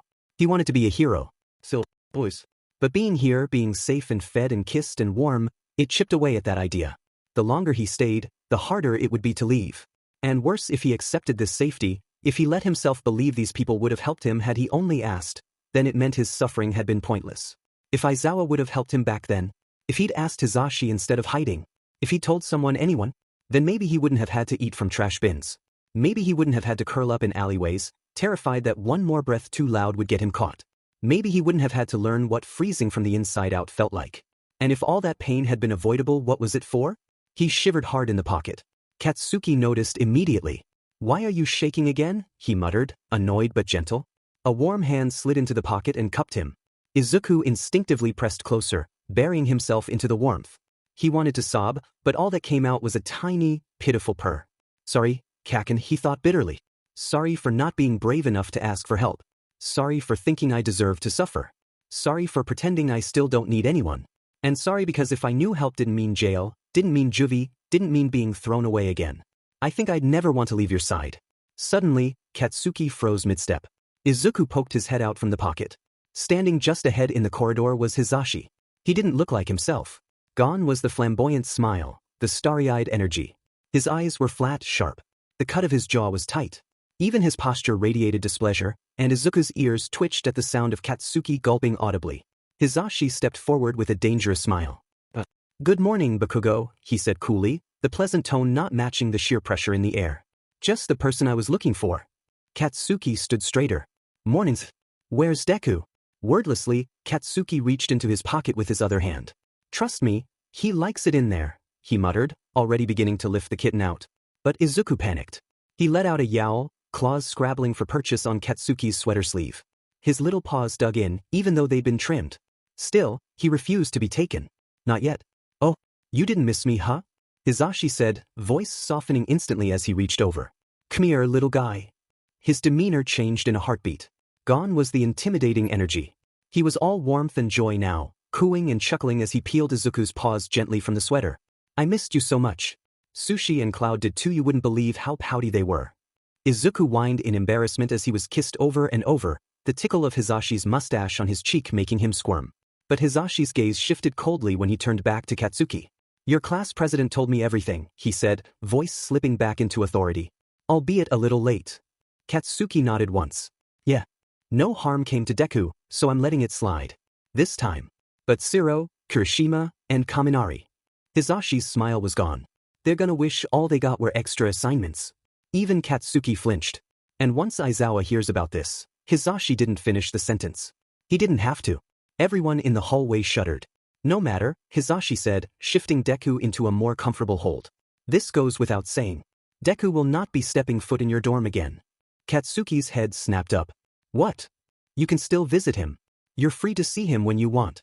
No, Katsuki's voice cracked, suddenly loud. No. Hizashi blinked. You're not taking him, Katsuki growled. Not like this. Bakugo. I didn't do anything wrong. He was fine with me. I was assigned to him. You think this whole thing is on me?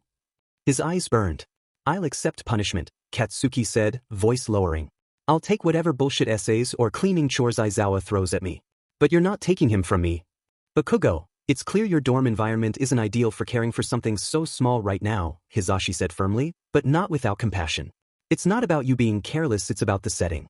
The bunny only works because it's kept confined in one student's room. He needs more than that. He needs space. He needs stability. He needs time and, most importantly, a safe environment to rebuild trust. Being with the other cats gives him that safety net. He's not ready. 4 loud, impulsive teenagers running around, even if you aren't the problem. Katsuki's fists clenched, his face crumpling in frustration. But it's not my fault, he repeated. They came into my room.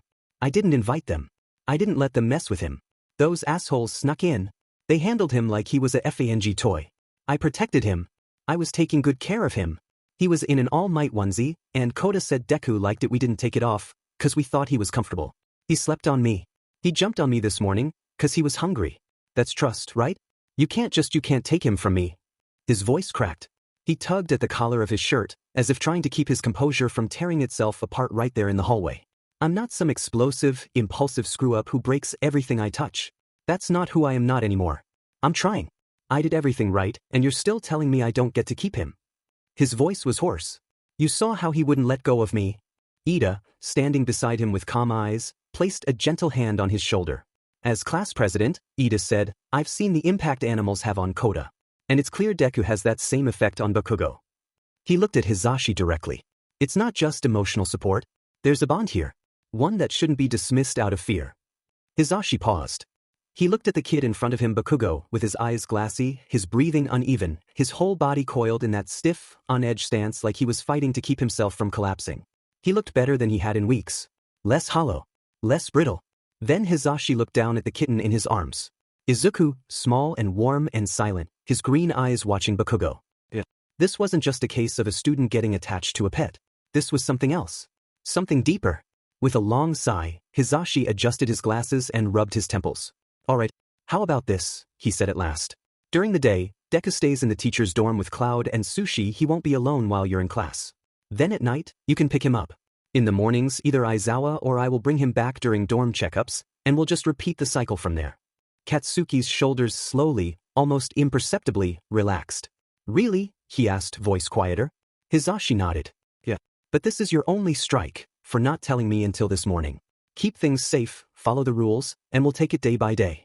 Now go grab breakfast before Aizawa accuses me of playing favorites. Katsuki nodded quickly, and Ida gently steered him away toward the kitchen. Hizashi looked down at Izuku again. You've become really important to him, you know that? Hizashi said, voice soft, more thoughtful than anything else. Izuku didn't answer. He couldn't. But he knew he felt it. The longer he stayed, the clearer it became in Katsuki's eyes, in his voice, in everything he did. And that only made things more complicated. Because now he had to face the question he'd been avoiding all along. What if I stay? What if all that suffering hadn't been necessary? Would the pain, the fear, the feeling that none of it ever mattered, would it still be worth it, if staying meant he could be with Kaken again? Oh, and by the way, Hizashi added, raising an eyebrow, All Might onesie? Really? Izuku wanted to crawl into his own tail. He didn't even try to hide his groan this time. Back at the dorm, Aizawa wasn't in yet, but Cloud and Sushi were quick to meet them. The moment Hizashi stepped through the door, both cats were already pawing at his legs, their voices rising in a chorus of frantic mews. Kit! Cloud practically howled. Yes, I've got him, Hizashi said, crouching low as he gently set Izuku on the floor. The moment his paws touched the ground, Cloud and Sushi were on him. Liking him, sniffing him, pawing gently at his sides and ears. You scared us. Cloud said breathlessly. You stopped answering, you lost consciousness. We thought we'd lost you, Sushi added quieter. I'm glad you're okay. Izuku looked at them both, then lowered his gaze. What's wrong? Cloud asked gently. Izuku hesitated. Then, in a voice barely louder than a whisper, he said, I turned into a human this morning. Silence.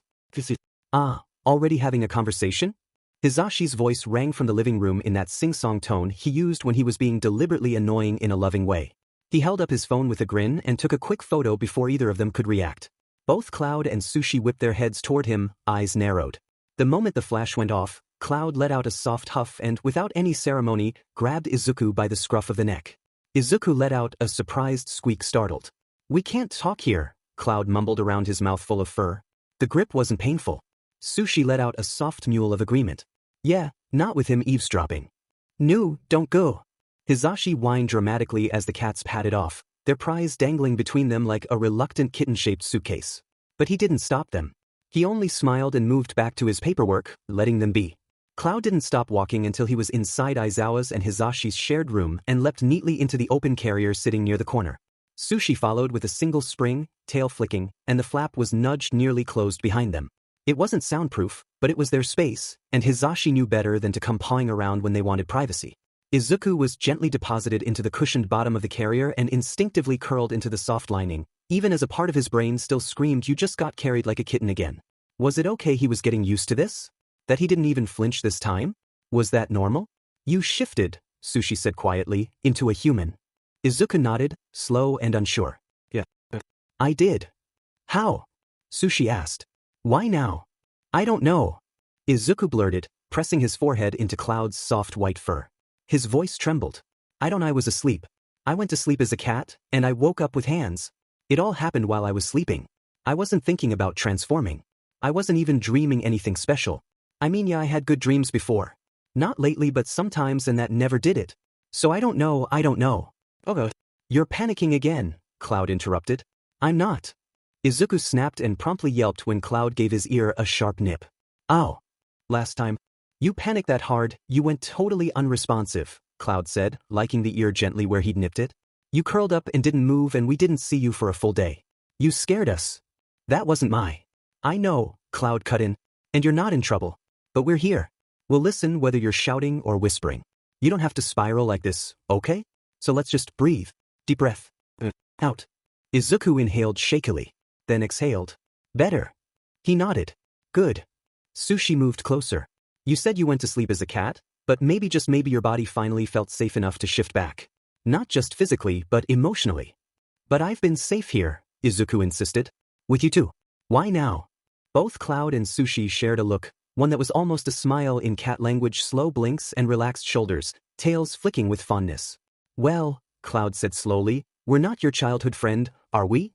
Izuku blinked. Whatever it is you and Bakugo have is deep. Deeper than anything we could replicate. Not in a bad way, just, there's something in you that knows him. That remembers him.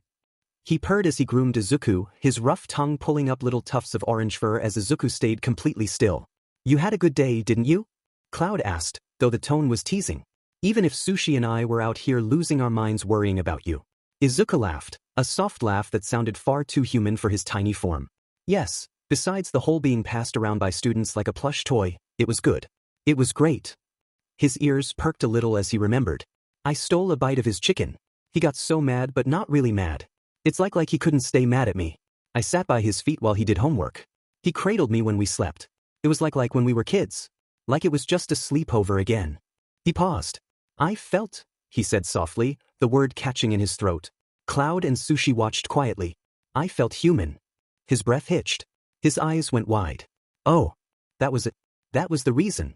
Oh. Izuku mumbled, dragging the sound out as his face squished beneath Cloud's persistent grooming. His eyes fluttered, one squeezed shut as a coarse tongue swept over his cheek again and again. I think I get it, but I don't, he admitted.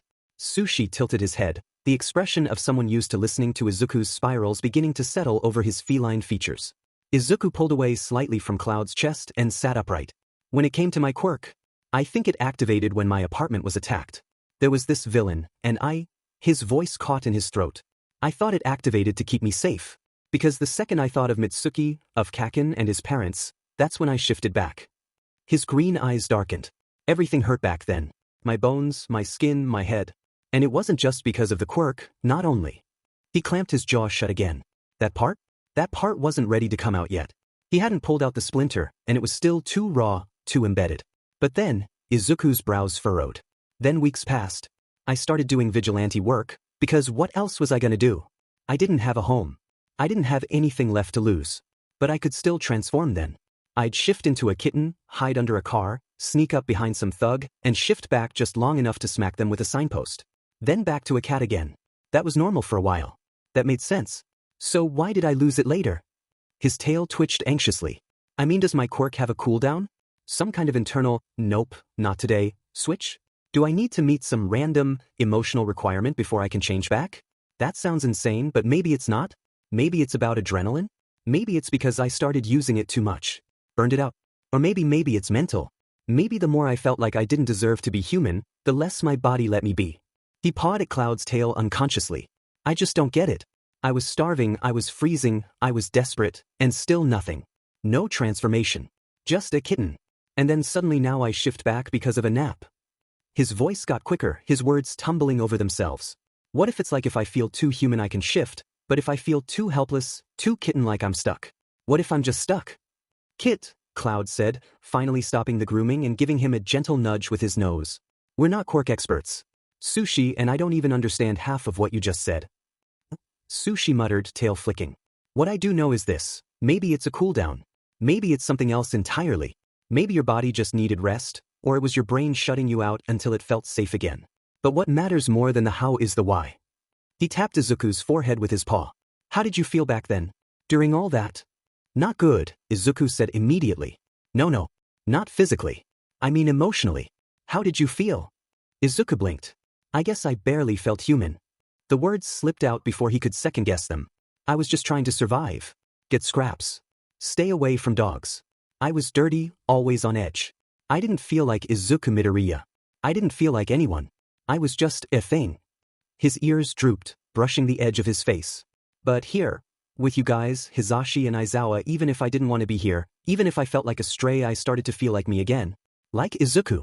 The kid who wanted to be a hero. The one who talked too much and cried at movies and drew hero costume designs during class. That version of me slowly crawled back in. He looked down, pawing at the fabric below him. And especially with Kaken, I felt like even if I was stuck this way forever, I'd still be okay. He made me feel like I wasn't a burden. I mean, yeah, he yelled and called me names, but I don't know, he held me like he cared. Like I was something worth holding. And when you turned human? Sushi asked. I panicked. Izuku admitted. The second I realized it happened, I freaked out. What would Kaken think? You turned into a cat again right after? Sushi said softly. Izuku nodded. Mid-jump. Landed on him like a sack of potatoes. Sushi liked his paw. Then maybe, he said slowly, you didn't turn back into a cat because your quirk was still unstable. Maybe you turned back into a cat because you were scared. Izuku blinked. You were scared that he wouldn't accept you. You love him. You miss him. And you're terrified of ruining what you have now, even if it's not perfect, even if it's not everything. You're scared of going back to having nothing. Izuku lowered his head. No, Izuku said suddenly as he stared down at his paws. I think it's deeper than that. His eyes drifted toward the carrier walls. I'm not just afraid they won't accept me. I'm afraid that they will. Cloud and Sushi both paused. If they found out I was the kid they've been searching for, they'd laugh, sure say something dumb like, you were that kitten this whole time? But they'd still take me in. They'd help me and that I'd have to face the truth that all of this, he gestured vaguely at himself, at his small orange body, everything I went through, all the nights I was cold and starving and terrified, was for nothing. He swallowed, the words choking up his throat. And then I'd have to live with the fact that all my suffering was for nothing. That I didn't have to starve. I didn't have to sleep in alleyways or get hurt or fight grown men alone. That I could have had warmth, safety, all of this, sooner. Izuku lowered his head, unable to meet either of their eyes. I'm scared that I'll find out everything I endured. I chose it without realizing. Because I didn't think anyone would want me. I'm scared that it didn't have to happen. Cloud shifted beside him, brushing his tail along Izuku's side. Hun, he said gently, even if you think your pain might have been avoidable, even if it turns out your hardship wasn't necessary, what matters is the future now. Izuku blinked up at him. Your circumstances back then? Cloud continued. They aren't the same now. Back then, you were grieving.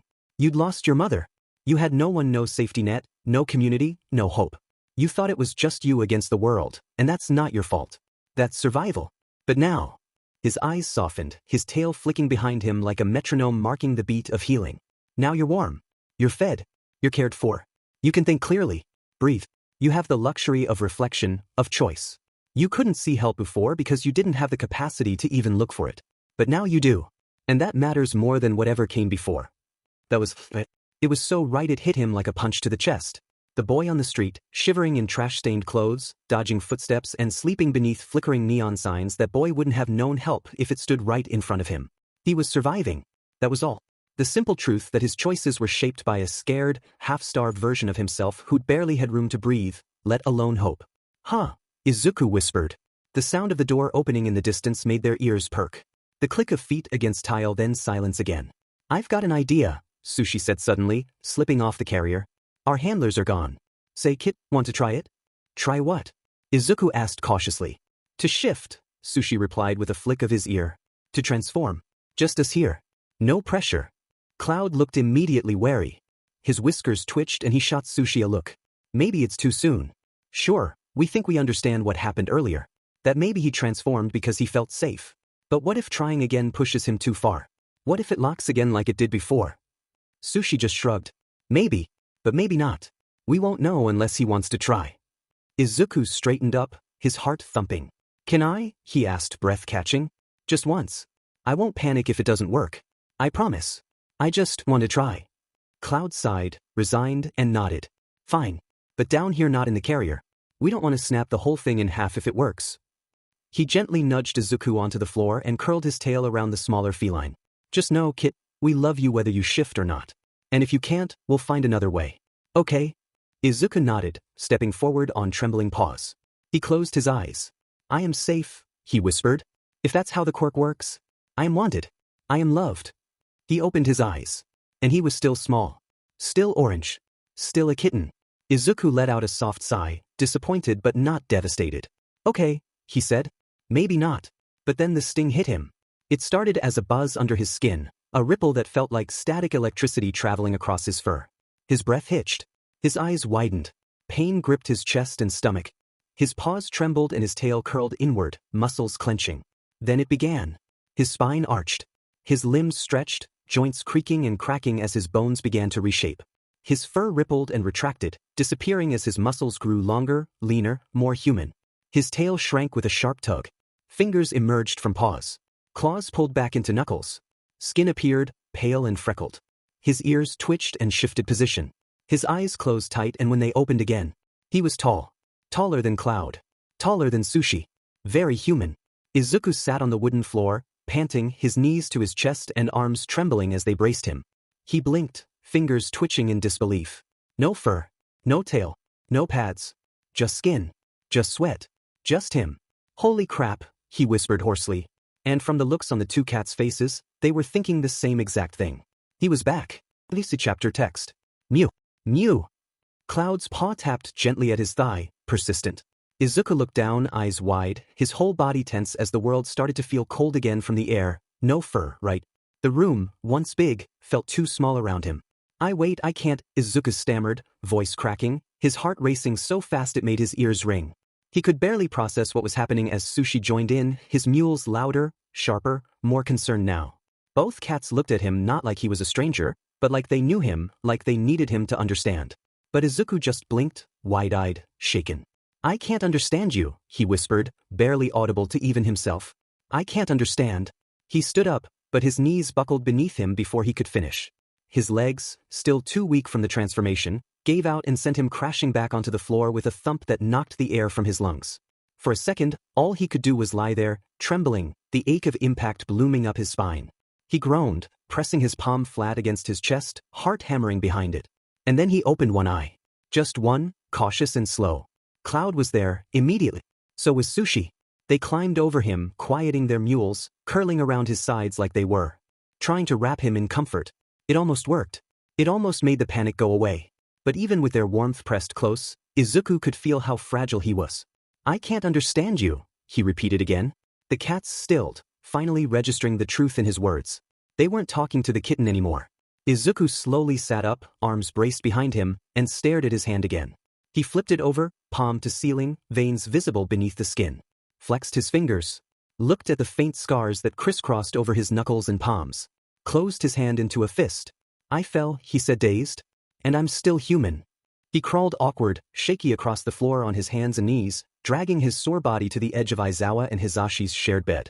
He pressed a hand against the mattress to steady himself. Sushi loafed on the sheets, watching him with curious eyes, while Cloud followed at his side, brushing up against his leg and pushing against him like a living brace.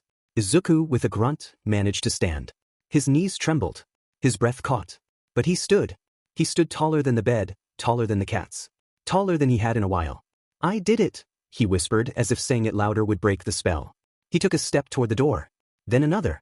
His bare feet padded softly against the floor until he reached the threshold and looked back at the cats sitting quietly behind him. I'm fine, he said again. I'm a human now. I'm me. He pressed a hand under his lip, fingers trembling. And sudden scares like falling didn't shift me back. I don't feel like I'm going to shift either. His voice trailed off. His heart didn't. Then what now? He asked, turning around to face them fully. The cats tilted their heads in unison, and the silence only made it worse.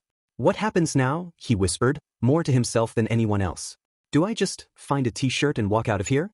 Just show up like, hey, that cat you've been cuddling and feeding and bathing? Yeah, that was me. Surprise. He rubbed his face hard, exasperated. What would I even say? Huh, so awkward. Hi again, sorry for stealing your chicken kakin? His voice cracked. He'd lose it. Probably yell. Maybe even punch me. A breathless laugh escaped him, bitter. But then he'd forgive me. I know he would. It would be okay. Then he paused, still, arms falling to his sides. So why does that sound easier said than done? He hadn't noticed Sushi creep forward until paws pressed against his leg. The other cat was upright now, reaching up, mewling gently as if trying to anchor him. Izuku looked down, and all he could do was stare, breathing heavier now. I'm not ready, he whispered. What if they ask me to go back to school? What if I'm suddenly expected to keep a schedule? Go to counseling? Deal with teachers and homework, and expectations like some normal student? He backed up a step, palms out like he could push the thoughts away. I haven't been a normal teenager in years. I don't know how. I don't remember how to sit in class, or take notes, or eat lunch in a cafeteria without worrying about whether I'm going to eat again that week. I don't know how to joke around or make friends or just exist like them. What if I fail? What if I crash again? What if I'm never enough? His breathing grew fast, his hands shaking at his sides. I'll never be like them. I've spent too long in the dark. I don't even know how to be Izuku Midoriya anymore. And he choked on his words. Last time I had a life, he whispered, was when my mom was. And in that instant poof. Just like earlier that morning with Katsuki, it happened again. Not from his feet or in a graceful transition like a controlled quirk transformation, but in a headfirst kind of way. As if his body had simply remembered how to be helpless. 1 second, he was vertical, fully standing, breathing as a human, and the next his vision twisted, his weight shrunk midair, and with a yelp muffled into a mule, his limbs pulled back into tiny paws and fur bloomed over his skin. He didn't fall to the floor. No harsh thud. No cold impact. He blinked his eyes open to find that instead of landing on the ground, he had landed on Cloud, the fluffy white cat, oofing under his weight like a pillow. The two of them locked eyes for a second, wide with surprise. And then, you did it. Sushi chirped, leaping forward with an almost bounce, tail flicking, ears perked. You transformed into a human. For like a long time this time. That's progress. Sushi's voice was filled with that kind of joy, one that almost made Izuku want to smile despite the ache flooding his tiny limbs. I mean, sure, Esikus, you still can't understand us while human, and honestly you looked kind of weird without fur or, whatever you humans wear over your weird furless bodies. Clothes? Izuku mumbled weakly, still lying on his side, small and boneless and entirely drained. Cloud, ever the quieter of the two, gave an amused chuff through his nose. What he means, Cloud said, his deep, more composed voice curling around Izuku like a weighted blanket, is that we're happy you could shift again. But no more for today. Let's not test your limits. You've done more than enough. He turned his head just enough to glance at Izuku from the corner of his calm eye. His large, soft-furred body slowly lowered, letting Izuku tumble gently off his back onto the floor. The kitten gave a small, mewling sound of protest, though even he knew it wasn't personal, just gravity being inconvenient. Izuku rolled onto his belly, pushing his tiny paws under himself, breathing out like an old man. What made you turn back? Sushi asked, always nosy, always curious. Izuku opened his mouth to say he didn't know, but Cloud caught him before the lie could form. You do, the white cat said simply.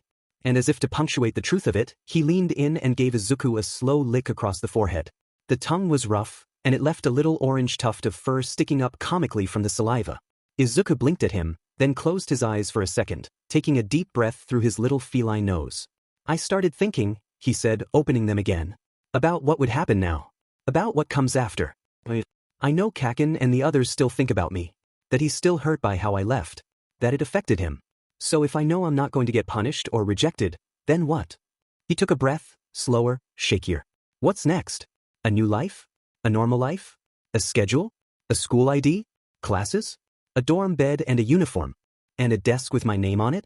Last time I had anything like that, my mom was still alive. And that was when he had shifted back. You didn't shift when you tripped, Sushi said, catching on. You shifted back because you were anxious. Izuku nodded, paw tapping at the floor. What do I even say to them? He asked. Walk in there like, hey, surprise. That kitten who's been gnawing on your sleeves and stealing your chicken is actually Izuku Midoriya. Thought I died? Thought I moved to the state? Sorry about that. His voice cracked as he added, I'm supposed to be a child. I'm supposed to have a childhood. But what does that even feel like anymore? You could say that, Cloud replied softly, wrapping his long white tail around his own paws, tapping once in thought. You could admit you're scared, that you're unsure, that you don't know how to be a kid anymore, or how to be you. He looked at Izuku evenly. The last time you felt normal was when your mom was alive. But just because you had peace back then doesn't mean you can't have it again. Izuku's eyes widened at that. You're not owed a childhood because you lost one. You're still a child. And just because the world made you grow up too fast doesn't mean you're too late to grow back into yourself. That peace you had back then mattered. And peace can still happen now. It just has to look different. This is a school for heroes, you know, Cloud added, blinking slowly. Didn't you want to be one? Izuku nodded. But that's for future you to think about, Sushi jumped in. You already shifted twice in one day, which is probably more than your body's ever done since this lock started, right? You must be running on fumes. Izuku let out a tiny yawn, his tongue curling with it, but then his ears twitched as something dawned on him. Wait, he perked up. The first time I shifted was when I woke up. What if Kakin wakes up before I do and I'm still human? What if I shift in my sleep again? I'm so comfortable with him, I think it's going to happen again. The two cats exchanged a look. Then let it happen, Cloud said softly, voice even, tail flicking lazily. Cloot, Izuku whined, like a child. You already said you think he'd accept you. You said he would. So let it happen. Even if it's awkward. His tone didn't change, but his whiskers twitched with what almost felt like a smirk. Before Izuku could respond, Sushi came up from behind him, and without warning, scruffed him again in action that should have startled him more than it did. Instead, all Izuku did was let out a yelp, more from reflex than fear. Are we going back in the carrier? He asked mid-dangle, like it was suddenly just normal again to be scooped up like a kitten. Like it was okay that he was getting picked up, carried, and cradled. That it was okay to need other people's help even if those people were cats. No, Cloud said with a stretch, pushing himself up. His paws spread against the hardwood, claws extending and then retracting like he was testing his balance. Let's go outside. Sunbit. You're a cat right now, your body's going to remember how good it feels. And Izuku. He did feel himself shivering a little. There was something strange in the idea of comfort now. Something almost scary in how easily he was starting to associate safety with softness. Like he was betraying the instincts that had kept him alive for so long on the streets. Still, he didn't protest. Not even when Sushi let out a grunt and finally set him down with a tiny oof. Izuku blinked, confused for a second, then blinked again as he looked down and realized his paws were touching more ground than usual. His tail wasn't dragging quite as far behind him either. His view of the world was slightly higher. Kit, Sushi said, scratching at his neck with one of his hind legs, his bell jingling faintly with each motion. Did you grow, or was that just all the extra cat food? Izuku trailed off, stepping forward. He moved to duck under the nearby bed frame like he'd done dozens of times, but this time he had to crouch more. That wasn't right. That wasn't kitten-sized. I've definitely grown, he said aloud, stunned. Cloud was suddenly behind him again, lifting him gently off the floor with surprising ease. Izuku gasped, claws flexing instinctively but not lashing out. So my quirk isn't just turning into a kitten? Izuku mewed, eyes wide. I knew it. I always thought it was weird how small I got. I mean, it never made sense given my actual age, so maybe I was just locked into that size? Like I got stuck? Could be, Sushi said, non-committal as always. What if I can turn into a big cat next time? Like a lion? Or a cheetah? Or something mystical and massive? Izuku's voice rose, body wiggling even in Cloud's grasp, sparkling. His quirk was still evolving, that he was still growing, still changing. They moved through the room with ease, the little cat door opened with a soft click, the microchip in their collars triggering the mechanism. Then they waited patiently at the elevator doors like they'd done it 1,000 times. Sushi reached up and tapped the call button with a paw.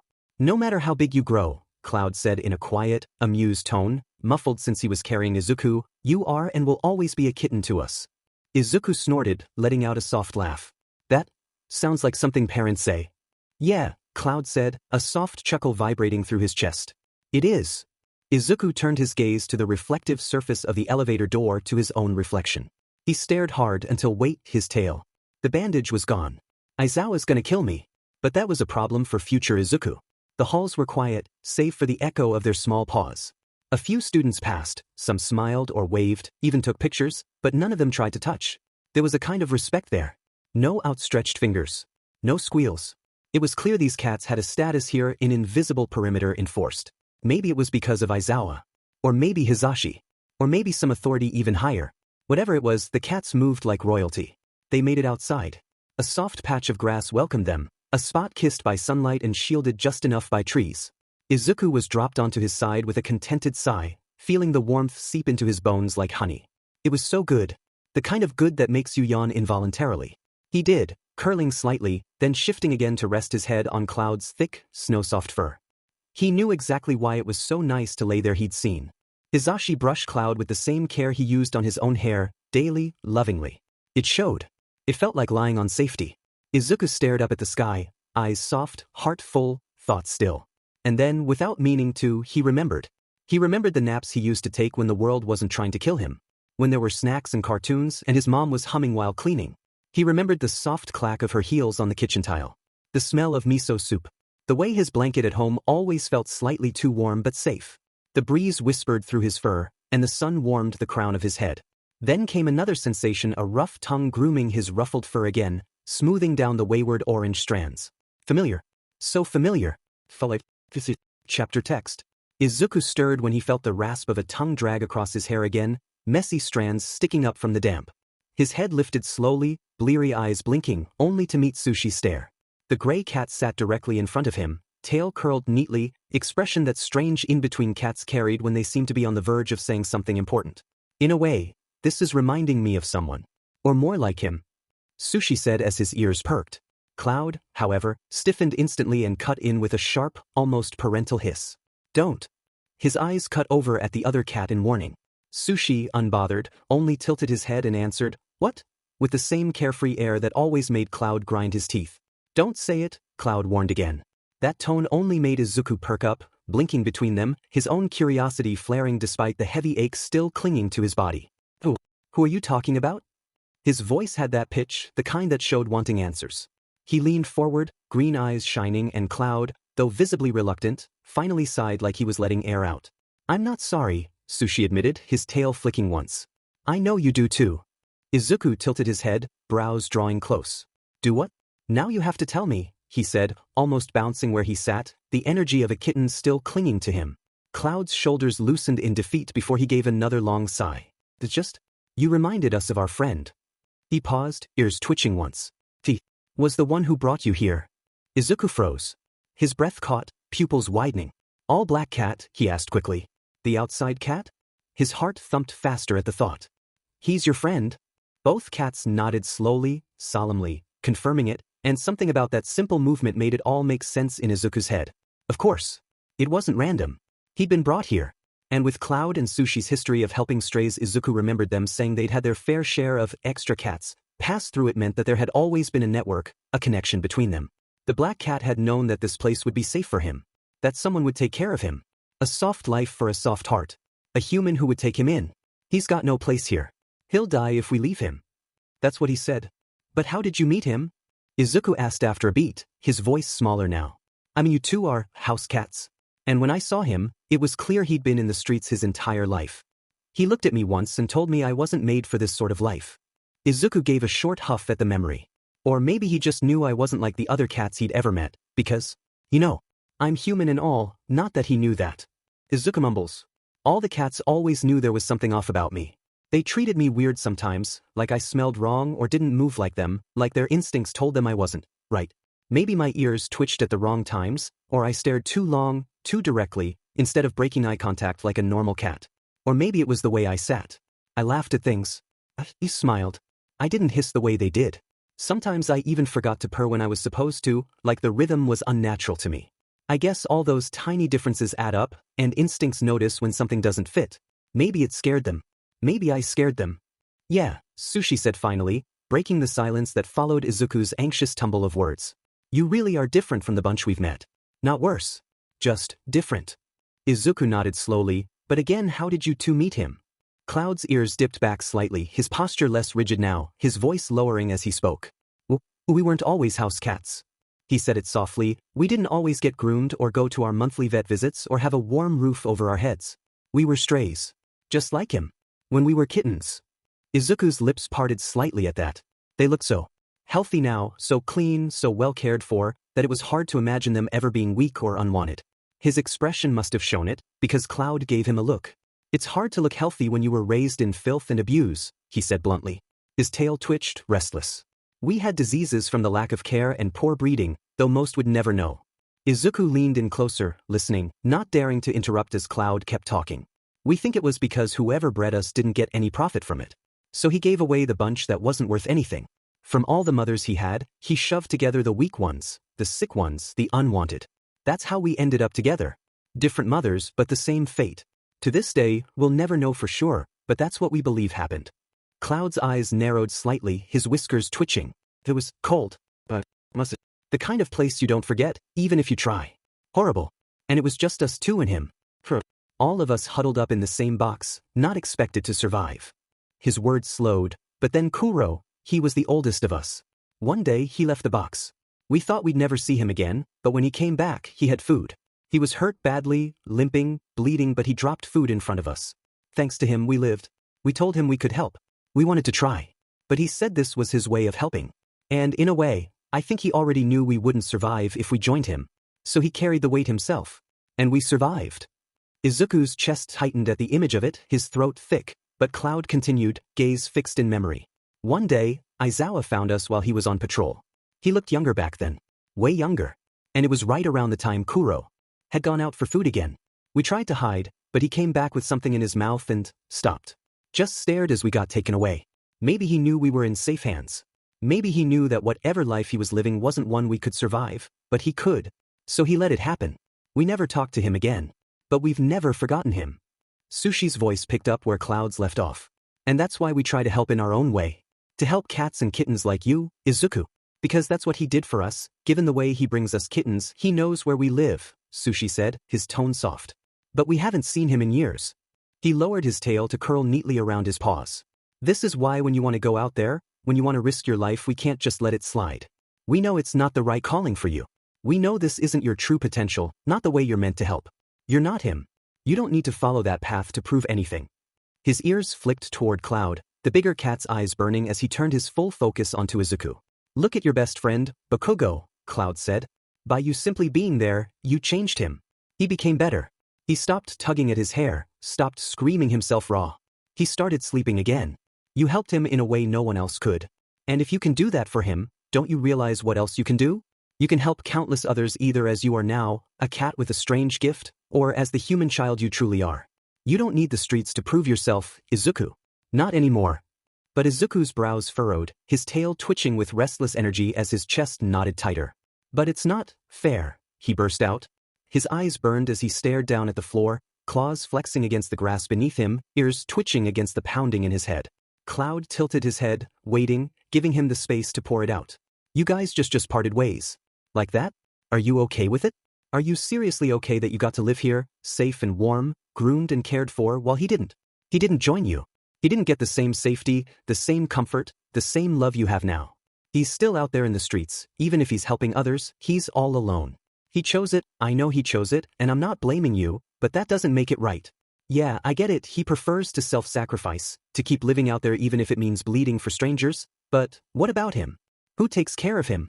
Doesn't anyone care that he's still suffering while you maybe he thinks nobody cares about him and he cut himself off, breath shuddering, eyes wide, desperate. Reminds you of someone, doesn't it? Sushi said softly, ears twitching. His words slipped in like a knife, and Izuku flinched, his mouth falling open before he could form the denial that bubbled up in his chest. Cloud cut in before Izuku could speak. We're not okay with it, he said firmly. We want nothing more than to have him here with us, to wake up each morning and see him curled beside us, like nothing was ever lost. But some cats aren't meant to be house cats. Not all of them can be.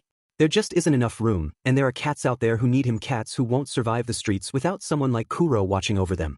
Not all humans are kind. Kuro knows that. He's been burned. Being a black cat has never made things easier. People have always looked at him with fear or superstition. He's been hurt too many times. The only humans he trusts are ours because they earned it. They cared for us and for every life he dragged in from the cold. But that doesn't mean he trusts humanity. Not the way you want him to. Cloud's ears angled back. He made his choice. And yes, we hate it. Yes, it cuts every day to think of him out there alone. But he chose it for us. He chose it because he didn't think he could survive our life and still help. And if we went out there now, if we left these walls, we wouldn't last. It would kill us, and then his sacrifice would mean nothing. His tail lashed once, ending the statement like a whip crack. I mean, Sushi's voice slipped back in lighter. What are we supposed to do? March up to him and convince him there's a better way? Say, hey, you can still help, you can still do good, but come back with us. Come to the humans, don't kill yourself out there. What then? Would he listen? I mean, we want to do that, but... Sushi's tail flicked again, and his gaze slid toward Izuku. He froze mid-sentence when he caught sight of the boy's expression. His green eyes were lit up with something burning, something determined, and Sushi's fur prickled instantly. What's that look in your eyes? He asked carefully. Izuku stammered, trying to look away, but it was too late.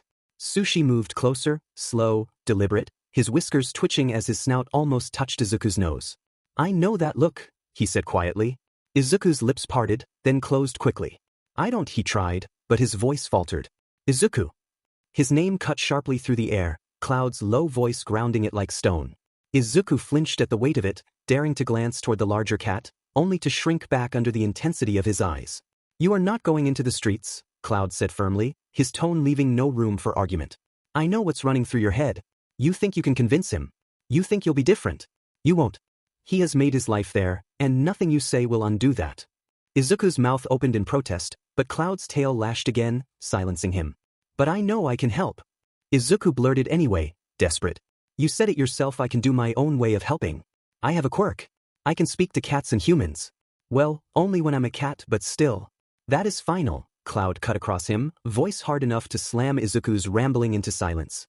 His ears lowered immediately, mouth snapping shut. Cloud exhaled heavily, his frustration tempered by guilt. I knew we shouldn't have talked about him, he muttered darkly, more to himself than anyone else. Then his tone softened, lowering. You're just like him. His eyes softened as he continued, quieter now. I'm sorry for raising my voice. But, don't leave. Izuku's gaze darted back up, startled by the sudden change in tone.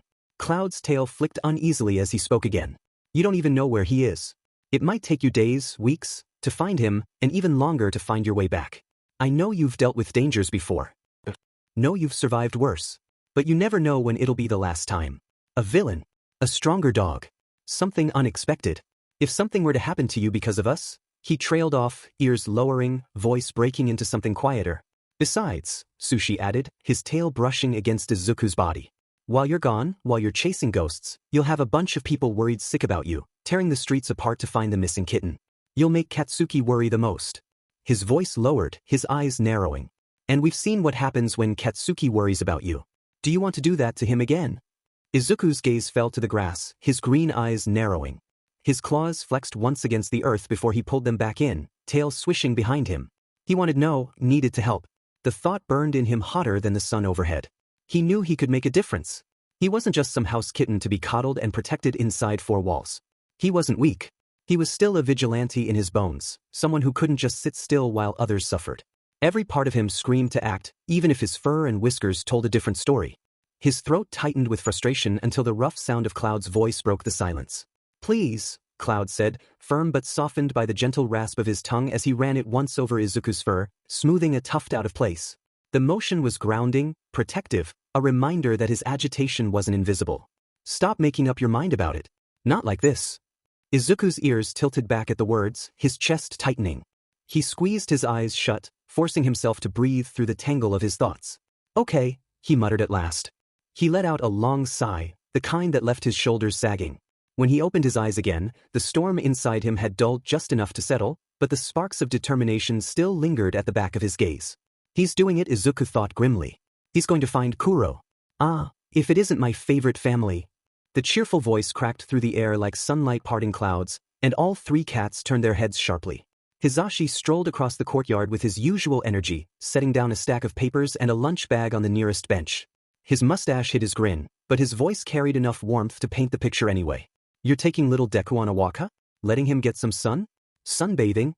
Before Izuku could even blink, Hisashi's large hand reached down, fingers curling easily around his small frame to scoop him up from the grass. Izuku let out a startled squeak, paws dangling as he was lifted effortlessly into the air. You smell like fried food, Hisashi remarked, bringing Izuku closer and inhaling dramatically.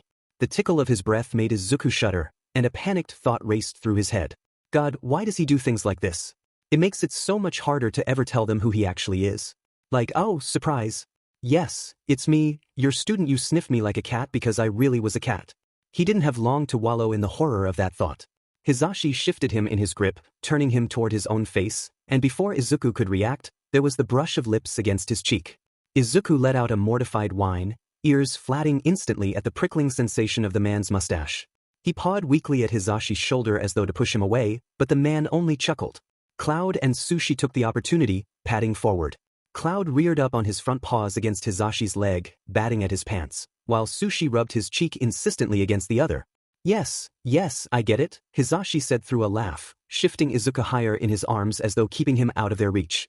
Can't hog the kitten all to myself. Izuku yowled in mild protest when Hisashi suddenly frowned, adjusting his grip and lifting him slightly higher, then lowering him again, eyes narrowed like he was testing something as though weighing him. The movement made Izuku's ears and fur ruffle with every rise and fall, his body swaying in Hisashi's large hands.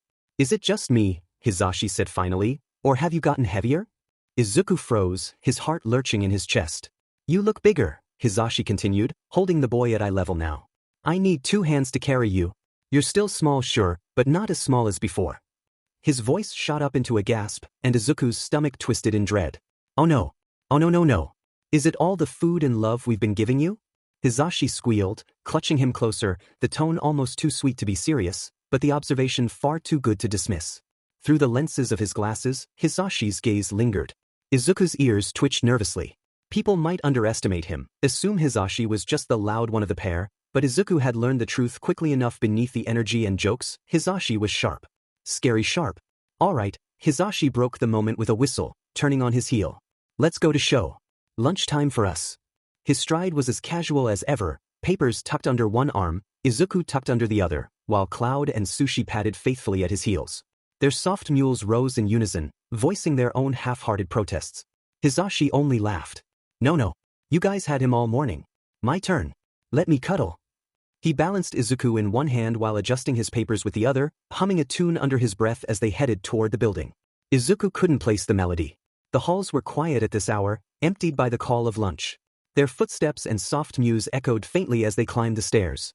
Hisashi nudged the office door open with his hip, holding it wide for the cats to slip inside first. Brought the contraband, he announced cheerfully, striding in after them. Aizawa's sigh was audible even before he looked up.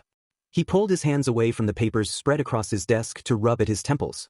Don't say it like that, he muttered tiredly, his voice roughened by paperwork. His chair squeaked as he pushed it back further, lowering himself into a crouch as Cloud and Sushi made a beeline for him. Both cats leaned eagerly into his outstretched hands, earning slow strokes as Hisashi set his own stack of things on a nearby student desk without much care for order. I didn't grab the carrier, Hisashi admitted, scratching the back of his head. Saw them all sunbathing and couldn't resist. Cut my walk.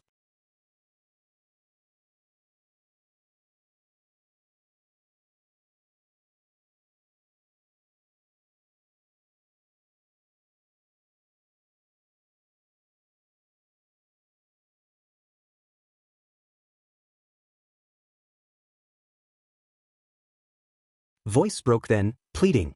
Please rethink this. Izuku took a step back, his hands balling into fists at his sides. No, he said firmer. I know all that, Cloud, but this is different. This isn't just another job or another stray. This is something I can do. Cloud blinked, confused. Can? Yes. Izuku swallowed hard. Because I'm human, Cloud. I'm not a cat. Unlike you and Sushi, I have a quirk that allows me to be stronger than you. I can take on more than you, and I have to use it for good. That's what I was meant to do. Cloud flinched as if struck. His claws scraped faintly against the ground. But you are a child, he hissed, his voice rising. You are no hero, Izuku. You don't have to risk your life to be one. I'm not. You are. Cloud cut him off, stepping closer, his fur puffed, eyes glinting wet.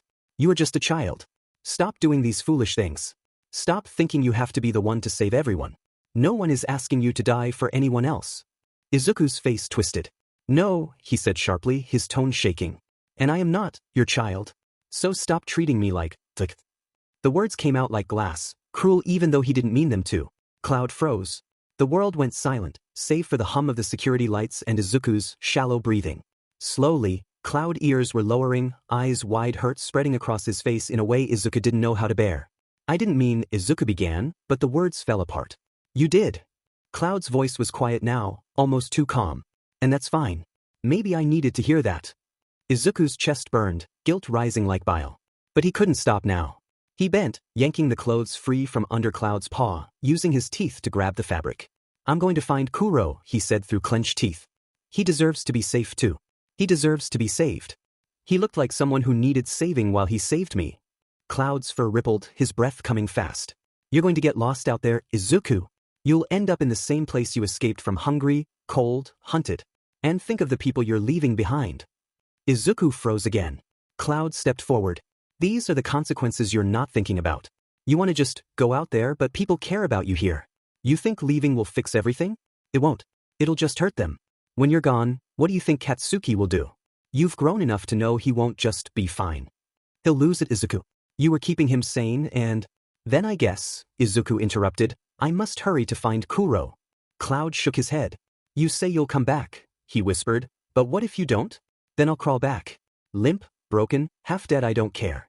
I'll come back because now I know I have someone waiting for me. I'm not leaving you behind forever. He smiled, small and bittersweet. I know my worth. I know better than to be careless because I've got someone to go back to. Earlier me wouldn't have known that. Wouldn't have accepted that. Cloud stared at him for a long time. Then he sighed, slow and trembling, his head lowering. You really are impossible. Maybe, Izuku said softly. But I think I got that from you. Cloud's eyes softened, a quiet ache flickering behind them. Then promise me something, he whispered. When you find Kuro, when you do whatever it is you think you have to do, promise me you'll come back home and you will tell the human the truth. I promise, Izuku said. Aizawa. The name came out like a desperate plea, but then Cloud's voice broke off, cut short as Izuku's form shimmered, fur retracting, bones shifting, light crawling over his frame. In an instant, a small boy stood where the kitten had been, the oversized shirt draping down to his thighs. Izuku crouched, fixing the sleeve of the shirt that had slipped down his arm. I think I get it now, that's why my quirk wasn't working before, he murmured. Because I thought I didn't have anyone. Because I thought I was alone. He looked up then, meeting Cloud's eyes, his expression calm but shining with something fierce and fragile. But now I know I have somewhere to come back to. Cloud's mule softened, breaking into small, pitiful sounds as he pushed himself between Izuku's feet, tail curling around his leg. It was a silent plea, stay. Izuku hesitated, his heart squeezing tight. He crouched down and ran a trembling hand through Cloud's fur. Cloud, I know I can handle this. But you have to trust me. Cloud pressed his head against Izuku's leg, trembling. And with that, he turned toward the gate. The wind carried the faint sound of Cloud's voice calling after him one last quiet plea as Izuku stepped into the night. He didn't look back. But his heart did. Izuku's breath came out in uneven clouds that vanished instantly into the cold air. The city was too big, too loud, too alive for someone who'd spent months hearing only soft mules and gentle voices. His feet were already raw and soaked from the slush, every step stinging against the frozen pavement. The shirt he'd stolen from Katsuki was far too big, hanging off his thin shoulders, and every gust of wind made him shiver harder. He hugged himself as if that would keep the warmth in. If I was a stray cat saving others, where would I go? He murmured. He winced every time a car horn cut through the night or when people passed too close.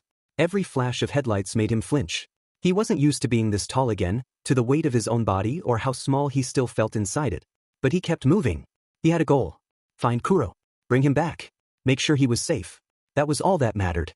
He turned down an alleyway. He faintly remembered the one where he had fought to protect a group of cats from the dog. This is where it happened, he whispered, looking around. It was empty now. Silent, except for the faint hum of the city beyond. The trash bins were overturned, frozen water puddled on the ground, and the faint smell of iron still lingered if he tried to imagine it hard enough. Kuro, he called softly. Nothing. He moved to another alley, then another. Nothing but quiet snow and wind that bit at his face. He sighed, shoulders shaking. He knew this was a long shot trying to find one black cat in the entire city. You'll find him, he told himself. You always find them. You're Deku. Well, a voice interrupted, sharp and mocking. Izuku froze. His body reacted before his brain did, muscles tensing, heart slamming against his ribs. Would you look at that, another voice said, and when Izuku turned, his blood ran cold. 3 figures stepped out of the shadows, grinning. We saw a flash of green and thought no way. But it is, isn't it? The little stray that gave us so much trouble. Izuku recognized them instantly. Villains from before. Ones he'd taken down through luck and surprise, never through strength. He backed up, eyes darting between them, searching for any way out.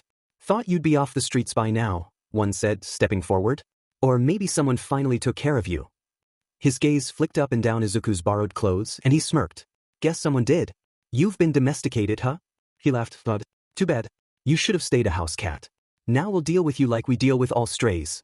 Izuku's breath hitched. His instincts screamed run, but there was nowhere to go. The entrance was already blocked. His pulse spiked, and he pressed his back against the cold brick wall, mind scrambling. He couldn't think. He couldn't breathe.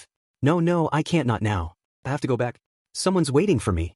Meanwhile, Hisashi yawned so wide his jaw cracked, padding barefoot into the dimly lit kitchen. The clock on the wall blinked a tired red 2:47 a.m., and his throat itched from too many hours of talking during patrol and grading reports.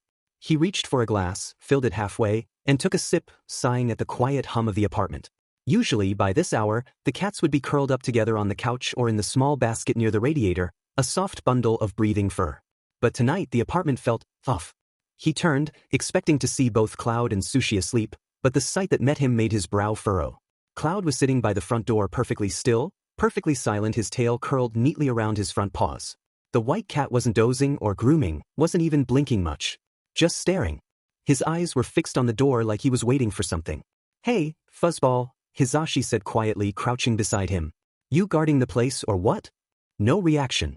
Cloud's ears twitched slightly at his voice, but he didn't move. Didn't even flick his gaze toward him. You're waiting for Deku, huh? Hisashi asked after a moment, smiling faintly as he leaned an elbow on his knee. Don't worry. He'll be back in the morning. Katsuki's got him all cozy up in his dorm. Cloud didn't budge. His eyes stayed locked on the door, unblinking, like something inside him was telling him someone's missing. The silence stretched too long, and the unease settled deep in Hisashi's stomach. He reached out, gently running his fingers through the soft fur on Cloud's head.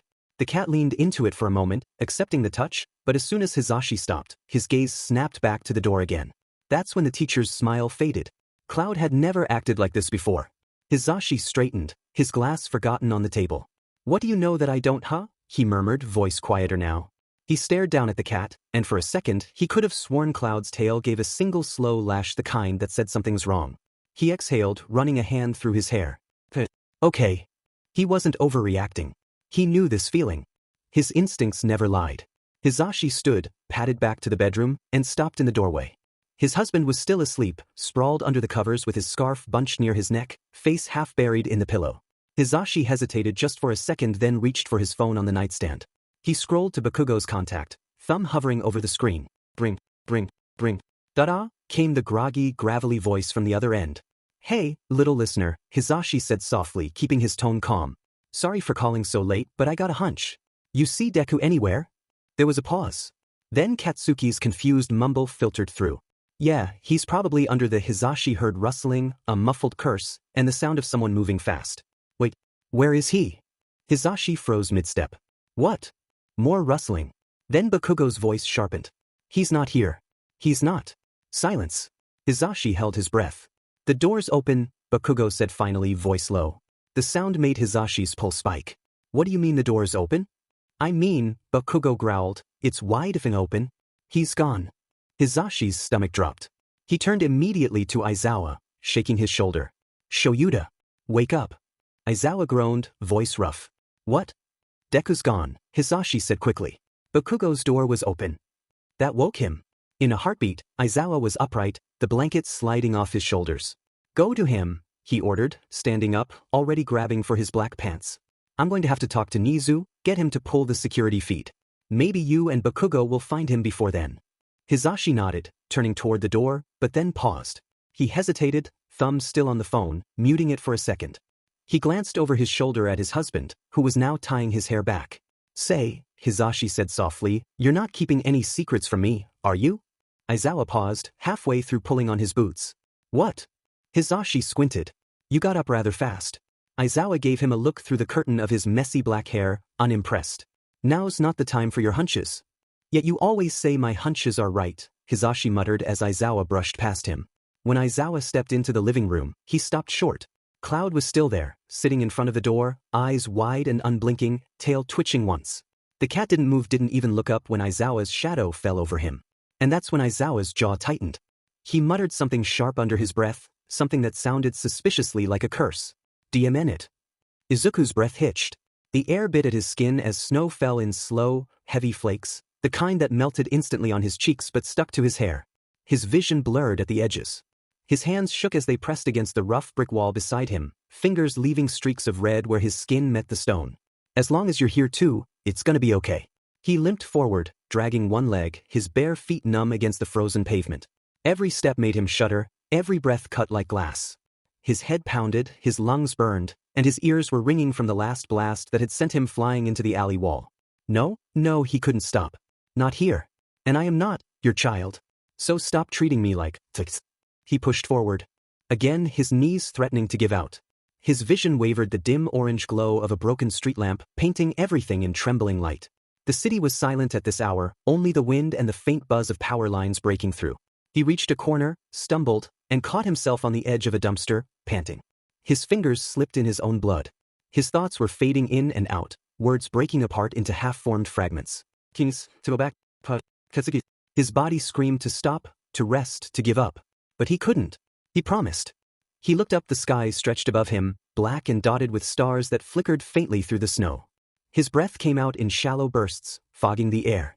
His hand trembled as he reached out toward the night, as if he could grab hold of one of those distant lights. I promised Cloud I'd come back, he whispered hoarsely, his voice barely there. People are waiting for me. His knees buckled and he fell, the sound of his body hitting the frozen concrete echoing through the empty street. He tried to push himself up, but his strength failed him. His blood smeared across the pavement, his arms trembling. He stared up at the sky one last time, blinking snow from his lashes, lips forming words that never made a sound. Then his hand dropped. The world went silent except for the soft whisper of falling snow. And in the distance, far behind the gates of UA, a white cat suddenly let out a low, trembling mewl that sounded too much like grief. Chapter text. When you called in a panic about needing to check the cameras, Niza began, voice calm but curious, the faint clicking of his claws echoing through the room. I assumed it was about one of your students sneaking out past curfew again. Happens every month or so, doesn't it? Someone finds a blind spot, tries their luck against the bots. Lines of code streamed across the screens. But when you told me it wasn't a student, that it was one of your fostered kittens, well, he smiled, a small, knowing curve of his mouth. Even I was surprised. Aizawa stood beside him, arms crossed tightly over his chest. His scarf hung loose around his shoulders. It's complicated, he said quietly. Nizu's ears perked. The orange one, right? The one you brought in the last few weeks? I should have come to see him myself. From what I've gathered, he's quite an exceptional little creature. He turned toward the holographic screen projected in front of them, feeds from hundreds of cameras now compiling into one timeline. A loading bar hovered mid-screen, inching toward completion. I mean really, Nizu continued, his voice almost amused, being able to use my elevator buttons correctly? That's no ordinary feline. You must understand my curiosity, Eraserhead. Not many animals react calmly to me. Most hiss, run, or hide under furniture. Aizawa said nothing.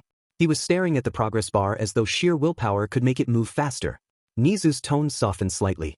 But that one, he seemed different. Smarter. Too observant for his own good, perhaps. I wanted to test his reactions myself. You could say I had a professional interest in his behavior. Yeah, Aizawa muttered under his breath, you two would have gotten along perfectly. The bar reached 100%. Nizu's whiskers twitched with satisfaction as he extracted a small data drive from the console and handed it to him. Every camera feed from the last hour, dorms, halls, and perimeter included. You'll find what you're looking for here.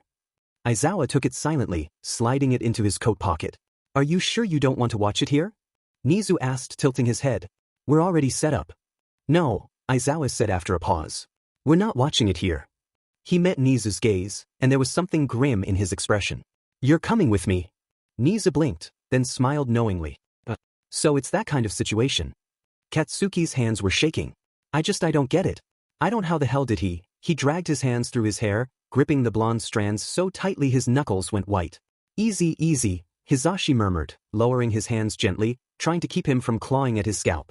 The kid's palms were sweaty, trembling, a spark of heat already flickering between his fingers, the first warning of a panic-driven explosion. Hizashi didn't flinch. Maybe someone opened it, he offered weakly, though his own tone betrayed disbelief. Maybe one of your classmates came by and… I would have heard the beeps, Katsuki cut him off. The demon door's loud as hell, I would have heard it. His breathing came fast. Maybe I didn't close it right, I don't cheat, I don't know. But why would he leave? He hates everyone who isn't me. So why the F would he run away from me? From you? Hizashi asked quietly, lowering his voice. Katsuki looked up, his eyes red-rimmed, jaw clenched so tight his teeth creaked. That kitten that's scared of his own shadow and yet he… Hizashi said slowly, ran to you, remember? Every time. You're the only one he doesn't flinch away from. The only one he trusts enough to sleep beside. Katsuki shook his head. His breathing was ragged. He trusts you, Hizashi pressed, firm now. You and he were made for each other, Bakugo. I've seen it. The way he looks at you. The way you soften around him, even when you don't notice. You think he'd just leave because of you? No. Katsuki's voice cracked when he spoke next. Everyone leaves. His hands curled into fists. That's just how it goes. I'm a piece of shit that deserves. Hey, Hizashi interrupted, crouching down until he was level with him. His tone cut through the rising spiral of guilt. You don't talk about yourself like that, not in front of me and not in front of that cat. Deku wouldn't want that. He wouldn't stand for it. Katsuki swallowed hard, his throat tight, tears burning at the corners of his eyes, though he blinked them away furiously. Hizashi grabbed the small stress ball from the nightstand and pressed it into his hands. Breathe, he said. You're no good to him like this, yeah? Let's stay grounded until we know what's what. When Hizashi had first called him, it had taken everything in him not to sprint out into the streets immediately. Now, sitting in the guest room at the teacher's apartment, the walls felt like they were closing in. Every second without Deku's small, warm weight somewhere near him felt wrong. The door opened and shut again, and Katsuki's head snapped up. He stared wide at the sound. I'm going to check, Hizashi said quickly, trying to smile even though his heart was pounding. Who knows, maybe Nizu's already found him wandering the hallways. Katsuki didn't answer. Just stared at the door. Hizashi's smile faltered. He patted the boy's shoulder once, then stepped out of the room, closing the door behind him so the kid wouldn't overhear what came next. When he entered the living room, Aizawa was already there. He stood by the couch, coat thrown over his shoulders, face grim. On his shoulders sat Nizu. Hizashi frowned. What happened? You didn't find him? He's just a small kitten, he couldn't have gone far. Actually, Nizu said, ever calm, we haven't checked yet. He hopped lightly from Aizawa's shoulder onto the back of the couch. Eraser insisted we look at the footage together. Hizashi blinked. Together? Why? Aizawa's jaw tightened. He didn't answer immediately. He just looked at him. Because, Aizawa said finally, voice low, if we're going to find him, then you and I both need to know the truth. Aizawa slipped the drive into the handheld console and turned toward the screen. The feed flickered to life. Hizashi's heart began to pound. What's this you're talking about? Nizu asked softly, his tone deceptively mild. The truth. He repeated the words. The full truth, I presume? Aizawa didn't wait for an answer before he clicked against the compact SD device, the screen blooming up into a large, translucent projection. Well then, Aizawa Shoyuda, Nizu said. Enlighten us. What truth have you been sitting on? Hizashi shifted his weight, one hand on his hip, the other running through his hair. Yeah, he said, trying to sound casual, but his voice cracked halfway through. What are you talking about, Aizawa? He said nothing at first, only squinting slightly as he typed. One feed after another blinked open, camera after camera, hallways, classrooms, the sleeping dorms. The flickering lights from the holographic projection painted the room in pale blue. Hizashi's throat felt dry. And then one camera froze. The 1A dormitory entrance. Hizashi leaned forward, expecting to see one of the students sneaking out for a late-night jog. But it wasn't that. It wasn't even a student. It was a small figure, wearing clothes far too big for him, green hair messy, his movements careful but shaking as he crept through the corridor. Hizashi's glasses slid down the bridge of his nose. He blinked. Twice. No way. That's him, Aizawa said finally, voice low. That's the child I've been looking for. Izuku Midoriya. The name hit Hizashi like a punch to the gut. He looked up at the projection, then down at Aizawa, who was staring through the see-through display. The light of the screen flickered against his husband's tired eyes, casting small reflections that made them flash different colors. Why? Hisashi whispered. The question slipped out before he could stop it. Why would you lie to me? Aizawa didn't answer. You. Hisashi took a step closer, his voice rising, hand trembling as he pointed across the room. You lied to me. For days. Maybe weeks. You? He stopped mid-sentence when the sound from the video feed drew his attention. The floating security bot drifted into frame, scanning the hallway. Izuku panicked. Before Hisashi could process what he was seeing, the boy shimmered until all that was left was the small orange kitten they all knew. The bot blinked once, confused, scanned again, then floated away harmlessly. And there appeared Cloud. The two cats faced each other, and even though the camera couldn't capture sound, it was obvious they were communicating. A moment later, Izuku transformed back. He said something the camera couldn't pick up, and then he ran off into the night. The screen went black. The silence that followed was suffocating. So, Nizu said softly, breaking it at last. You're telling me, the child you've been trying to recruit into the UA Special Protection Program was a cat all along? His voice didn't rise. Do you understand the magnitude of that deception, Eraserhead? I didn't know he was the child when I brought him in, Aizawa said, his tone clipped. He pocketed the small projector. What were the odds, Nizu? What were the chances that the missing boy I'd been tracking for months who vanished off the grid completely would show up injured at my doorstep, of all places? I figured he'd want to stay as far away from the so-called lion's den as possible. He turned his gaze toward Hisashi. The way Hisashi's glare hardened made Aizawa's chest tighten. But you knew, Hisashi said quietly, almost too calm. You knew at some point. And you didn't tell me us. His eyes flashed behind his glasses. Tell me, Shoyuta. When did you know? Aizawa exhaled slowly. When you joked that it might be him, he admitted. I didn't want to believe it, but something in me needed to know for sure. I went to Chio for help. We used one of the quirk detection syringes. It's designed to identify latent quirks in animals in case of transformation quirks or mutations. Hisashi's jaw dropped. Ooh, he stammered. You said the test came back negative. You said it was just a stray. That it wasn't human. Aizawa didn't respond immediately, but the way his shoulders stiffened was answer enough. He lied, Nizu said matter-of-factly, eyes still fixed on the projection screen. False report. False results. Hisashi's expression shifted from disbelief to pure heartbreak. You lied to me. He turned his head away, breath shaky. You'd better have one hell of a reason for this, Shoyuta. And even then, his voice cracked. Even then, I don't think I'll forgive you for it. Aizawa's reply came slowly, tired, stripped bare of his usual walls. I did it to protect him. Hisashi laughed once humorless. Protect him? You hit him. I did, Aizawa said, because I didn't want anyone, you included, to treat him differently. I wanted him to have a chance to recover. To breathe. His eyes softened. Once I realized who he was, once I understood he and Bakugo had a history, I knew that keeping them close might help both of them.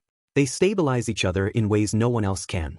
I thought if he could build trust again, if he could feel safe enough, he might unlock his quirk on his own. My erasure wasn't working on him, which meant whatever state he was in wasn't just physical, it was psychological. He paused. Every time I looked at him, he was one panic attack away from collapsing. You saw it too. So yes, I kept the secret. Kept the facade. Because the second I told him, we knew he'd have run. He always runs when he's scared. I thought pretending he was just a cat would let him heal without pressure. I thought it would let him trust us. I thought, he whispered, that if I gave him time, he'd finally stop running. Guess I was wrong about that. Oh, you're wrong about a lot more than that, Hisashi said. He stood there, arms crossed, his hair messy from running his hands through it too many times. You couldn't trust me? You thought that I'd what? Spill it out to him? That I'd say the wrong thing? That I wouldn't be able to keep a straight face and pretend like I didn't know? Do you trust me that little, Shoyuta? Aizawa didn't hesitate.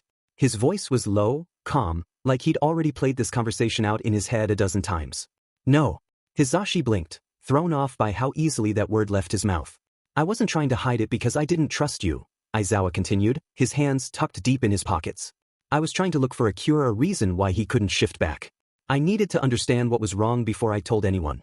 I wanted him to feel safe. I wanted him to see what being part of something good looked like. To see what it meant to live at you, even as a cat, to feel stable for once instead of scared. He looked away from Hisashi. I wanted him to see Bakugo's classmates, the dorms, the teachers. I wanted him to realize this was a place where he wouldn't be hurt again. Where he wouldn't be hunted. I wanted him to build trust, not run away from it. He took a quiet breath before finishing. I never did any of this to hurt you. I know. Hisashi snapped, so loud and sudden that even Nizu's ears flicked back. I know. That's what makes it so hard to process. Because I know you didn't mean harm. Because I know you thought this was the best course, that not telling me keeping it secret was somehow the best way to protect him. I was going to tell you, Aizawa said, his own tone softening, but his eyes still tired, guilty. When I had answers. When I knew why my quirk didn't work on him. I wanted a way to help him before dumping the burden on you. You're my partner, my husband, and the last thing I ever want to do is make you worry. Hizashi let out a breathless, broken laugh, the kind that sounded like it hurt coming out. So you make me feel like I'm not to be trusted with any piece of information. Got it. His voice cracked again as he reached up to wipe at the tears before they could fall. You know why I didn't believe it when I joked that maybe the cat was him? Because I believed you. Because I trust you. I trusted you so easily because I thought, why would you lie? Why would you, of all people, lie to me? Aizawa's throat tightened. He tried to step forward, but Hizashi took a step back. And then a sound. A shuffle. Both men turned toward the hallway, their gazes had drifted toward the shadow at the edge of the corridor. Katsuki. The boy leaned against the wall, pale, his eyes wide and wet, his hands trembling as if holding the wall was the only thing keeping him standing. You, he breathed, voice barely more than a whisper. Deku? Izuku? Izuku died. Not metaphorically. Not poetically. Not some exaggerated way of saying he almost didn't make it. He died. His heart stopped, his lungs stilled, and the world around him fell silent. His small body had given out in the middle of a frozen alleyway. He was curled into himself, half buried under a layer of snow and filth, the scent of iron heavy in the air. Blood soaked into the thin human clothes he'd been wrapped in. He looked like discarded trash, like something someone forgot to care about. A fitting end for a stray. Except he wasn't a stray. And he was never good at being a reliable narrator. He shouldn't be alive. The wounds on his body were too deep, the cold too severe, the blood loss too much for any creature his size. But Izuku had always been too stubborn for fate. Then he heard it, a voice. A promise. I'll be safe. I'll come back. He'd promised Cloud he'd return. Promised the people who took him in that he wouldn't run again. Promised that this time, he wouldn't break his word. And his eyes opened. Now he was small again. A kitten. Cold. Too weak to even shift. Ugh, he groaned weakly, blinking up at the dull light that filtered between alley walls. His breath came out in tiny clouds of white. Where am I? Don't move. The voice came from nearby, familiar. Izuku turned his head, wincing at the ache in his neck. A cat sat before him, larger, older, with fur black as ink and a long scar cutting through one milky eye. You were abandoned, the cat said flatly. Izuku blinked, confused. Abandoned? He echoed, the words stumbling off his tongue. Does he not remember who Izuku is? Yes, the black cat replied, his tail swishing idly against the snow. You were wrapped in human clothes. I found you half dead in an alleyway. I was going to keep you company for your last moments. No idea how you survived, given those wounds. He leaned closer. Though that's what humans hate about us, isn't it? Our resilience. We never die when they expect us to. We cling to life like pests. Izuku stared, blinking slowly as the haze of confusion tried to clear. His head hurt. His memories came in flashes. Cloud's voice, Katsuki's hand, the promise he made to come back. He hadn't been abandoned.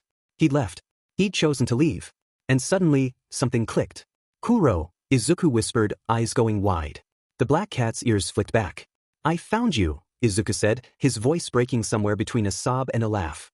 I found you. Chapter text. Kuro looked at him strangely, so strangely. The look was almost offended, almost baffled, as if Izuku had just claimed the sky was green or that Kuro himself was royalty. It was a look that asked, who in their right mind would ever come looking for me? Because to Kuro, the idea was absurd. He was a stray, a black cat with no home, no comforts, no future, and no illusions about any of that. Worse, he was currently a limping, thin, half-starved creature whose ribs were poking through his ragged fur, each breath wheezing through a body held together by sheer stubbornness. Why would anyone, especially a kitten, go searching for a cat like him? Of course, Kuro didn't recognize him at first. Izuku looked different, bigger, healthier, bathed, fed, with a soft, full coat that still shone even under the grime and blood. He wasn't the trembling scrap of fur Kuro had once rescued. He didn't smell like rot or fear anymore. He smelled like humans who took care of him, who washed him, who fed him good food, who bandaged him. So Kuro's confusion made sense. That I'm the Izuku, he corrected quickly, breath shaky. The kitten you rescued. Remember? Kuro blinked once, slowly. Then again. His tail twitched. Did you lose too much blood? Here, he asked flatly, as if that were the only explanation. Without waiting for an answer, he nudged a dented can of old cat food toward Izuku. It was clearly dug out of a trash can, crushed on one side, rusted around the edges, smelling faintly sour. Izuku stared at it wide-eyed. That smell, the metallic tang of cheap food, dragged him back into a memory he hadn't wanted, the life he thought he deserved. Eating whatever he could find. Damp cardboard beds. Nights colder than this one. Running from humans. Being kicked. Being ignored. Being nothing. Being stray. He forced himself to shake his head. No. Kuro, I wasn't abandoned. They did, Kuro interrupted immediately, tail lashing. They left you. Left you wounded, left you to die. Even if you look fed, they still. No. Kuro, you're just like Cloud, you guys never listen to me. Izuku hissed through pain, and Kuro froze at the name before slowly crouching down until their noses were almost level. You, he murmured, pupils narrowing.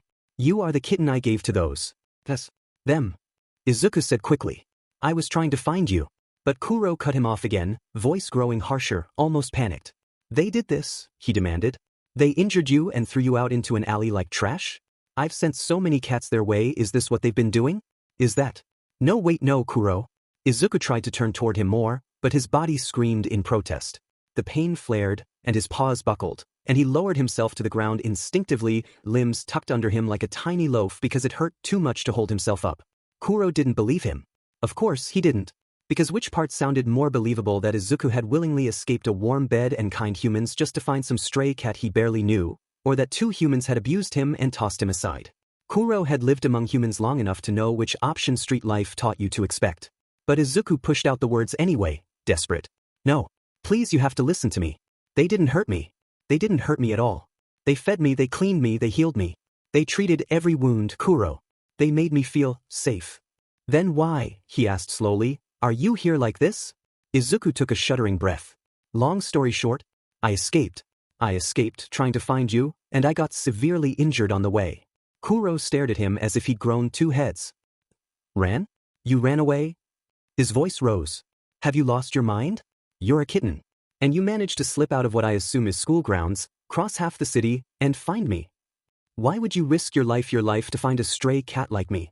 That's another long story, Izuku croaked. I know it sounds crazy, I know it does, but I had to do this. I had to. Why? Kuro demanded, voice low. Because you looked like you needed saving. Because I was afraid that if I didn't find you, I'd lose you. I don't want to do this again, saving people recklessly, without thinking, but just this one time, I needed to save someone like this. I needed to save you. Because you understand me. Kuro's eyes hardened, turning cold. Understand you? He echoed, and the glare he gave Izuku was painfully familiar. You are a fool, you hear me? Izuku flinched, ears flattening. A fool, Kuro repeated, stepping closer. You ran away from your comfortable life, from warmth and food and people who care, to risk everything just to find me? To save me? I don't need saving, especially not from an injured, weak kitten like you. I need to be out here helping other cats, even if it kills me. And you are not going to stop me. And that was when Izuku realized the anger. The self-sacrifice. The refusal to believe he deserved help. The determination to protect others even if it destroyed him. He knew those words. He knew that glare. He knew that mindset far too well because he had been exactly the same. Izuku shook his head so quickly it made his already aching skull throb, but he forced the words out anyway. I'm not here to stop you, he said, the plea trembling in his voice. Actually, I was hoping that after this, we could strike a deal. A way to help even more cats together. That's why I said this was the last time I want to rescue someone like this. I don't want to run off alone anymore. The next time I do something, I want it to be with the people who care about me, people who want to be a community with me. He didn't even get to finish. You can have all the community you want, Kuro cut in. But that doesn't include me. That will never include me. And I'm fine here. Better. You're not. Izuku said immediately, the words snapping out more forcefully than he intended. Kuro, you and I were the same. We don't realize the people who care about us, not even when they tell us outright. We run from good things. We don't listen to advice. If I come to you all healed up, I don't even know if you would have still been alive weeks or months from now. Or if you'd listened to me at all, unlike now. I'm not listening to a runaway stray, Kuro said coldly. He stood as if ready to end the conversation entirely, as if preparing to drag Izuku back, kicking and screaming like a misbehaved child. And Izuku was a child. It had taken him days, weeks after being saved to remember that he was 14, maybe 15, not 20, not 30, not the tired old soul life had forced him to pretend to be.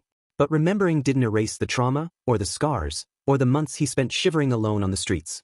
And it certainly didn't make his feelings less valid. He gathered his breath. I actually want to go back. I have to apologize to a lot of people.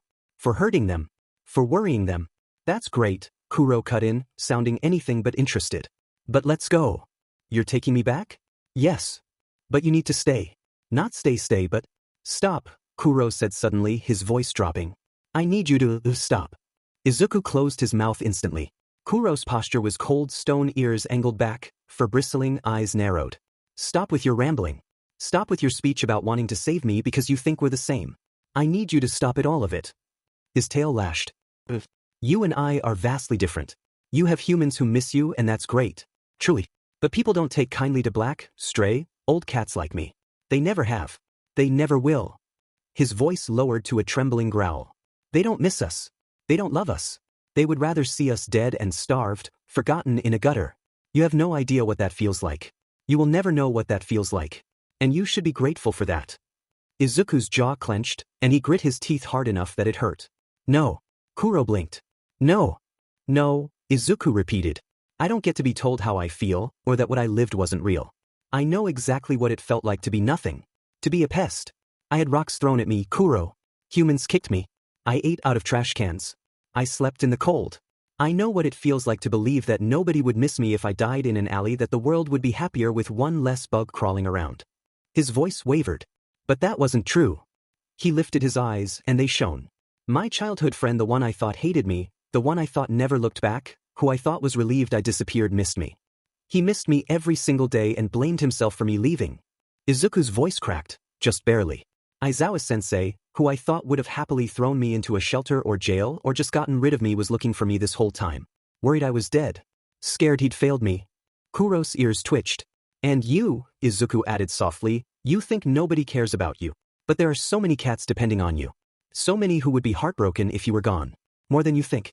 Cloud and Sushi think about you every single night. I know even more people who worry about me. People who are scared I'll never come back. People who already lost loved ones and would give anything to see them one last time. His voice steadied. I don't want to be another person someone loses forever. Cloud told me, saving isn't always some big flashy quirk. Sometimes it's just this. Being there. Helping someone get out of the dark. Even if they don't want to admit they're in it. Kuro flinched, his ears pinned fully back now, and for a moment he looked less like a hardened stray and more like something cornered. He stared at Izuku. Then quietly, bitterly he asked, why do you talk like a human? Izuku held his gaze. Because, he said, voice soft as snowfall, I am a human. Kuro blinked at him again, slower this time. This is how I know you've lost too much blood, he muttered, tail flicking in irritation. Fine, Kit. You knew struggle, and now you've gotten a taste of how good you have it. Good for you, genuinely. You learned not to waste it. He lowered his head slightly. But you are not a human.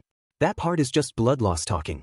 Because it is simply not real that you, a kitten, ran all this way, dragging yourself half dead across half the city, just to find me. He stepped closer. You ran with the full intention to find me. To bring me back. His ears flattened. And back to what? That's what I want to ask you. I have no home. I don't want a home. I don't want to be trapped inside some locked house because a well-meaning human thinks that's what's best. I have lives to save. And you want me to stay. He scoffed under his breath, a humorless sound. You did all of this, made all those humans panic for that? Because you wanted to be selfish and didn't think for even a moment about what you were doing. Izuku flinched at the words. He couldn't even deny them. But when Kuro reached down to grab his scruff, Izuku jerked back, wincing. Wait, can't you just listen to me first? Just listen to why I did this. I don't have to, Kuro replied simply, as if it were the easiest decision in the world. He leaned down and gently caught Izuku by the scruff anyway, hoisting the trembling, wounded kitten up with surprising gentleness for someone so cold. Izuku's eyes widened. Kuro, I didn't do this to make you a house cat. I know what I did was selfish and reckless, and almost got me killed actually. It did kill me for a bit, I think, but I told you already I'm human. I can work this out between humans and cats. I can get food. Lots of it. Good food, not trash cans. Medicine. Shelter. Let me save you. Saving. Kuro cut in, voice muffled from holding Izuku. I don't need saving. And Izuku, despite his state, wriggled weakly, trying to pull away from Kuro's grip, even though each movement stabbed pain through his ribs. Kuro made a surprised noise and lowered him back onto the ground, onto the bloody, shredded clothes he had come in with. Stop! Kuro hissed, leaning forward until their noses almost touched. Stop moving. You'll make your injuries worse. Izuku squeezed his eyes shut, shaking his head, his voice coming out broken and tiny. I just want you to listen to me. His breath trembled, fogging the cold air. I sacrificed a lot to be here. I know I made people worry. I know I'm selfish. I know I'm careless. But please, let me show you I'm human. Kuro stared at him silently, then he lowered himself into a sit, curling his damaged, half-healed tail around his paws. That tail alone told stories broken bones healed incorrectly. Do it, he said at last. Entertain me. If it'll get you to shut up for 5 minutes, go ahead. But after that I'm taking you back. Izuku swallowed, then lifted his head. But, if I prove it, if I show you that I'm human, will you at least consider working with me? Just long enough to help others together? Knowing I can talk to the humans, that I can build something better between both sides. Kuro only hummed, non-committal, neither yes nor no. Izuku took a deep breath. He let his eyes fall shut. He thought of the only home he used to know, his mother's apartment, her voice, her hands, and then her grave. He thought of Cloud, whom he had hurt and desperately needed to apologize to. Of Aizawa, of Hisashi, of the students, of the warmth he had grown used to. He thought of Katsuki, how the boy cried for him without realizing Izuku had seen it. And then, slowly, painfully, agonizingly, the shift began. His fur receded. His bones lengthened. His paws split back into trembling hands, skin marred with blood and grime. His breaths came faster and faster, and his ribs screamed as they expanded into a human chest again. By the time it was done, Izuku was barely upright, gripping his side with shaking fingers as sweat and blood beaded down his forehead. Kuro's entire body bristled. His ears pinned flat, tail freezing in midair. Izuku looked down at himself, then at Kuro, panting so hard he felt dizzy. See? I told you. And then his strength gave out. His form collapsed again, shrinking, folding back down into the small orange kitten before he even hit the ground. Kuro leaped forward instinctively and caught him, letting the boy kitten land on his back like he was a pillow. You really are a human, Kuro whispered, stunned. Back then I thought you were just a strange stray. Too smart for alley life, too soft for it. But you're actually a child. Izuku breathed, barely conscious. Kuro nodded slowly, understanding settling in. A child. A human child. Izuku forced out a few more words. My power, it was locked. Keeping me stuck as a cat for months. I couldn't control it. But recently I got it back. And I think I know why. My quirk stayed in that tiny form to protect me, because I had no home. I thought I didn't belong anywhere. Like a real stray. He let out a weak laugh. But now I know where my home is. With them. All of them. His eyelids drooped heavily. Is that enough proof? Once you take me home, will you stay? Long enough so we can save others together. Kuro was silent for a long, long moment. The winter wind whistled between the buildings, tugging at their fur. Snow began to drift again, dusting over Izuku's small back. Finally, Kuro spoke. No. Izuku's eyes flew open, stunned. No, Kuro repeated. I can't. I don't want the easy way out. He gently shifted Izuku off his back, detaching himself from the wounded cat. Easy? Izuku whispered, staring up at Kuro through half-lidded eyes. Even if taking the easy way means helping all the cats who need you? Even if it means they get food, shelter, warmth, and not one more of them has to freeze or starve or bleed out as we did? His voice cracked. Is your pride really that big? Kuro didn't answer at first. He didn't even look at him. Instead, he turned his head away from the alley's shadows and stared out into the bright blur of streetlights and passing cars, into the noisy, indifferent world that had shaped him. I am afraid, child, he murmured at last. The confession startled Izuku. Kuro, who looked like he feared nothing, not cold, not hunger, not humans, not the endless dangers of alley life, looked suddenly older, smaller. His ears dipped low as he continued, voice quiet. I'm afraid that all my suffering was for nothing. That I could have easily walked into a home like the ones Cloud and Sushi were taken into. That I could have let myself be accepted. That I could have been helped. That those humans would have understood I wasn't meant to be a house cat, but they still would have fed me, patched my wounds, looked out for me, and maybe even helped the others. His claws flexed against the asphalt. I'm scared that if I let myself see that option, if I admit it was there all along, then I'll have to face how reckless I've really been. How much I risked. How much I wasted. Izuku lowered his gaze to his paws, the ones that trembled from pain and exhaustion. Cloud told me something, he said softly. He told me that when we're not in our right minds, when we're in survival mode, our whole world becomes narrow. It shrinks down to whatever keeps us alive. We don't think about tomorrow, or consequences, or what's safe. We just survive. And once we finally get safe enough to think clearly again, that doesn't make who we were back then wrong.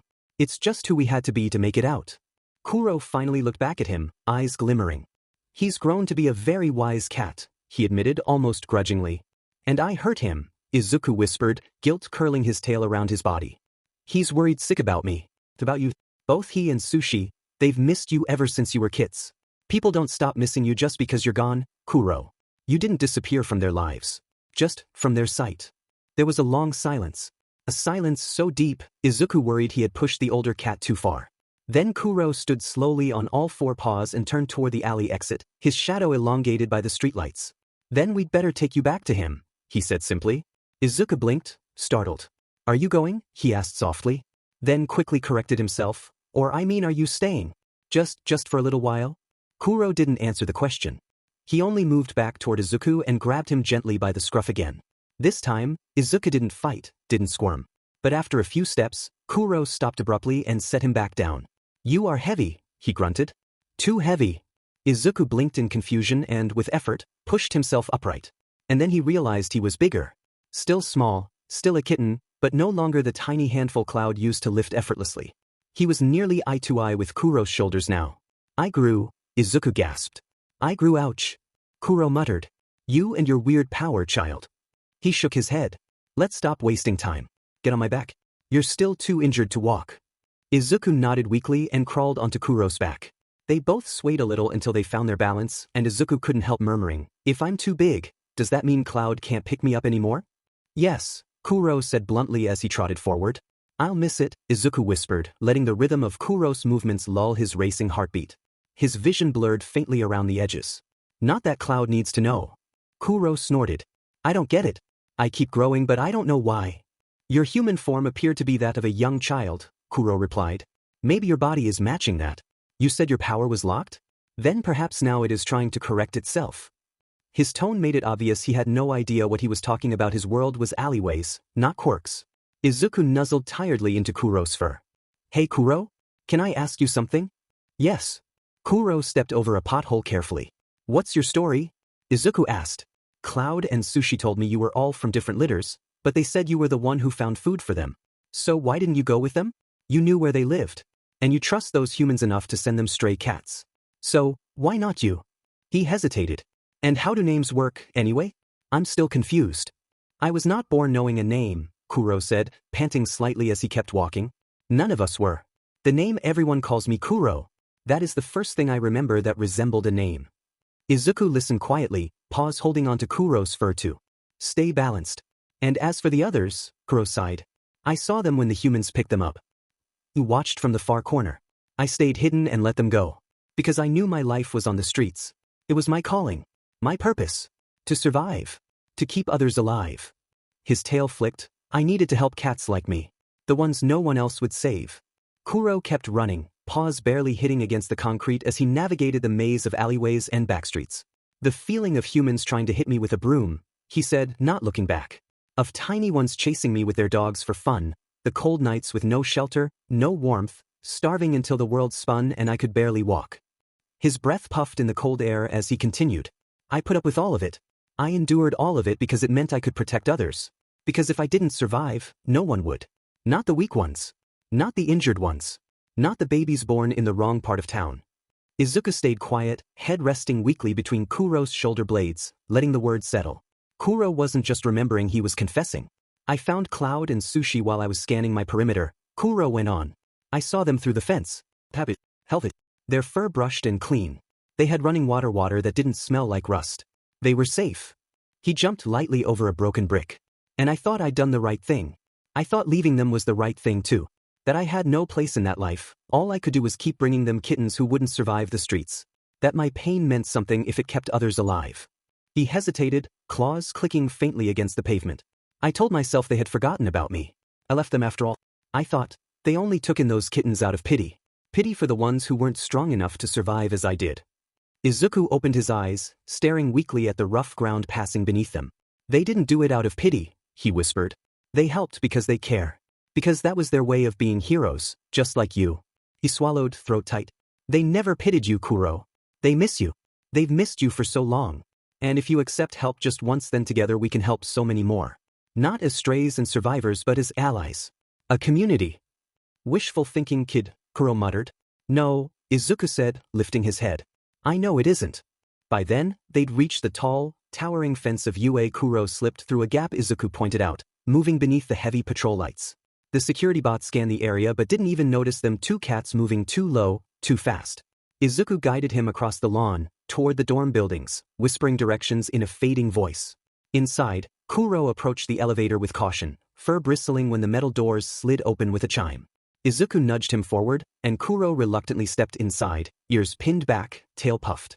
How do you know they won't lock us up? Or lock you up? They won't, Izuku whispered as the elevator began its descent. Because they're heroes too. The elevator dinged, and they walked down the hallway toward the one door that always smelled faintly like catnip and the warmth of home. The only one with a feline-themed welcome mat. Voices bickered behind it, familiar ones whispers with panic and frustration. Izuku felt himself shake. No, that's not the same cat. Yes, they're orange, but trust me, it's not that cat, he heard from the other side. Deja vu? Kuro asked as he finally set Izuku down. Yes, Izuku breathed. This time, though, instead of waiting for someone to find him, he forced himself upright. He raised one trembling paw and reached toward the door. Scared?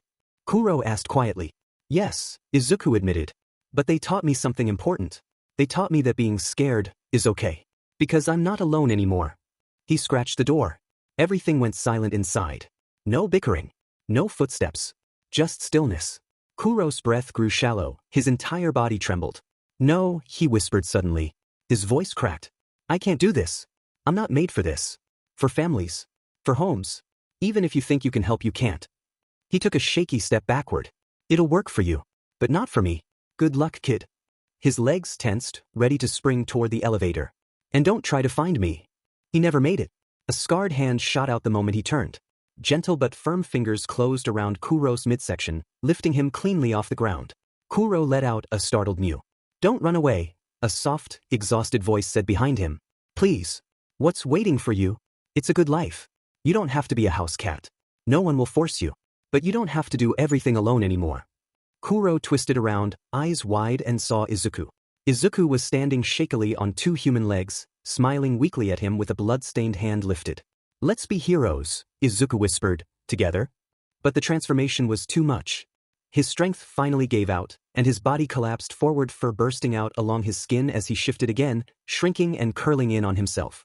Kuro fell with him, both landing in a heap just as the dorm door opened with a soft creak. Warm light spilled out over them. Izuku squeezed his eyes shut, waiting for worried shouting, but instead, there were hands, many pairs of hands. Hands that lifted him carefully, reverently, like something precious. Hands that held Kuro too, despite his stunned hissing. Hands full of love. Izuku opened his eyes slowly. He saw the same faces, the same eyes, that had welcomed him on the first night he stumbled into their lives as a half-frozen kitten. Welcome home, Izuku, someone said. Aizawa? He's here. He came back. Izuku came back, he heard another voice say. He blinked. And then they know his real name. He twisted his head and saw Hisashi holding Kuro while Aizawa held him. You scared us, Aizawa murmured, brushing a thumb gently over Izuku's blood-matted fur. And we're both in trouble, you know that? Izuku looked up at him. And in the only way a cat could, he smiled. Going alone hadn't been rejection. It hadn't been betrayal. It wasn't a sign that he didn't trust them. It was trauma and that desperate instinct to be a hero, plain and simple. It was the starving child inside him, the one who believed Mitsuki when she said no one would ever want him. The one who remembered the cold stone of his mother's grave. The one who once saw Eraserhead's glowing eyes and mistook them for the eyes of a monster he should run from. He chose the devil he knew over the heaven he feared wasn't real. But all those versions of him had carried him here. To Kuro. To Cloud and Sushi. To Kaken. To Hisashi's tears and Aizawa's patient hands. To the people who refused to let him stay lost, Izuku understood. Finally, truly, deeply understood. He was home. Fint.